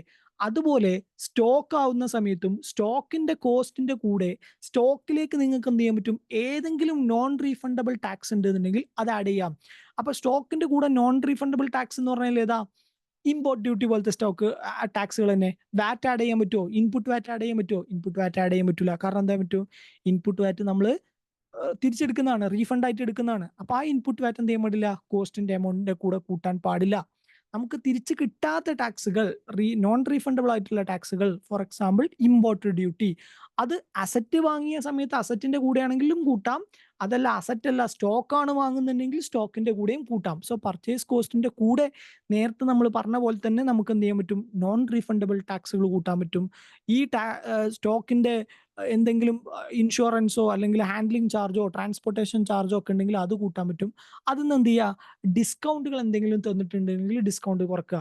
ഡിസ്കൗണ്ട് ബേസിക്കലി 2 രീതിയിലുള്ള ഡിസ്കൗണ്ടുകളാണ് ഉണ്ടാവുക. നിങ്ങൾക്ക് അറിയുന്നതായിരിക്കും, അറിയാത്തവർക്ക് വേണ്ടിയിട്ടാണ്. ഒന്ന് trade discount and cash discount. Okay, already അറിയുന്നവരായിരിക്കും trade discount and cash discount. Trade discount നമുക്ക് എന്ത് ചെയ്യാൻ പറ്റും? സ്റ്റോക്കിന്റെ എമൗണ്ടിൽ നിന്ന് കുറക്കാൻ പറ്റും. ക്യാഷ് ഡിസ്കൗണ്ട് കുറക്കാൻ പറ്റില്ല. എന്താ ട്രേഡ് ഡിസ്കൗണ്ടും എന്താ ക്യാഷ് ഡിസ്കൗണ്ടും? ഇപ്പൊ ഞാനൊരു ഐഫോൺ ഒരാളുടെ കയ്യിൽ നിന്ന് വാങ്ങുകയാണ്. വാങ്ങുന്ന സമയത്ത് അയാൾ എന്ത് ചെയ്തു, എനിക്കൊരു ഇൻവോയ്സ് അടിച്ചു തന്നു. ഇൻവോയ്സിലെ എമൗണ്ട് ഒരു 1000 ദിർഹം ആയിരുന്നു. ഓക്കെ, 1000 ദിർഹത്തിനാണ് ഐഫോൺ കാണിച്ചിട്ടുള്ളത്. ആ 1000 ദിർഹം ഐഫോൺ കാണിച്ചതിന് ശേഷം ആ ഇൻവോയ്സിൽ അവസാനം അയാൾ കൊടുത്തിട്ടുണ്ട് ഡിസ്കൗണ്ട് 1% അല്ലെങ്കിൽ ഡിസ്കൗണ്ട് ഒരു 100 ദിർഹം. 1000 ദിർഹം ആ അസറ്റ് അല്ല, സ്റ്റോക്ക് ഐഫോണിന്റെ വില 1000 ദിർഹം, അതിൽ നിന്ന് ലെസ് ഡിസ്കൗണ്ട് 100 ദിർഹം എന്ന് പറഞ്ഞിട്ട് ആ ഇൻവോയ്സിൽ തന്നെ കിടക്കുന്നുണ്ട്. ആ ട്രേഡ് ഇൻവോയ്സിൽ തന്നെ, ടാക്സ് ഇൻവോയ്സിൽ തന്നെ കിടക്കുന്നുണ്ട് എന്ത്, ഡിസ്കൗണ്ട് 100 ദിർഹം. ആ ഇൻവോയ്സ് തന്ന സമയത്ത് തന്നെ ഒരു 100 ദിർഹം ഡിസ്കൗണ്ട് ചെയ്തിട്ടാണ് എന്ത് ചെയ്ത് അയാൾ തന്നത്. ആ ഡിസ്കൗണ്ടിനെ വിളിക്കുന്ന പേരാണ് ട്രേഡ് ഡിസ്കൗണ്ട്. അത് നമുക്ക് എന്ത് ചെയ്യാം, സ്റ്റോക്കിന്റെ വാല്യൂ കാണുന്ന സമയത്ത് അതിൽ നിന്ന് കുറച്ചിട്ട് കാണിച്ചാൽ മതി. ട്രേഡ് ഡിസ്കൗണ്ട് ഡയറക്ട്ലി P&L പോകുന്ന ഡിസ്കൗണ്ട്. ഈ ഡിസ്കൗണ്ടിനെ കൂടാതെ വേറെ ഡിസ്കൗണ്ട് ഉണ്ട്, അതാണ് ക്യാഷ് ഡിസ്കൗണ്ട്. ക്യാഷ് ഡിസ്കൗണ്ട് എന്ന് പറഞ്ഞാൽ, ഇപ്പോൾ ഫോർ എക്സാമ്പിൾ ഞാൻ എന്ത് ചെയ്തു, ഒരു ഡെപ്റ്റർ എനിക്ക് സെയിൽ നടന്നു, ഞാൻ ഐഫോൺ അല്ലെങ്കിൽ ഞാൻ പർച്ചേസ് ചെയ്തു, ഐഫോൺ പർച്ചേസ് ചെയ്തു. നേരത്തെ പറഞ്ഞ പോലെ ട്രേഡ് ഡിസ്കൗണ്ട് ഒക്കെ തന്ന് ഇൻവോയ്സിൽ തന്നെ ഡിസ്കൗണ്ട് ഒക്കെ ഉണ്ടായിട്ടുള്ള ഒരു ബില്ലുള്ള ഒരാളെ കയ്യിൽ നിന്ന് ഞാൻ എന്ത് ചെയ്തു, ഐഫോൺ വാങ്ങി കൊണ്ടുവന്ന് ഞാനൊരു 6 മാസം അല്ലെങ്കിൽ ഒരു 3 മാസം 2 മാസം കഴിഞ്ഞിട്ട് എനിക്ക് എന്ത് ചെയ്യാൻ പറ്റില്ല, ഈ വാങ്ങിയത് ഞാൻ ക്രെഡിറ്റിനാണ്, ക്യാഷ് കൊടുത്ത് വാങ്ങിയല്ല, ക്രെഡിറ്റിന് വാങ്ങിയാണ്. ഞാനൊരു 2 മാസമായിട്ടും ഈ വാങ്ങിയതിൻ്റെ എമൗണ്ട് കൊടുത്തില്ല. അപ്പോൾ വാങ്ങിയ എമൗണ്ട് കൊടുക്കാതായപ്പോൾ അയാൾ എന്നോട് പൈസ ചോദിച്ചു. പർച്ചേസ് ചെയ്ത പാർട്ടിയല്ല, അവർ പൈസ ചോദിച്ചു, പൈസ പേ ചെയ്തിട്ടില്ല എന്ന് പറഞ്ഞു. അപ്പം ഞാൻ പറഞ്ഞു, ഞാൻ ഭയങ്കര ക്രഞ്ചിലാണ്, ക്യാഷ് ക്രഞ്ചിലാണ്, കമ്പനി വളരെ മോശമാണ്, നിങ്ങൾ എന്തെങ്കിലുമൊക്കെ ഒന്ന് ചെയ്തു തരുമെന്ന് ചോദിച്ചു. അപ്പം ഞാൻ അയാൾക്ക് ഏകദേശം ഒരു നേരത്തെ 900 ദിർഹം കൊടുക്കാണ്ട്, 1000 ദിർഹമായിരുന്നു ഐഫോണിന്റെ വില, അതിൽ നിന്ന് അയാൾ ബില്ലടിച്ച സമയത്ത് തന്നെ എനിക്കൊരു 100 ദിർഹം കുറച്ച് തന്നിട്ട് 900 ദിർഹം ഞാൻ കൊടുക്കാണ്ട്. അപ്പം അയാൾ പറഞ്ഞു, 900 ദിർഹം നിങ്ങൾ തരാണ്ട്, സാരമില്ല, നിങ്ങൾ എന്ത് ചെയ്തോളൂ, ഒരു 500 ദിർഹം കുറച്ചിട്ട് ഒരു 400 ദിർഹം ചെയ്യുമെന്ന് പറഞ്ഞു. അപ്പൊ അയാൾ നമ്മുടെ ബിസിനസ് മോശമാണെന്ന് കണ്ടുകൊണ്ട് അയാൾ നമ്മളൊന്ന് സഹായിക്കാന്ന് വിചാരിച്ചിട്ട് 500 ദിർഹം നമുക്കൊരു ഡിസ്കൗണ്ട്. ആ ഡിസ്കൗണ്ടിനെ വിളിക്കുന്ന പേരാണ് ക്യാഷ് ഡിസ്കൗണ്ട്. ആ ഡിസ്കൗണ്ട് എന്ത് ചെയ്യാൻ പാടില്ല, എവിടെയും ഇൻവെന്ററിയെ തൊടാൻ പാടില്ല, അത് ഡയറക്ട്ലി P&L പോകേണ്ട ഡിസ്കൗണ്ട് ആണ്. അതൊരിക്കലും ഇവിടെ എന്ത് ചെയ്യരുത്, പർച്ചേസ് കോസ്റ്റിന്റെ കൂടെ കുറക്കാൻ പാടില്ല. ട്രേഡ് ഡിസ്കൗണ്ട് നമുക്ക് എന്ത് ചെയ്യാം, പർച്ചേസ് കോസ്റ്റിൽ നിന്ന് കുറക്കാൻ പറ്റും. സോ ഇൻവെന്ററി വാല്യൂ ചെയ്യുന്ന സമയത്ത്, ഇൻവെന്ററി വാല്യൂ ചെയ്യുക കഴിഞ്ഞാൽ നമ്മളൊരു സ്റ്റോക്ക് വാങ്ങിക്കഴിഞ്ഞാൽ അതിന്റെ എമൗണ്ട്, ഫസ്റ്റ് ഇനീഷ്യൽ എമൗണ്ട് എന്താ എടുക്കേണ്ടതെന്നാണ് ഞാൻ പറഞ്ഞു വന്നത്. ഓക്കെ, കോസ്റ്റ് ഓഫ് പർച്ചേസ്, അതായത് ആദ്യം എന്ത് ചെയ്യണം, പർച്ചേസ് ചെയ്ത പ്രൈസ്, അതിന്റെ കൂടെ ഏതെങ്കിലും നോൺ റീഫണ്ടബിൾ ടാക്സ് ഉണ്ടെങ്കിൽ കൂട്ടുക, അതിന്റെ കൂടെ ആ ഒരു സ്റ്റോക്കുമായി ബന്ധപ്പെട്ട് നിൽക്കുന്ന എന്തെങ്കിലും ഒരു ഡയറക്ട്ലി ആ സ്റ്റോക്കുമായി ബന്ധപ്പെട്ട് നിൽക്കുന്ന എന്തെങ്കിലും ട്രാൻസ്പോർട്ടേഷൻ ചാർജോ ഇൻഷുറൻസ് ചാർജ് ഒക്കെ ഉണ്ടെങ്കിൽ അതിലേക്ക് കൂട്ടുക, അതിൽ നിന്ന് ആ ഒരു ഐറ്റവുമായി ഇൻവെന്ററിയുമായി ബന്ധപ്പെട്ട് നിൽക്കുന്ന എന്തെങ്കിലും ഡിസ്കൗണ്ട് ഉണ്ടെങ്കിൽ അത് കുറക്കുക. ഓക്കെ, ഇത്രയും ചെയ്തിട്ടാണ് എന്ത് ചെയ്യേണ്ടത്, ആ ഐറ്റത്തിന്റെ വില, ഇൻവെന്ററിന്റെ എമൗണ്ട് നമ്മൾ കാണിക്കേണ്ടത്, പർച്ചേസ് എമൗണ്ട് ആയിട്ട് കാണിക്കേണ്ടത്. അങ്ങനെ നമ്മൾ പർച്ചേസ് എമൗണ്ട് ആയി കാണിച്ച സ്റ്റോക്ക്, ഐഫോൺ നമ്മൾ വാങ്ങി, കമ്പനി പർച്ചേസ് ചെയ്തു, ഐഫോൺ പർച്ചേസ് എന്ന് പറഞ്ഞ് നമ്മൾ കാണിച്ചു. അപ്പോൾ നമ്മൾ ഫിനാൻഷ്യൽ സ്റ്റേറ്റ്മെന്റ് നോക്കുന്ന സമയത്ത് നമുക്ക് കാണാൻ പറ്റും ഐഫോൺ പർച്ചേസ് എന്ന് പറഞ്ഞിട്ട് നമുക്ക് എന്ത് ചെയ്തു, കാണിച്ചു. ആ ഐഫോൺ പർച്ചേസ് ചെയ്ത സ്റ്റോക്ക്, നമ്മുടെ സ്റ്റോക്ക്, വൺ സെക്കൻഡ്, പോയോ ഇല്ലല്ലോ, ഓക്കെ, ആ ഐഫോൺ നമ്മൾ സ്റ്റോക്ക് കാണിച്ച ആ സ്റ്റോക്കിനെ നമുക്ക് എന്ത് ചെയ്യാൻ പറ്റും, പിന്നീട് നമ്മൾ സെല് ചെയ്യുന്ന സമയത്ത് നമ്മൾ എന്ത് ചെയ്യും, സെയിൽസിലേക്ക് കാണിക്കുക ചെയ്യുക. അപ്പോൾ അവിടെയാണ് നമ്മൾ എന്ത് ചെയ്യേണ്ടത്, നേരത്തെ പറഞ്ഞ പരിപാടി. അങ്ങനെ സ്റ്റോക്ക് നമ്മൾ എന്ത് ചെയ്തിരുന്നു, പർച്ചേസ് ചെയ്ത് കുറേ സ്റ്റോക്ക് നമ്മൾ എന്ത് ചെയ്യുന്നുണ്ട്, വിൽക്കുന്നുണ്ട്. ആ വിൽക്കുന്ന സ്റ്റോക്ക് നമ്മൾ അങ്ങനെ പോവാണ്. ഓക്കെ, പോയി കുറച്ച് കഴിഞ്ഞ സമയത്ത് ഈ സ്റ്റോക്ക് എന്ത് ചെയ്തു, ഇയർ എൻഡ് ആയ സമയത്ത് നമ്മൾ നേരത്തെ പറഞ്ഞ പോലെ 3000 ദിർഹത്തിന് നമ്മൾ വാങ്ങിയ സ്റ്റോക്ക് ആയിരുന്നു. അതിപ്പോൾ മാർക്കറ്റിൽ അതിനെന്ത് ചെയ്തിട്ടുണ്ട്, 2800 വില കുറഞ്ഞിട്ടുണ്ട്. അപ്പം നമ്മൾ ആ സ്റ്റോക്ക് എങ്ങനെ വാല്യൂ ചെയ്യണം എന്നുള്ളത് വളരെ ഇമ്പോർട്ടൻ്റ് ആണ്. അതായത് വാല്യുവേഷൻ ഓഫ് ക്ലോസിംഗ് സ്റ്റോക്ക് എന്ന് പറഞ്ഞാൽ എന്താ, ഓപ്പണിംഗ് സ്റ്റോക്ക് എന്ന് പറഞ്ഞു കഴിഞ്ഞാൽ നമ്മൾ കഴിഞ്ഞ ഫിനാൻഷ്യൽ ഇയറിൽ നമ്മുടെ കയ്യിൽ ഉണ്ടായിരുന്ന സ്റ്റോക്കിനെയാണ് നമ്മൾ ഓപ്പണിംഗ് സ്റ്റോക്ക് എന്ന് വിളിക്കുക. അപ്പോൾ ഒരു P&L നോക്കുന്ന സമയത്ത് അതിൽ നിങ്ങൾക്ക് 4 ആൾക്കാരെ ബേസിക്കലി കാണാൻ പറ്റും. പർച്ചേസിന്റെ സൈഡിൽ ഓപ്പണിംഗ് സ്റ്റോക്ക് ഉണ്ടാവും. ഓപ്പണിംഗ് സ്റ്റോക്കിലേക്ക് എന്ത് ചെയ്യും, പർച്ചേസ് അക്കൗണ്ട്സ് വരും, അതായത് നമ്മൾ പർച്ചേസ് ചെയ്ത സ്റ്റോക്കുകളൊക്കെ. അതിന്റെ ഓപ്പോസിറ്റ് ആയിരിക്കും എന്ത്, ക്രെഡിറ്റ് സൈഡിലായിരിക്കും എന്ത്, സെയിൽസ് ഉണ്ടാവുക. സെയിൽസിന്റെ തൊട്ട് താഴെ ക്ലോസിംഗ് സ്റ്റോക്ക് എന്ന് പറഞ്ഞ ഒരാളുണ്ടാവും. ക്ലോസിംഗ് സ്റ്റോക്ക് എന്ന് പറഞ്ഞു കഴിഞ്ഞാൽ ബാലൻസ്, എത്ര സ്റ്റോക്ക് കമ്പനിയിൽ ഉണ്ടെന്ന്, ആ കമ്പനിയിലുള്ള ബാലൻസ് ഉള്ള സ്റ്റോക്കിന്റെ വാല്യുവേഷൻ അനുസരിച്ചിരിക്കും കമ്പനിന്റെ GP വരെ. ഓക്കെ, കമ്പനിന്റെ GP വരെ. സോ ഞാൻ പറഞ്ഞ മനസ്സിലായെന്ന് വിചാരിക്കുന്നു. നമ്മൾ നോർമലി ഒരു P&L നോക്കുകയാണെന്നുണ്ടെങ്കിൽ, നമ്മൾ അഡ്നോക്കിന്റെ P&L ഒന്നുമല്ല, നോർമലി ഒരു P&L നോക്കുകയാണ്, സാധാരണ ഒരു കമ്പനിന്റെ ഒരു P&L നോക്കുകയാണ്, profit and loss account. Profit and loss account എന്ന് പറഞ്ഞാൽ അറിയില്ലേ? Profit and loss account, balance sheet ഒക്കെ നമ്മൾ ഫസ്റ്റ് ഡേ പരിചയപ്പെട്ടതാണ്. പ്രോഫിറ്റ് ആൻഡ് ലോസ് അക്കൗണ്ട് നോക്കിയ സമയത്ത് പ്രോഫിറ്റ് ആൻഡ് ലോസ് അക്കൗണ്ടിൽ എന്തുണ്ടാവും? ലെഫ്റ്റ് സൈഡിൽ അല്ലെങ്കിൽ ഡെബിറ്റ് സൈഡിൽ അതിന്റെ എക്സ്പെൻസുകളൊക്കെ ഉണ്ടാവും, റൈറ്റ് സൈഡിൽ അതിന്റെ ഇൻകങ്ങൾ ഉണ്ടാവും അല്ലേ? അങ്ങനെയല്ലേ പ്രോഫിറ്റ് ആൻഡ് ലോസ് അക്കൗണ്ട് ഉണ്ടാവുക? അപ്പോൾ എക്സ്പെൻസ് ആൻഡ് ഇവിടെ ഇൻകം. എക്സ്പെൻസിൽ ഓപ്പണിംഗ് സ്റ്റോക്ക് ഉണ്ടാകും. ഓപ്പണിംഗ് സ്റ്റോക്ക് എന്ന് പറഞ്ഞാൽ എന്താ? കഴിഞ്ഞ ഫിനാൻഷ്യൽ ഇയറിൽ നമ്മുടെ കയ്യിൽ ഉണ്ടായിരുന്ന ബാലൻസ് ഉണ്ടായിരുന്ന സ്റ്റോക്ക്. ഇപ്പൊ ഐഫോണിന്റെ കമ്പനിയാണ്, ട്രേഡിംഗ് കമ്പനിയാണ്. ഓക്കെ, ഐഫോൺ ട്രേഡിംഗ്, ഐഫോൺ വിൽക്കലാണ് ഈ കമ്പനീന്റെ പരിപാടി. അപ്പൊ കഴിഞ്ഞ വർഷം ഐഫോണിന് എത്ര ഓപ്പണിംഗിൽ ഉണ്ടായിരുന്നു? വാല്യൂ ആണ് കൊടുക്കുക, നമ്പർ അല്ല. ഓക്കെ, യൂണിറ്റിലല്ല, വാല്യൂ. അതായത് ഒരു 10 യൂണിറ്റ് ഒരു 1000ന്റെ 10 യൂണിറ്റ് ഉണ്ടായിരുന്നു, 10 ഐഫോൺ ഉണ്ടായിരുന്നു, ഒന്നിന് 1000 വെച്ചിട്ട്. സോ എമൗണ്ട് 10,000 ദിർഹം ഐഫോൺ നമ്മുടെ കയ്യിൽ കഴിഞ്ഞ വർഷം 10,000 വാല്യൂ ഉള്ള ഐഫോൺ കമ്പനിയിൽ കഴിഞ്ഞ വർഷം ഉണ്ടായിരുന്നു. പ്ലസ് ആരും കൂടി വരും? പർച്ചേസ്. പർച്ചേസ് എന്ന് പറഞ്ഞാൽ ഈ വർഷം കമ്പനി അഡീഷണലി പർച്ചേസ് ചെയ്ത ഐഫോണുകൾ. ആ കമ്പനി ഈ വർഷം എന്ത് ചെയ്തു? 5 ഐഫോൺ പർച്ചേസ് ചെയ്തിട്ടുള്ളൂ. അഡീഷണലി 5 ഐഫോൺ പർച്ചേസ് ചെയ്തു. 5 എണ്ണം ഏകദേശം ഒരു അഗെയിൻ 1000 ദിർഹത്തിന്. സോ 5,000. അതിൽ നിന്ന് കമ്പനി എന്ത് ചെയ്തു? സെയിൽ ഓഫ് ഐഫോൺ വിറ്റത് ഈ വർഷം കമ്പനി വിറ്റ ഐഫോൺ. സോ ഇങ്ങനെ ആയിരിക്കും എന്തുണ്ടാവുക? ഒരു പി ആൻഡ് എമൗണ്ട്, പി ആൻഡിൽ നോർമൽ പി ആൻഡിൽ ഉണ്ടാവുക. നിങ്ങൾക്ക് അറിയുമെന്ന് ഞാൻ വിചാരിക്കുന്നു. അറിയാത്തവരുണ്ടെങ്കിൽ ചോദിക്കണേ. പറഞ്ഞു പോകുന്നതിനിടയിൽ ഇതൊക്കെ സിമ്പിൾ ആയതുകൊണ്ടാണ് ഞാൻ ഇങ്ങനെ പറഞ്ഞു പോകുന്നത്. അറിയാത്തവരുണ്ടെങ്കിൽ ചോദിക്കണം. Okay, sale of iPhone. ഇപ്പോൾ കമ്പനി വിറ്റത് ഒരു 20,000, അത് മാർജിൻ അടക്കം 20,000 ആണെന്ന് വിചാരിച്ചോളൂ ഐഫോൺ ടോട്ടൽ വിറ്റത്. ഓക്കെ, അപ്പോൾ കമ്പനിയിൽ എന്തുണ്ടാവും? സ്റ്റോക്ക് ബാലൻസ് ഉണ്ട്. ഇപ്പോൾ ബാലൻസ് ആയിട്ട് കുറച്ച് സ്റ്റോക്ക് കൂടി, കുറച്ച് ഐഫോൺ ഉണ്ട്. വാങ്ങി വെച്ചത് 10 എണ്ണമായിരുന്നു. ഓൾറെഡി ഉണ്ടായിരുന്ന ഐഫോൺ 10 എണ്ണമായിരുന്നു. ഈ വർഷം വാങ്ങിയത് 5 എണ്ണം. സോ ടോട്ടൽ 15 ഐഫോൺ ഉണ്ട്. ഓക്കെ, 15 ഐഫോണ് നിന്ന് ഒരു 5 എണ്ണം വിറ്റു, അല്ലെങ്കിൽ 15 എണ്ണത്തിൽ ഒരു 8 എണ്ണം വിറ്റു. 8 എണ്ണം വിറ്റപ്പോഴേക്ക് കമ്പനിക്ക് എന്തായി? 20,000 റുപ്പീസ് ആയി ബാലൻസ്. സോ 15 ഐഫോണിൽ നിന്ന് കമ്പനിക്ക് എന്ത് വിറ്റു? 8 എണ്ണം വിറ്റു. സോ ബാലൻസ് എത്ര ഉണ്ടാവും? 7 ഐഫോൺ ബാലൻസ് ഉണ്ട്. ഈ ഐഫോണിനെ നമ്മൾ വിളിക്കുന്ന പേരാണെന്ത്? Closing stock. ക്ലോസിംഗ് സ്റ്റോക്ക് അതായത് കമ്പനിയിൽ ഇനി ബാലൻസ് ഉള്ള ഐഫോണിന്റെ എണ്ണം, ആ എണ്ണത്തിന് നമ്മൾ എന്താക്കണം? വാല്യൂലേക്ക് ആക്കി മാറ്റണം. 7 ഐഫോൺ ഇനി കമ്പനിയിൽ എന്തുണ്ട്? ബാക്കിയുണ്ട്. അപ്പൊ ഞാൻ പറഞ്ഞു വന്നത്, ഈ ഐഫോണിന്റെ വാല്യൂ നമ്മൾ എന്തിടുന്നു എന്നനുസരിച്ചിരിക്കും കമ്പനിന്റെ GP. GP പറഞ്ഞു കഴിഞ്ഞാൽ ഗ്രോസ് പ്രോഫിറ്റ്. കമ്പനിന്റെ ഗ്രോസ് പ്രോഫിറ്റ് എങ്ങനെയാ വരിക? ഒരു കമ്പനിന്റെ ഗ്രോസ് പ്രോഫിറ്റ് എങ്ങനെ വരിക? ആ കമ്പനിന്റെ ഓപ്പണിംഗ് സ്റ്റോക്കിലേക്ക് പർച്ചേസ് കൂട്ടിയിട്ട് പ്രോസസ് സ്റ്റോക്കും അല്ലെങ്കിൽ സെയിലും കുറച്ച് കഴിഞ്ഞാൽ ബാലൻസ് നിൽക്കുന്ന, അല്ലെങ്കിൽ കോസ്റ്റ് ഓഫ് സെയിൽസ് കുറച്ച് കഴിഞ്ഞാൽ ബാലൻസ് നിൽക്കുന്നതാണെന്ത്? Gross profit.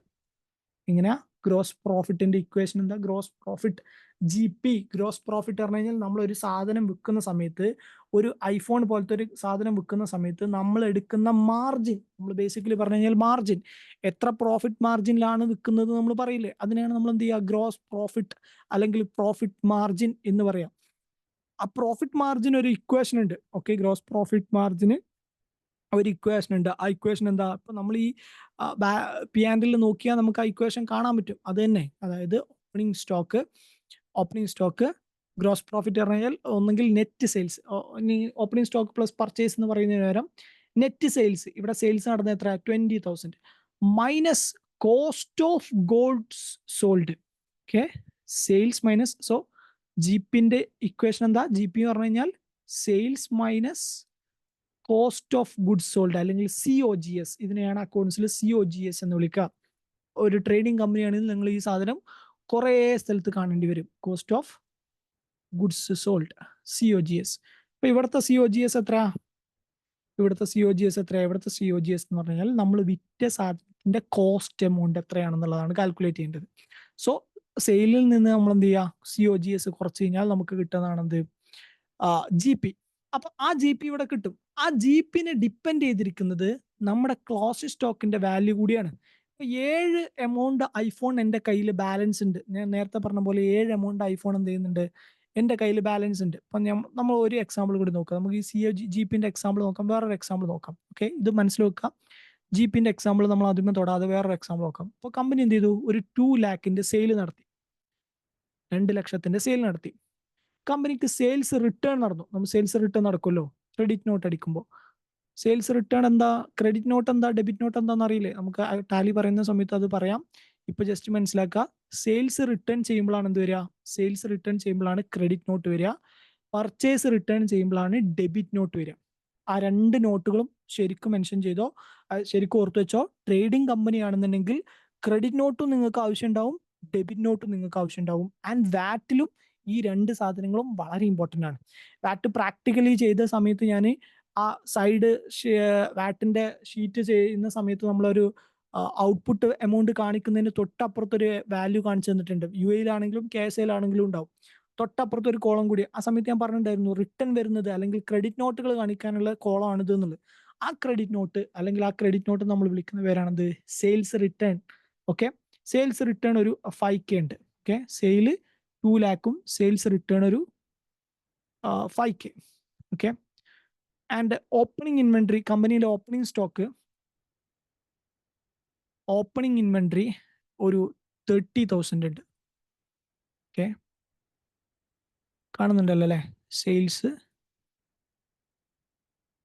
2 lakh, sales return 5,000, opening inventory 30,000, purchase, കമ്പനീൻ്റെ പർച്ചേസ് ഇതൊരു +2 അക്കൗണ്ടിങ് കോഴ്സിൽ +2 അക്കൗണ്ടിങ് സ്റ്റുഡൻറ്റ് പഠിക്കുന്ന സാധനമാണ്. ഓക്കെ, നമ്മളൊന്ന് ജസ്റ്റ് പൊടി തട്ടുക എന്നുള്ളൂ. പർച്ചേസ് 1 ലാഖ്. കമ്പനീൻ്റെ expense, direct expense. Okay, direct എക്സ്പെൻസും ഇൻഡയറക്റ്റ് എക്സ്പെൻസും അറിയില്ലേ? ഡയറക്റ്റ് എക്സ്പെൻസ് എന്ന് പറഞ്ഞാൽ GPക്ക് മുന്നേ വരുന്ന എക്സ്പെൻസുകളാണ് ഡയറക്റ്റ് എക്സ്പെൻസ്. കമ്പനി ഒരു സാധനം വിൽക്കുന്നുണ്ടെങ്കിൽ അതിന് ഡയറക്റ്റ്ലി റിലേറ്റഡ് ആയി നിൽക്കുന്ന എക്സ്പെൻസുകളാണിത് ഡയറക്റ്റ് എക്സ്പെൻസ്. ഇപ്പോൾ ഫോർ എക്സാമ്പിൾ വേജസ് പോലത്തവ, ഓക്കെ, അല്ലെങ്കിൽ ലേബർ ചാർജ്. ഇതൊക്കെ എന്താണ്? കമ്പനീൻ്റെ പ്രൊഡക്റ്റ് വിൽക്കുന്നതുമായി ഡയറക്റ്റ്ലി റിലേറ്റഡ് ആണ്. എന്നാൽ സാലറി അല്ലെങ്കിൽ അഡ്മിനിസ്ട്രേറ്റർ ചാർജ് അല്ലെങ്കിൽ ഫ്യൂവൽ ചാർജ് ഇതൊന്നും അല്ലെങ്കിൽ മാർക്കറ്റർ ചാർജ് ഇതൊന്നും ഡയറക്റ്റ് എക്സ്പെൻസ് അല്ല. ഇതൊക്കെ എന്താ? ഇൻഡയറക്റ്റ് എക്സ്പെൻസുകളാണ്. ഇതൊന്നും കമ്പനീൻ്റെ പ്രൊഡക്റ്റ് വിൽക്കുന്നതുമായി ഡയറക്ട്ലി റിലേറ്റഡ് അല്ല. ഡയറക്ട്ലി റിലേറ്റഡ് എന്താ? ഈ കമ്പനി പ്രൊഡക്റ്റ് വിൽക്കാൻ വേണ്ടി ഏതെങ്കിലും വേജസോ ലേബറൊക്കെ ഉണ്ടെന്നുണ്ടെങ്കിൽ ആ ലേബറിന്റെ ചാർജ്, വേജസിന്റെ ചാർജ്, അല്ലെങ്കിൽ ഈ സാധനം കൊണ്ടുകൊടുക്കാൻ വേണ്ടി വരുന്ന ഫ്രൈറ്റിന്റെ ചാർജ്, അതായത് ട്രാൻസ്പോർട്ടേഷന്റെ ചാർജ്, ഇതൊക്കെ ഡയറക്റ്റ് എക്സ്പെൻസുകളാണ്. ഓക്കെ, അപ്പൊ ഡയറക്റ്റ് എക്സ്പെൻസ് ആയിട്ട് ഈ കമ്പനിക്ക് എന്തുണ്ട്? 10,000 ഉണ്ട്, 10K ഉണ്ട്. ആൻഡ് കമ്പനീൻ്റെ ക്ലോസിംഗ് സ്റ്റോക്ക്, ബാലൻസ് ഉള്ള ക്ലോസിംഗ് സ്റ്റോക്ക് ഏകദേശം ഒരു 40K ഉണ്ട്. ഓക്കെ, സോ ഞാനൊരു ചലഞ്ചായിട്ട് തരട്ടെ? താല്പര്യമുണ്ടോ? ഇതിന്റെ GP കണ്ടുപിടിക്കാൻ ആർക്കാണ് താല്പര്യമുണ്ടോ? ഗ്രോസ് പ്രോഫിറ്റ് എത്ര ആയിരിക്കും എന്നൊന്നും അറിയാൻ?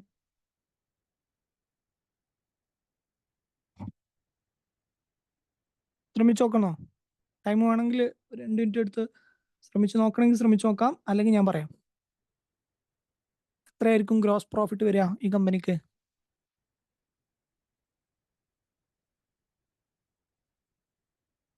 ഞാൻ ചെയ്യണോ അതോ നിങ്ങൾ ചെയ്യോ? താല്പര്യമുണ്ടോ? ആർക്കെങ്കിലും ചെയ്ത് നോക്കാൻ, ഒന്ന് ട്രൈ ചെയ്ത് നോക്കണം താല്പര്യമുണ്ടോ? പറയാ, അല്ലെങ്കിൽ പറയും. വേണ്ടെന്നാണ് എല്ലാവരും മൗനം. അതുകൊണ്ടാണ്, ആർക്കും താല്പര്യമില്ലാത്തതുകൊണ്ടാ. ഓക്കെ ഓക്കെ ഓക്കെ, നമുക്ക് ചെയ്യാം, കുഴപ്പമില്ല. സോ GP എങ്ങനെ കാൽക്കുലേറ്റ് ചെയ്യുക? ആദ്യം നമ്മൾ എന്ത് ചെയ്യണം? സെയിൽസിൽ നിന്ന് സെയിൽസ് റിട്ടേൺ കുറക്കണം, നെറ്റ് സെയിൽ കാൽക്കുലേറ്റ് ചെയ്യാൻ വേണ്ടിയിട്ട്. ഇവിടെ നെറ്റ് സെയിൽ എത്ര വരിക? 2 ലക്ഷത്തിൽ നിന്ന് 5,000 കുറച്ച് കഴിഞ്ഞാൽ നെറ്റ് സെയിൽ എത്ര ഉണ്ടാവും? 1.95 അല്ലേ? 195, 1,95,000. 2 ലക്ഷത്തിൽ നിന്ന് സെയിൽസ് റിട്ടേൺ ചെയ്തത് 5,000 കുറച്ച് കഴിഞ്ഞാൽ 1,95,000 net sale.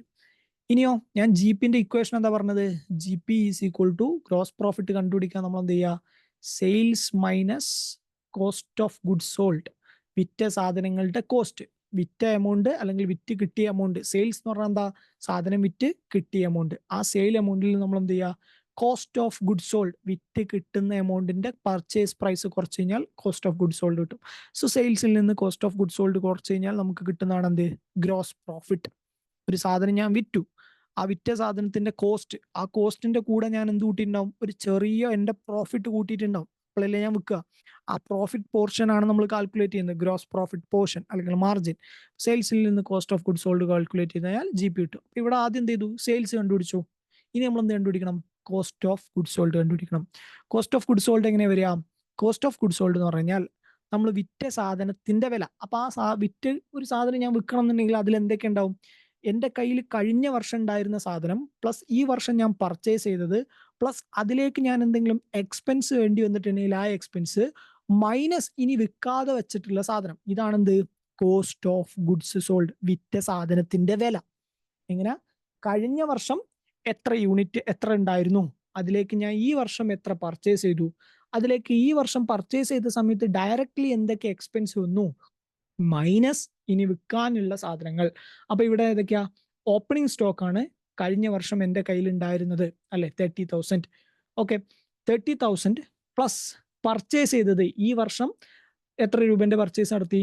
1,00,000 purchase. So 30,000 plus 1,00,000 plus എത്രയാണ് ഡയറക്ട്ലി ഈ പർച്ചേസുമായി ബന്ധപ്പെട്ട് നിൽക്കുന്ന എക്സ്പെൻസ്? 10,000. സോ 1,40,000 മൈനസ് ഇനി എന്തുണ്ട്? വിൽക്കാൻ ബാക്കിയുള്ളത് അല്ലെങ്കിൽ എൻ്റെ കയ്യിൽ സ്റ്റോക്കായിട്ട് ബാലൻസ് ഉള്ളത്, ക്ലോസിംഗ് സ്റ്റോക്കായിട്ട് ബാലൻസ് ഉള്ളത് എത്രയാ? 40,000. സോ 1,40,000 നിന്ന് 40,000 കുറച്ച് കഴിഞ്ഞാൽ ബാലൻസ് എത്ര വരും? 1,00,000 വരും അല്ലേ. സോ 1,00,000 ആണ് എന്ത് വരിക? കോസ്റ്റ് ഓഫ് ഗുഡ്സ് സോൾഡ് വരിക. സോ GP എന്ന് പറഞ്ഞു കഴിഞ്ഞാൽ ഗ്രോസ് പ്രോഫിറ്റ് മാർജിൻ കാൽക്കുലേറ്റ് ചെയ്യാൻ നമ്മൾ എന്ത് ചെയ്താൽ മതി? Sales minus cost of goods sold ചെയ്യുക. അതായത് 195 മൈനസ് 100 ദാറ്റ് ഈസ് 95K ആണ് ഈ കമ്പനീന്റെ GP, gross profit. Okay, so this is how we calculate gross profit. Coming back, അപ്പൊ ഇവിടെ ഗ്രോസ് പ്രോഫിറ്റിനെ ഡിറ്റർമിൻ ചെയ്യുന്നത്, ഗ്രോസ് പ്രോഫിറ്റിനെ കണ്ടുപിടിക്കുന്നത് ഈ പറഞ്ഞ പോലെ ഓപ്പണിംഗ് സ്റ്റോക്ക് പർച്ചേസ്, ഈ പറഞ്ഞ ഗ്രോസ് പ്രോഫിറ്റിൽ നിന്ന് സെയിൽസിൽ നിന്ന് ക്ലോസ് സ്റ്റോക്ക് കുറച്ചാൽ കിട്ടുന്നതാണ് അല്ലെ. ഞാൻ പറഞ്ഞത് ഈ ക്ലോസ് സ്റ്റോക്കിന്റെ വാല്യൂ എന്താണോ അതിനനുസരിച്ച് ഗ്രോസ് പ്രോഫിറ്റ് മാറും അല്ലേ. ഇപ്പൊ നമ്മളിവിടെ ഇക്വേഷനിൽ ക്ലോസിംഗ് സ്റ്റോക്ക് 40,000 പകരം ക്ലോസ് സ്റ്റോക്കിന്റെ വാല്യൂ 80,000 ആയിരുന്നെങ്കിലോ മാറിയില്ലേ? GP മാറിയില്ലേ? GP എമൗണ്ട് മാറും. അതിന് പകരം 80,000 ഫോർ എക്സാമ്പിൾ ഇപ്പോ ക്ലോസിംഗ് സ്റ്റോക്കിന്റെ വാല്യൂ 50,000 ആയിരുന്നു എന്ന് വിചാരിക്കും. ഓക്കെ, 50K ആണെന്ന് വിചാരിക്കും. 50K ആവുന്ന സമയത്ത് നമ്മുടെ ഇത് എത്രയായി? കോസ്റ്റ് ഓഫ് ഗുഡ്സ് സോൾഡ് എത്രയായി മാറും? 90K ആയി മാറും അല്ലെ. 195 മൈനസ് 90K. 195 മൈനസ് 90K എന്ന് പറഞ്ഞു കഴിഞ്ഞാൽ GP എത്ര വരിക? GP എത്ര വരിക? 195 മൈനസ് 105 വരിക അല്ലെ. നമുക്ക് 95 കിട്ടുന്നിടത്ത് 105 GP വരും. സോ നമ്മുടെ ക്ലോസിംഗ് സ്റ്റോക്കിൽ ഒരു ചെറിയ മാറ്റം വന്നു കഴിഞ്ഞാൽ അതിനനുസരിച്ച് എന്ത് ചെയ്യും? GP നല്ല പോലെ മാറും. സോ ക്ലോസിംഗ് സ്റ്റോക്ക് എങ്ങനെ വാല്യൂ ചെയ്യുന്നു? കമ്പനിയിൽ അവസാനം ഫിനാൻഷ്യൽ ഇയർ എൻഡ് ചെയ്യുന്ന സമയത്ത് കമ്പനീന്റെ കയ്യിലുള്ള സ്റ്റോക്കിനെ നമ്മൾ എങ്ങനെ വാല്യൂ ചെയ്യുന്നു അതിനനുസരിച്ചിരിക്കും കമ്പനീന്റെ പ്രോഫിറ്റ്. അപ്പൊ പല വലിയ വേന്ദ്രന്മാരും എന്ത് ചെയ്യും? ട്രേഡിംഗ് ബിസിനസ്സുള്ള പല കമ്പനികളും എന്ത് ചെയ്യും? അവരുടെ ഈ സ്റ്റോക്കുമ്പോൾ കുറച്ച് കളി കളിക്കും. അതുകൊണ്ടാണ് ഈ ഫിസിക്കൽ സ്റ്റോക്ക് ചെക്ക് ചെയ്യുന്നത്. കണ്ടിട്ടില്ലേ? ഫിനാൻഷ്യൽ ഇയർ എൻഡ് ചെയ്യുമ്പോൾ എന്ത് ചെയ്യും? കമ്പനിയിൽ എത്ര സ്റ്റോക്ക് ഉണ്ടെന്നുള്ളത് സ്റ്റോക്ക് എടുക്കുക പറഞ്ഞിട്ടില്ലേ? സ്റ്റോക്ക് എടുത്ത് നോക്കണമെന്തിനാ? സ്റ്റോക്ക് എടുത്തിട്ട് കമ്പനീന്റെ അക്കൗണ്ട്സും തമ്മിൽ മാച്ച് ചെയ്ത് നോക്കുന്നതിനാ. കമ്പനീന്റെ അക്കൗണ്ട്സിൽ കാണിച്ച സ്റ്റോക്കും ഫിസിക്കലി ഇവിടെയുള്ള സ്റ്റോക്കും ഒന്നാണെന്ന് ഉറപ്പുവരുത്തണം. കാരണം എന്താ? കമ്പനീന്റെ അക്കൗണ്ട്സിൽ ചിലപ്പോൾ കുറച്ച് സ്റ്റോക്ക് കൂട്ടി കാണിച്ചു കഴിഞ്ഞാൽ കമ്പനീന്റെ പ്രോഫിറ്റ് കൂടും. അപ്പൊ പ്രോഫിറ്റ് കൂട്ടി കാണിക്കേണ്ടവർ എന്ത് ചെയ്യും? ഒന്ന് സ്റ്റോക്കും എന്തെങ്കിലും ഒരു കളി കളിക്കും. അത് കറക്റ്റ് ആണോ അല്ലേ എന്നറിയാൻ വേണ്ടി എന്ത് ചെയ്യണം? കമ്പനീന്റെ ഫിസിക്കൽ സ്റ്റോക്ക് ചെക്ക് ചെയ്യണം. കമ്പനീന്റെ ഉള്ളിലുള്ള സ്റ്റോക്ക് ഒക്കെ കറക്റ്റ് അല്ലേ, അത്ര തന്നെ നമ്പർ ഉണ്ടോ, അക്കൗണ്ട്സിൽ പറഞ്ഞ അത്ര തന്നെ നമ്പർ ഉണ്ടോ എന്നുള്ളത് ഇവിടെ ചെക്ക് ചെയ്യും. അപ്പൊ ആ സ്റ്റോക്ക് വാല്യൂ ചെയ്യാൻ IFRS എന്ത് ചെയ്യുന്നുണ്ട്? നിങ്ങൾക്ക് തോന്നിയ പോലെ എന്ത് ചെയ്യാൻ പാടില്ല? സ്റ്റോക്ക് വാല്യൂ ചെയ്യാൻ പാടില്ല. അതിന് IFRS എന്ത് ചെയ്യുന്നുണ്ട്? നമ്മളോടൊരു ഒരു റൂൾ പറയുന്നുണ്ട്. സോ ആ റൂളാണ് നമ്മൾ പറയാൻ പോകുന്നത്. സ്റ്റോക്ക് വാല്യൂ ചെയ്യാനുള്ള റൂള്. സ്റ്റോക്ക് വാല്യൂ ചെയ്യണമെന്നുണ്ടെങ്കിൽ IFRS പറയുന്നത് നിങ്ങൾ കേട്ടിട്ടുണ്ടാവും, കുറെ സ്ഥലത്ത് കേട്ടിട്ടുണ്ടാവും. ഇൻവെന്ററീസ് അല്ലെങ്കിൽ സ്റ്റോക്ക് വാല്യൂ ചെയ്യേണ്ടത് lower of cost or NRV. കുറെ സ്ഥലത്ത് കേട്ടിട്ടുണ്ടാവും. And again this is also very important interview question. Okay, cost or NRV. So ഇതാണ് ഏറ്റവും ഇമ്പോർട്ടൻറ്റ് ആയിട്ട് നിങ്ങളോട് ചോദിക്കാൻ സാധ്യതയുള്ള ഒരു ക്വസ്റ്റ്യൻ. എങ്ങനെയാണ് ഇൻവെന്ററി വാല്യൂ ചെയ്യുക? ഇൻവെന്ററി എങ്ങനെ വാല്യൂ ചെയ്യുക? ഇൻവെന്ററി വാല്യൂ ചെയ്യേണ്ടത് ക്ലോസിംഗ് സ്റ്റോക്ക് അല്ലെങ്കിൽ ഇൻവെന്ററി വാല്യൂ ചെയ്യേണ്ടത് lower of cost or NRV. Lower of cost or NRV ഇതിൽ ഏറ്റവും ചെറുതാണോ ഏതാണോ അതാണ് ഇൻവെന്ററിന്റെ വാല്യൂ അല്ലെങ്കിൽ ക്ലോസിംഗ് സ്റ്റോക്കിന്റെ വാല്യൂ. അതായത് കോസ്റ്റ് എന്ന് പറഞ്ഞു കഴിഞ്ഞാൽ ഈ സാധനം ഈ സ്റ്റോക്ക് വാങ്ങിയ സമയത്തുള്ള വില. ഓക്കെ, അതാണ് cost amount. And always remember, closing stock എപ്പോഴും കോസ്റ്റിലായിരിക്കും ബുക്ക് ചെയ്യേണ്ടത്. കോസ്റ്റിൽ, അതായത് ക്ലോസിംഗ് സ്റ്റോക്കും എന്ത് ചെയ്യാൻ പാടില്ല, മാർജിൻ ആഡ് ചെയ്യാൻ പാടില്ല. മനസ്സിലായോ?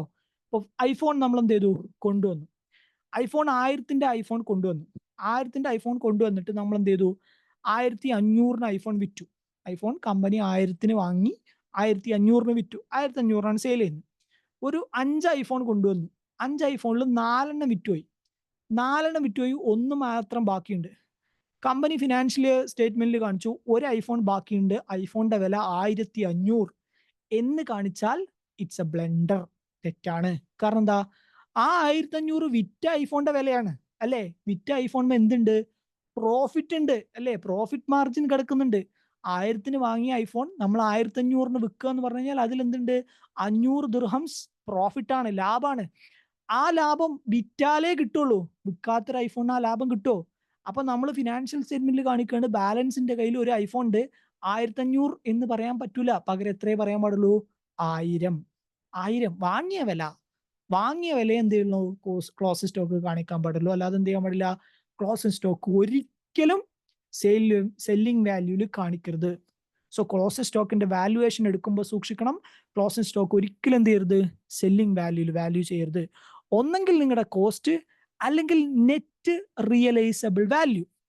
എന്താ ഈ നെറ്റ് റിയലൈസബിൾ വാല്യൂ? എഗെയിൻ നമ്മൾ ഐഫോണിന്റെ എക്സാമ്പിൾ നോക്കുന്ന സമയത്ത്, ഐഫോൺ നമ്മുടെ കോസ്റ്റ് 1000-ന് വാങ്ങിയ ഐഫോൺ, 5 ഐഫോൺ വാങ്ങി, 1000-ന് വാങ്ങി, 4 വിറ്റു. 4 1500 ദിർഹംസിനാണ് വിറ്റത്. 1 വിൽക്കാതെ വെച്ചിട്ടുണ്ട്. അപ്പൊ ആ വിൽക്കാത്തതിന്റെ വില കാണിച്ച സമയത്ത് നമ്മൾ 1000 തന്നെ കാണിച്ചു, ഓക്കെയാണ്. പക്ഷെ ആ 1000-ന് ആ ഐഫോണിന് ഇപ്പോ ഞാൻ നേരത്തെ പറഞ്ഞ പ്രശ്നം എന്ത്, പെട്ടെന്ന് ഐഫോൺ കമ്പനി എന്ത് ചെയ്തു, പുതിയ കുറെ മോഡൽ ഇഷ്യൂ ചെയ്തു. അപ്പൊ നമ്മൾ 1000-നാണ് ഐഫോൺ വാങ്ങിയതെന്നുണ്ടെങ്കിലും ഇപ്പൊ നമ്മുടെ കയ്യിലുള്ള മോഡൽ, ഇപ്പൊ നമ്മുടെ കമ്പനിയിൽ ഐഫോൺ 16 ഉള്ളത്. പെട്ടെന്ന് ഐഫോൺ എന്ത് ചെയ്തു, കമ്പനി എന്ത് ചെയ്തു, ആപ്പിൾ എന്ത് ചെയ്തു, ഐഫോൺ 17 ഇൻട്രൊഡ്യൂസ് ചെയ്തു. അതോടുകൂടി 16-ന്റെ പ്രൈസ് ഒക്കെ ടിംജിട്ട് അടിയിൽ വന്നു. 1000-ന് വാങ്ങിയ ഐഫോണൊക്കെ ഇപ്പൊ വെറും 500 ദിർഹംസേ ഉള്ളൂ. അപ്പൊ 500 ദിർഹംസ് കുറഞ്ഞു സ്റ്റോക്കിന്. ആ 500 ദിർഹംസ് കുറഞ്ഞ ആ വാല്യൂവിനെ നമ്മൾ വിളിക്കുന്ന പേരാണ് നെറ്റ് റിയലൈസബിൾ വാല്യൂ. നമ്മൾ നേരത്തെ ഇമ്പയർമെന്റ് പഠിച്ച സമയത്ത് റിക്കവറബിൾ എമൗണ്ട് പറഞ്ഞില്ലേ, അതുപോലെ തന്നെ റിയലൈസബിൾ വാല്യൂ. അതായത് ഈ ഐഫോൺ ഇനി വിറ്റാൽ 500 ദിർഹംസേ കിട്ടൂ, 1000 കിട്ടൂല. ഞാൻ വാങ്ങിയത് 1000 ദിർഹത്തിനാണെങ്കിലും ഇനി ഈ ഐഫോണിന് 500 ദിർഹംസേ കിട്ടുള്ളൂ. അപ്പൊ അതിന് വിളിക്കുന്ന പേരാണിത് നെറ്റ് റിയലൈസബിൾ വാല്യൂ. ഐഫോൺ നമ്മൾ വിറ്റ് കഴിഞ്ഞാൽ നമുക്ക് നെറ്റ് കിട്ടുന്ന വാല്യൂ, നെറ്റ് റിയലൈസബിൾ വാല്യൂ. അപ്പൊ എപ്പോഴും ക്ലോസ് സ്റ്റോക്ക് ഇതിൽ ഏതാണോ ലോവർ അതാണ് കാണിക്കേണ്ടത്, കോസ്റ്റോ NRV-യോ. അപ്പോ NRV കോസ്റ്റിനെയും താഴെ പോകുകയാണെന്നുണ്ടെങ്കിൽ NRV എമൗണ്ട് കാണിക്കണം. അല്ല എന്നുണ്ടെങ്കിൽ ആൾവേസ് ക്ലോസിംഗ് സ്റ്റോക്ക് ഏതിലാണ് മെയിൻറ്റെയിൻ ചെയ്യേണ്ടത്, സ്റ്റോക്ക് എമൗണ്ട് കോസ്റ്റിലാണ് കാണിക്കേണ്ടത്, കോസ്റ്റിലാണ്. ഒരിക്കലും ക്ലോസിംഗ് സ്റ്റോക്ക് എന്ത് ചെയ്യില്ല, സെല്ലിംഗ് പ്രൈസിൽ കാണിക്കൂല. എവറി ടൈം ശ്രദ്ധിക്കുക, ക്ലോസിംഗ് സ്റ്റോക്ക് എപ്പോഴും കോസ്റ്റിലായിരിക്കും കാണിച്ചിട്ടുണ്ടാവുക. ഇനി ക്ലോസിംഗ് സ്റ്റോക്ക് കാണിക്കാൻ നമുക്ക് വേറൊരു മെത്തേഡ് കൂടി ഉണ്ട്, അല്ലെങ്കിൽ വേറൊരു രീതി ഉണ്ട്. ഇപ്പോൾ നിങ്ങൾ കേട്ടിട്ടുണ്ടാവും ഫിഫോ ലിഫോ എന്ന മെത്തേഡ്. ഫിഫോ അല്ലെങ്കിൽ ലിഫോ, ആവറേജ് മെത്തേഡ് ഒക്കെ. ഇപ്പോൾ കമ്പനി എന്ത് ചെയ്യണേ, നമ്മുടെ നേരത്തെ ഉദാഹരണം തന്നെ ഐഫോൺ ആദ്യം ജനുവരിയിലൊക്കെ വാങ്ങിയ സമയത്ത് 1000 ആയിരുന്നു ഐഫോണിന്റെ പർച്ചേസ് പ്രൈസ്. ഫെബ്രുവരി ആയപ്പോൾ ഐഫോണിന്റെ പർച്ചേസ് പ്രൈസ് 1000-ൽ നിന്ന് മാറി 1200 1300 ആയി. മാർച്ച് ആയപ്പോൾ 1400 ആയി. ഓരോ സമയത്ത് എന്ത് ചെയ്യണേ, ഐഫോണിന്റെ എമൗണ്ട് ഇങ്ങനെ മാറി മാറി വരികയാണ്.